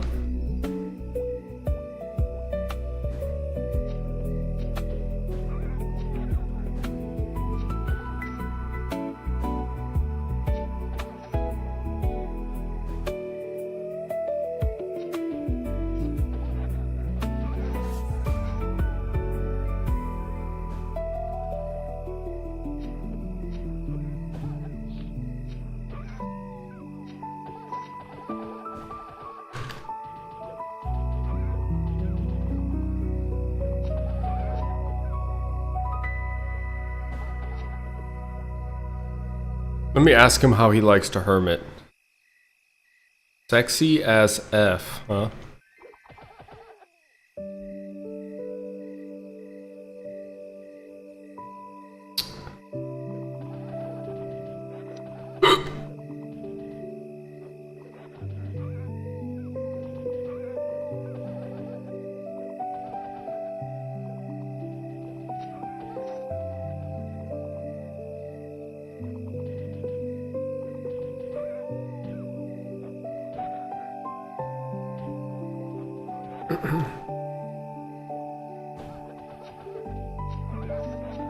What do you think of the hermit? What are your main thoughts about warrior stir job at the moment? I think the warrior stir job I really like the white knight, right? But did I like the dragon knight? No. A lot of classes had like trade-offs to buffs and nerfs and like changes that kind of made them better in my opinion and worse in some other cases. They had some trade-offs.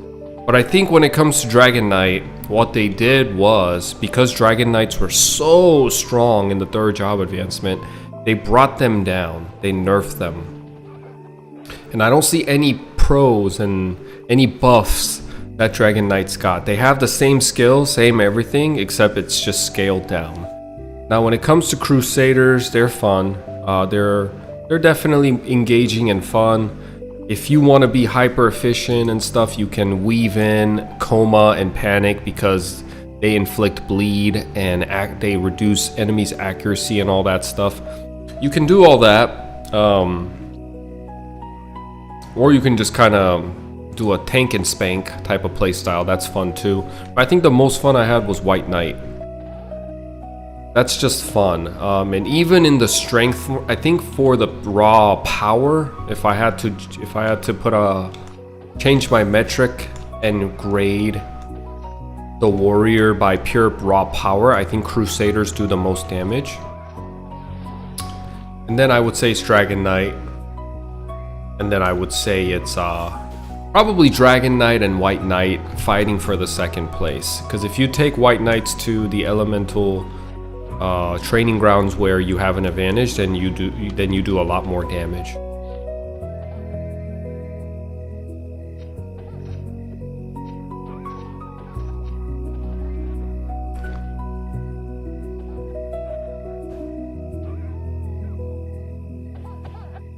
But I'm having fun.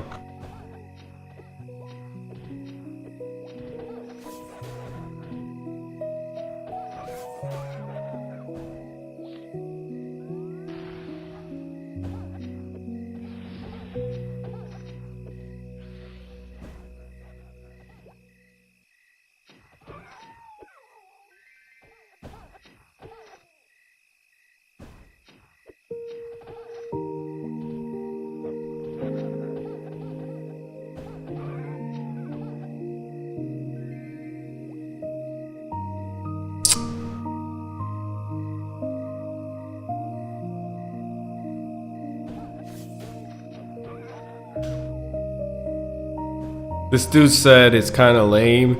He thought the Crusader was gonna be more fun. That's kind of funny.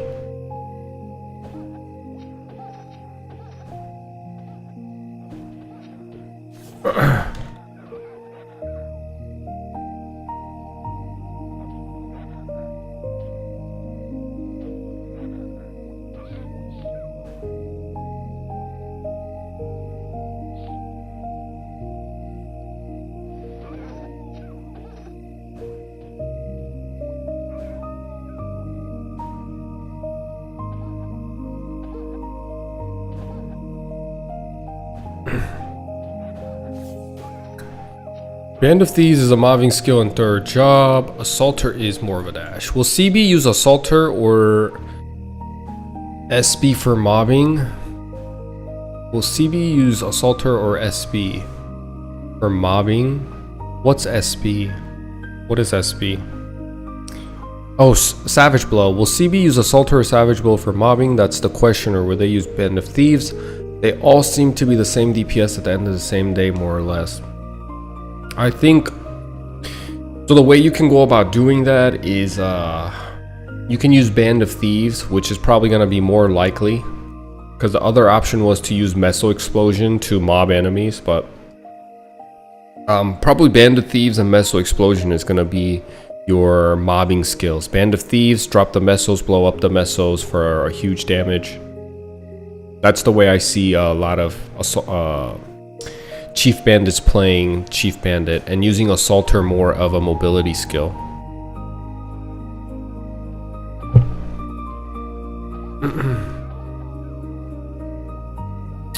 I mean, I saw people using 2S Assaulter to kill a mob and 2X to kill SB. I mean, yeah, so if you have to hit both of them twice, and you know, what would I choose? I would probably, it would depend on what map I'm in. And my environment.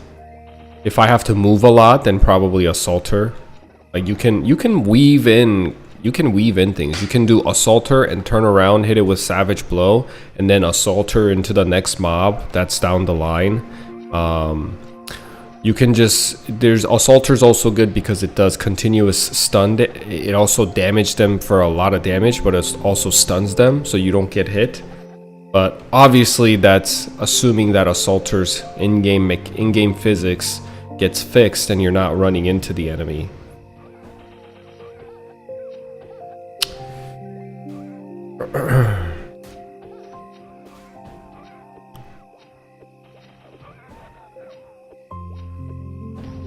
I agree. Band of Thieves just not fun, not very interactive.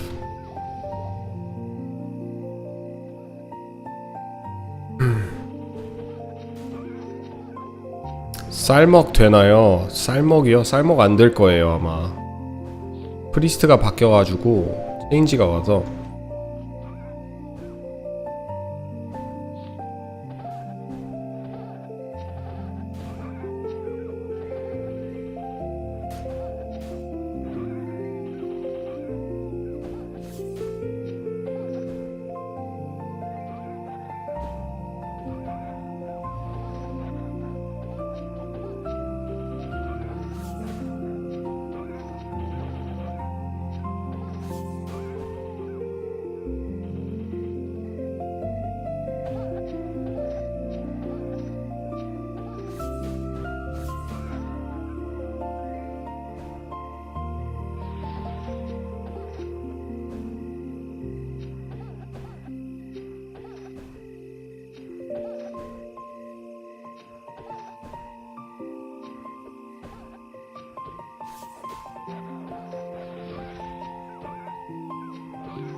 Let's see if we can go job change.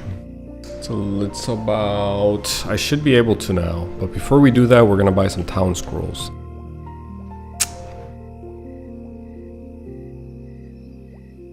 Do you think Korea will get Classic World, or is that pretty much Maple Land?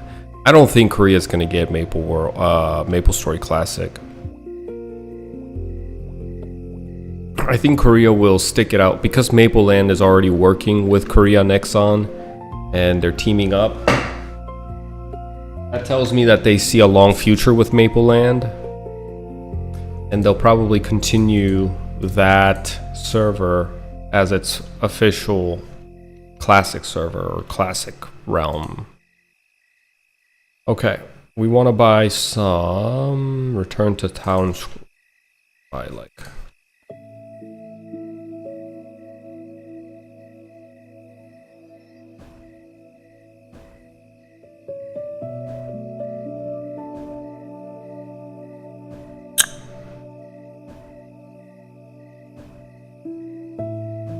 글클매에서 많이 쓰이는 영어 줄임말들 알려주실 수 있나요? 엄청 많죠. 뭐 B 하면 buying이고 S 하면 selling이고 또 뭐가 있을까? 그 GTG, got to go 가봐야 한다. BTW, by the way. 맞다. 까먹은 거 말해준 거 있다. BTW, GTG. 파티 고마웠다. 나 가본다. Got to go. 가보겠다. 또 뭐가 있을까? 엄청 많죠?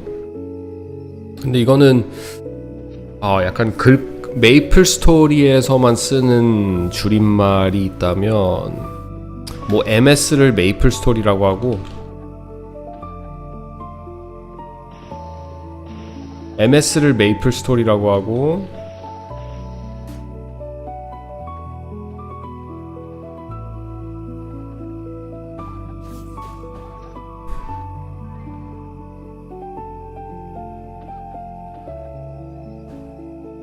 그 다음에 또 뭐가 있을까? HB를 하이퍼바디 뻥이라고 합니다. HB를 HB 뻥 피뻥 SE sharp eyes SI 윈드 부스터인가? 그 바이퍼 스킬 스피드 인퓨전이라고 공격 속도 높여주는 스킬 SI HS가 홀리 심볼이었는데 이제 어떻게 될지 모르겠고 홀리 심볼이 바뀌어가지고 하여튼 많아요.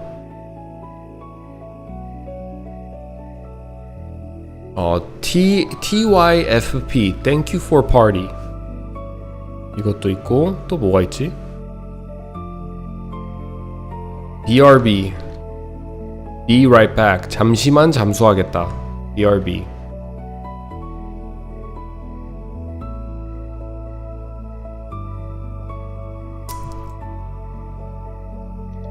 자, 마지막으로 시험해볼 프리스트 한번 해봅시다.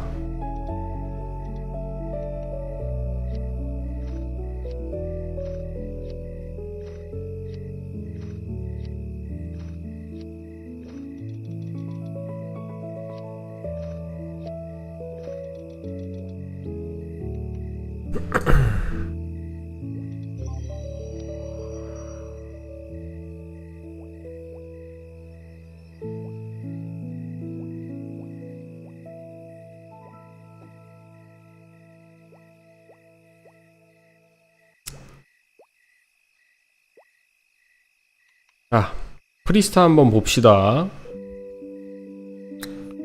Let's look at priest.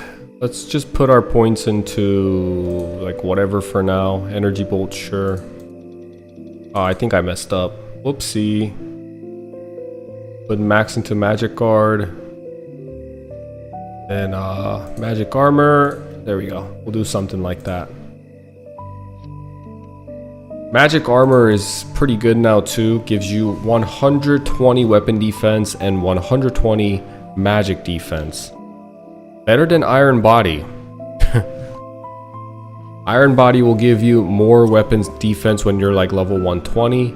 But this thing gives you flat from the get-go 120 weapon defense and 120 magic defense. And it gives you magic defense, not just weapon defense, so super good. MP Eater, we want to put points into that, but we want to definitely try Holy Arrow. We're going to put Holy Arrow here. Put some points into Heal. Should unlock Bless. Nope. 5 into Invincible.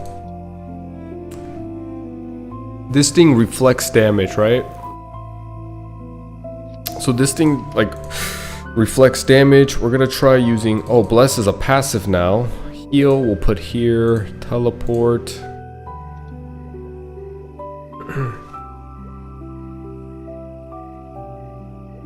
We're gonna go try at the coolie zombies.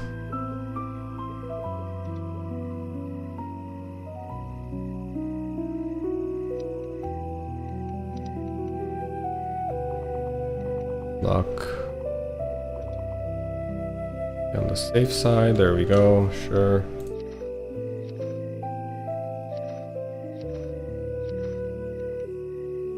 There we go.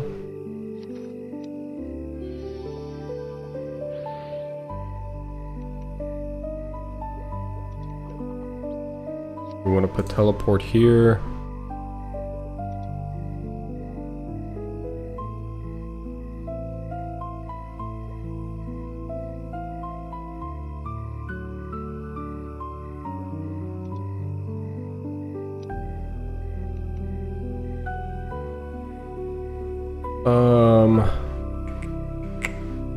Okay.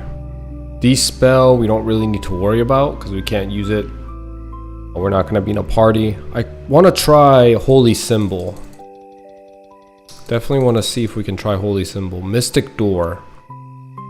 It requires 2 magic rocks and opens a portal for 40 seconds. Bless is still inactive, are you sure? Oh, it is. Bless is inactive. Okay.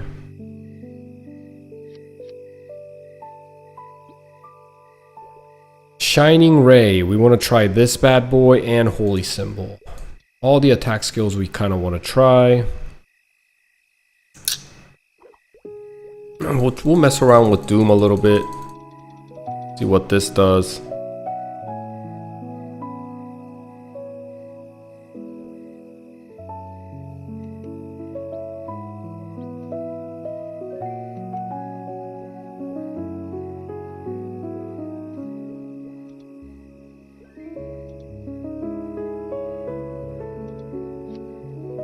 Stick door.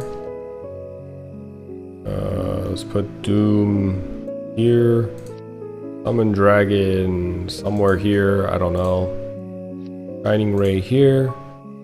Holy Symbol right there. Okay, let's kind of try this thing out. Let's summon a dragon. Teleport. The teleport seems like it got nerfed a little bit, or is it just me? Unironically, more archer than the actual archer third job. Except you don't bow whack and you shoot 3 times. You're a mage bow mage. What does more damage, Shining Ray or Holy Arrow? Holy Arrow at max level does basic 60 attack on 3 enemies.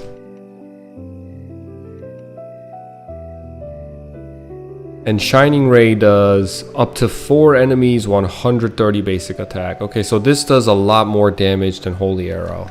So this is gonna be your main, basically main attack.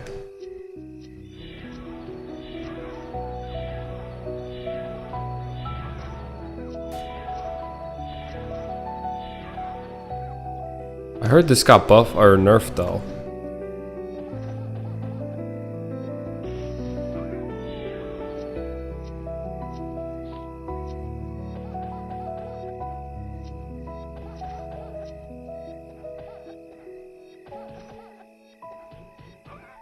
So, doing about 900 damage 3 times, 900 to 1000. Let's see how much damage my Shining Ray does.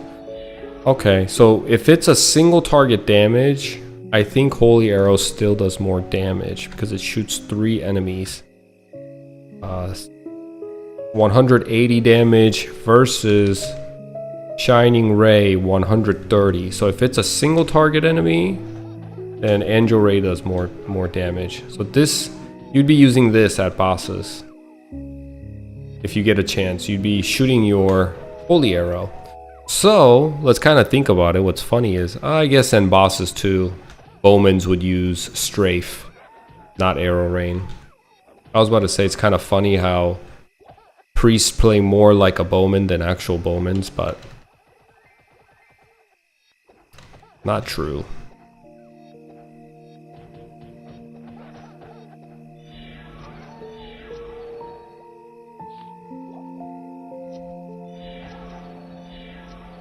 So this is what Holy Symbol looks like. 30-minute cooldown, and if I was to die, let's see what happens.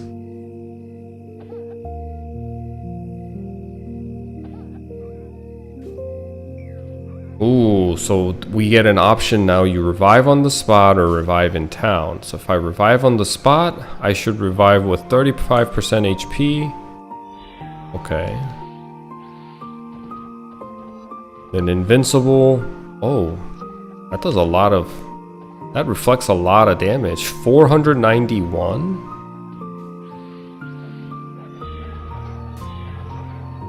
That reflects a lot of damage. Shining Rays Y-axis seem to be really low, or non-existent actually. Kind of funny. So if you're slightly below them, I guess it does exist a little bit, but if you're like below them, it looks like it's not hitting them.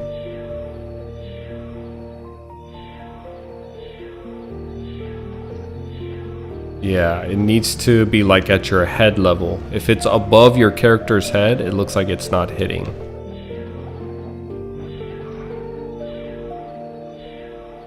Did I lose my EXP? Oh, dude, I did.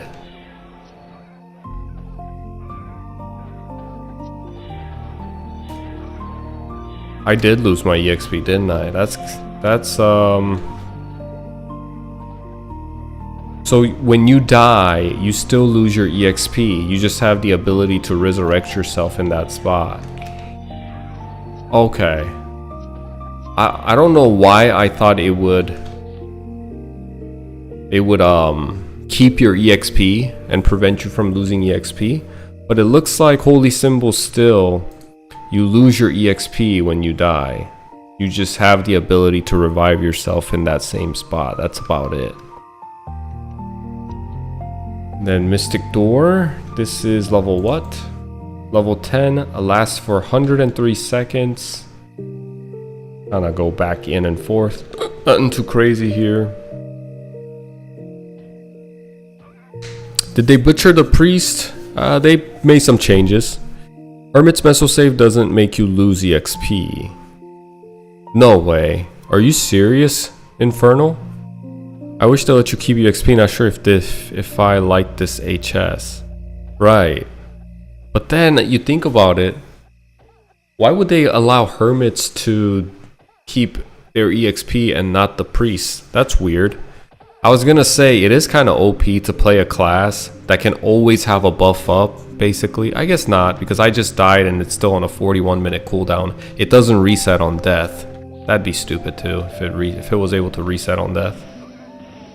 The only downtime where you wouldn't have HS if that was the case is if you didn't die while the buff is up and now it's on cooldown for 15 minutes, because it lasts for 30, cooldown's 45.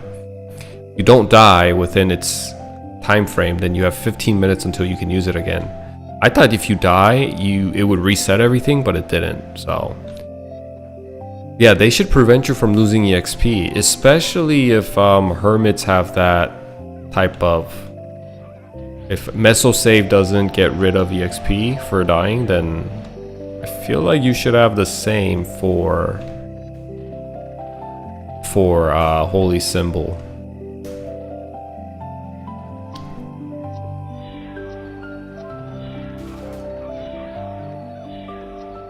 Yeah, I think hopefully they'll fix it.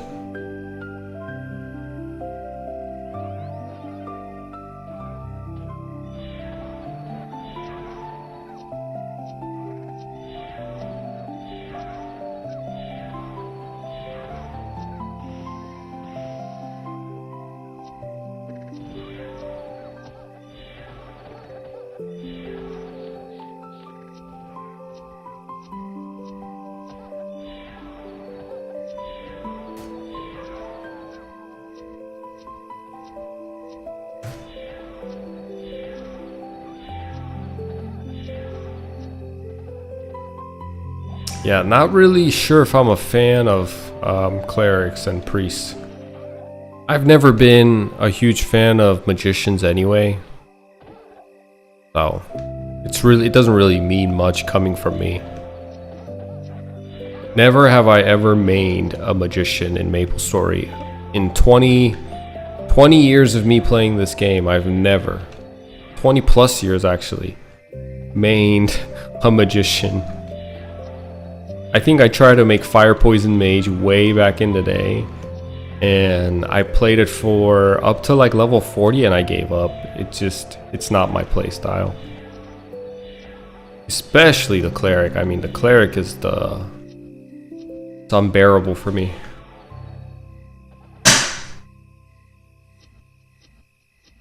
힐도 너프됐습니다. 네, 맞아요. 힐도 너프됐습니다. 힐도 이제 파티 안에서 쓰면은 5명한테 힐이 들어가는 게 분배가 돼요. 나까지 포함하면 6명. 힐이 분배가 됩니다. 안 그래도 그냥 퍼센티지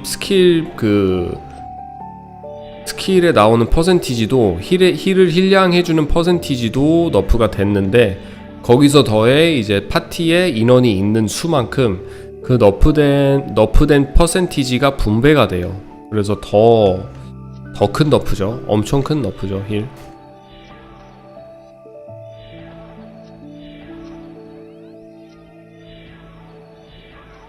I main battle mage that was released, but it played more warrior with a teleport than a mage. Exactly. So you gotta kind of find the sweet spot. It's really hard to get that right. Like, be a battle mage, but make sure you're not feeling like a warrior. Instead, a magical warrior. You know, and more magic than actually a warrior.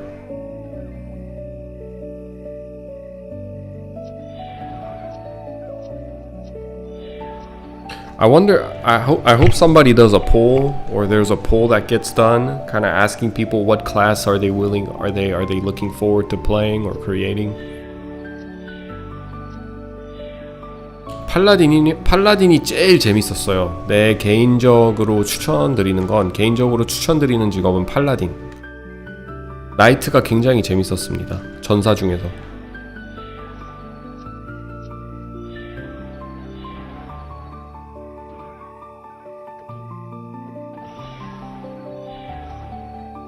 What do you do to not forget Korean if you don't speak much of it off stream? Do you watch or read Korean news? I watch Korean news on YouTube. I watch a lot of Korean content on YouTube as well.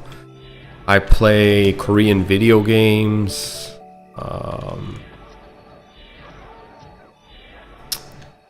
That's kind of like, I just keep it in my life, within reach in my life.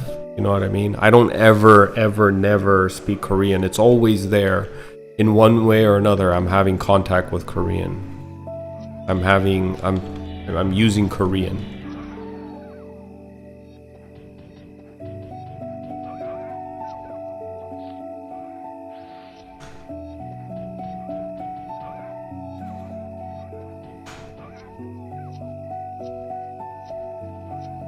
Do you know any other languages other than Korean and English? I know Spanish. The only poll on unofficial Discord was if we wanted pirates, and that was majority, we want them, but as long as it doesn't delay the game. I see.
게임하랴 방송하랴 정신이 없으시겠어요.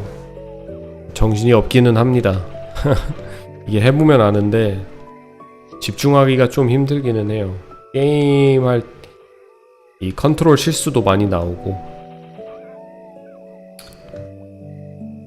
Are you going to play until they close the server? No, I have to go soon. I have other things that I gotta take care of. I usually stream in the morning, and at night I have to take care of some things around the house and stuff. So, bless, heal, door, dispel, fuel, useful for party play, but I wonder if they need one more thing pre-4th.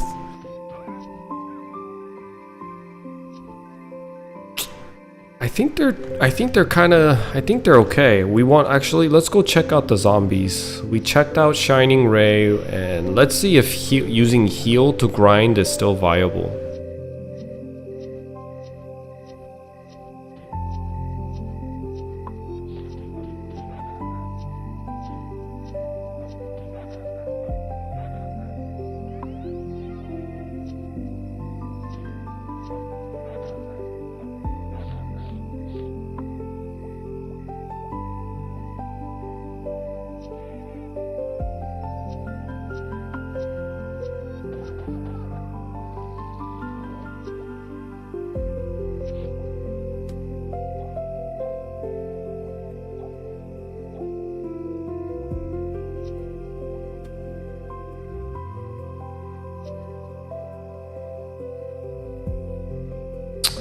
I'm actually kind of excited for this ending.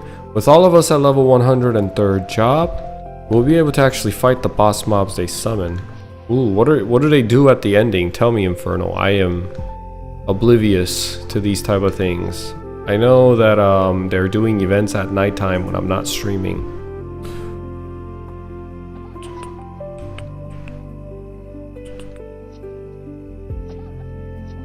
What's my opinion on bandits and sins? I think sins got they tried to balance out the sin and chief bandit, and they might have done it a little bit overboard. But I think chief bandits are gonna be extremely fun to play and strong, and hermits are gonna be okay too. Personally, I think they could have.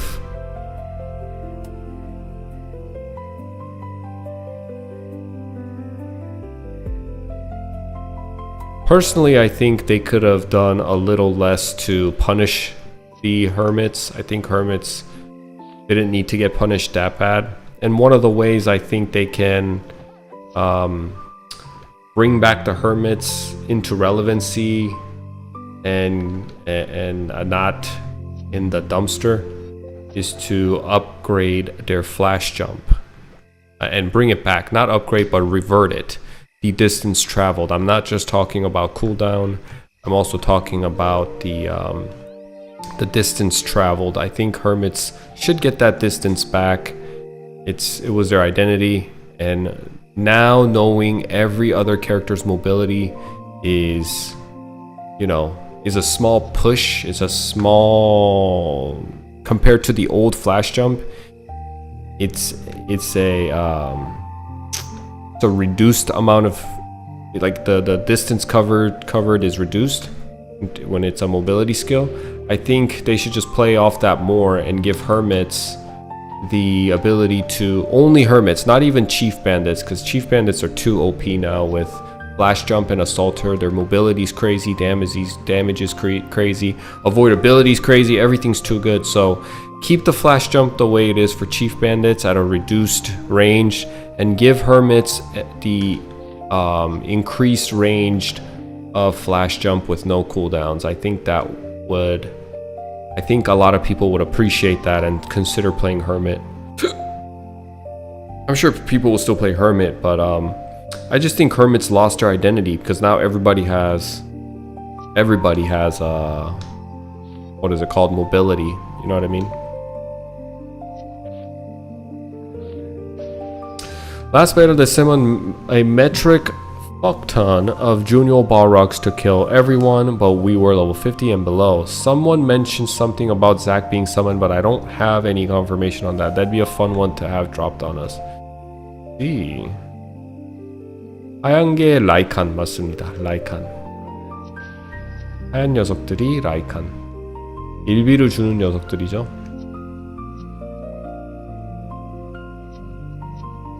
Zakum would be crazy. I'm surprised the server is so steady with all of everything going on that the server managed to stay steady the way it does.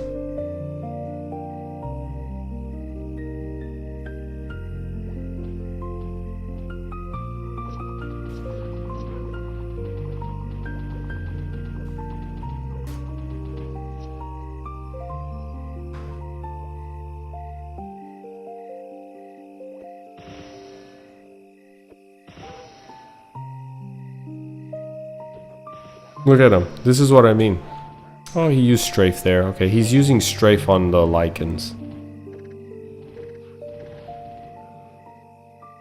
I kind of want to see what he does here. Okay. He's actually playing it pretty diverse. He's not just spamming arrow rain.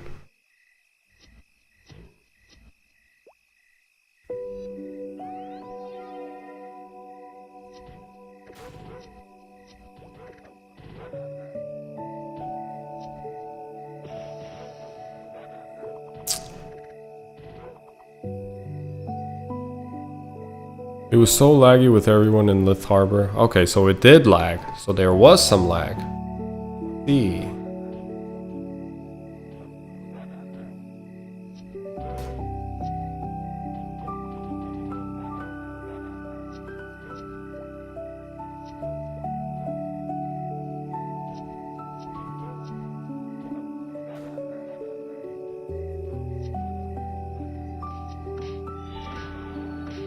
Wow, heal does no damage now. Yeah, you can't grind with this.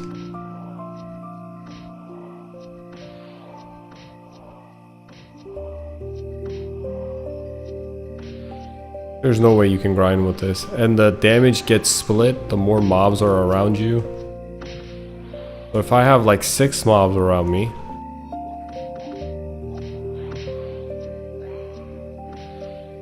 it's a great way to gather mobs though, so you can mob in chunks. I'm seeing 200, almost 100. Seeing heal crit though is something else, I will say. Oh, you can't even spam it like you used to. It's not spammable. But there's no way you can grind using heal now because you can't spam it. There's a slight bit of an animation lock, animation delay. There's a slight bit of a delay at the end of each heal. That's very slow.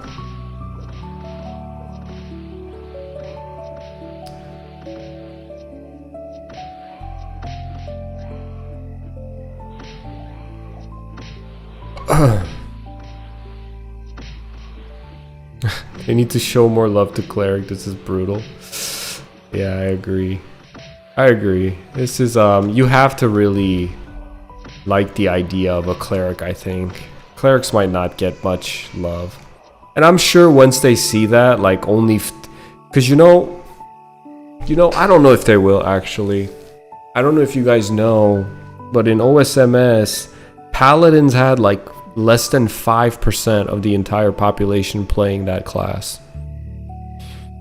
And in Maple Land too, it's the same case. Less than 10%, I believe. It's really low. And now with the new threat update, they've come up a little bit, but they're not afraid to like let people play the class for its niche. If you love the idea of healing and buffing people and like being a utility support-ish class, there's no other class than the cleric. And in raids, yeah, you might not, you have agency and you have independence now to go do your own thing with Shining Ray and Holy Arrow. You can kind of go grind by yourself with these skills, sure. But you are mandatory in a party setting in a raid. Like your heal and bless and Mystic Door. These little utilities are gonna be essential in a raid setting, so you will always get invited. This spell as well, huge utility skill, right? But all these skills are gonna still make you extremely wanted and viable in the late game. But maybe I think once they change Holy Symbol so it doesn't lose EXP upon death, I think it's a pretty well-rounded class. I think it's fine. It's just not as good as it used to be, maybe. Or it's unfamiliar. It's very different from what we're used to. But in other ways, you know, you can play this class in different ways and still be viable, still have fun.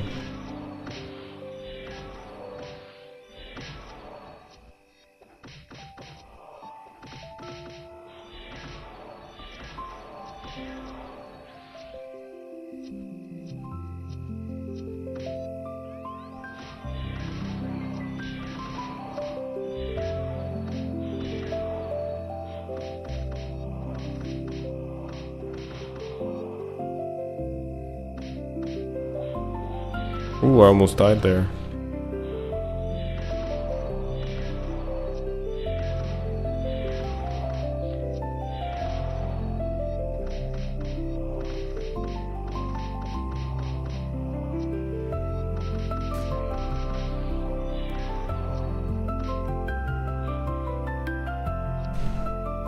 All right.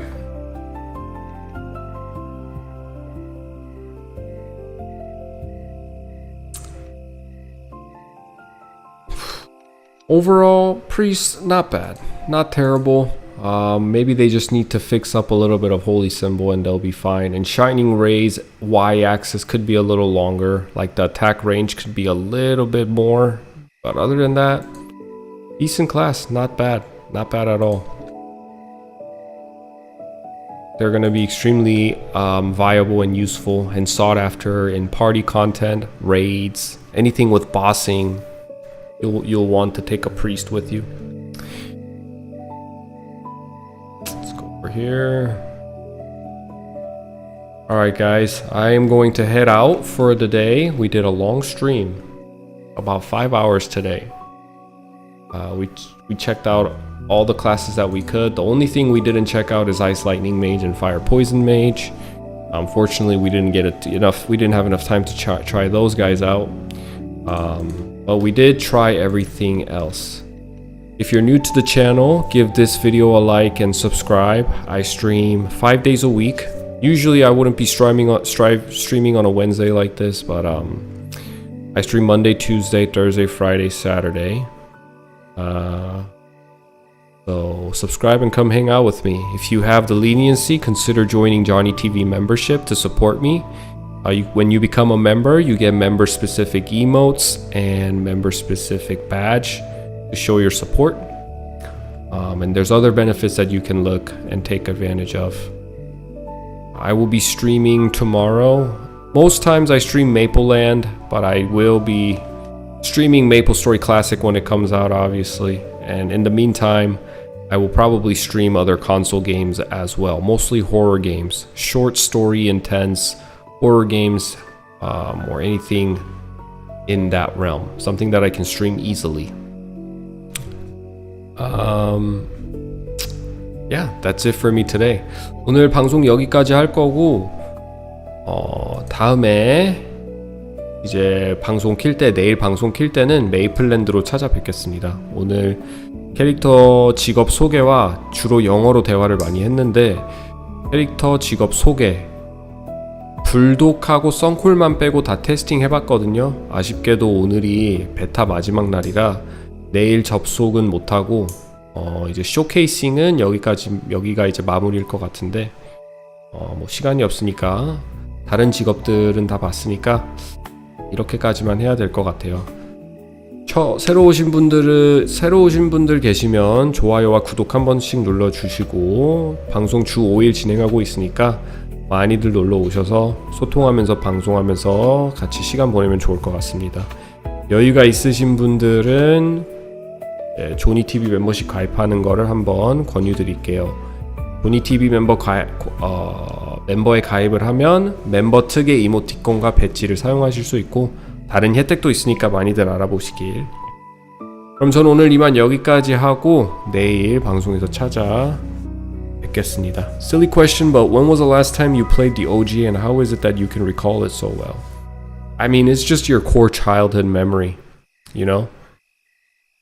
It's your core childhood memory, so I can remember a lot of it. I remember, you know, we have like momentary memories of our childhood, of moments that meant a lot to us. And for me, it was playing MapleStory with my cousins and my families and friend when I was a baby. Of course, I have other memories too, but it's just one of the core memories that I have, and I remember a lot of it. And because I played MapleStory all throughout my life, you just kind of stay up to date. Not up to date, but it's always a refresher and a reminder because you're surrounding yourself in that environment and within that community that talk about MapleStory. Alright guys, I am out. I will see you guys tomorrow. 가보겠습니다. Bye bye.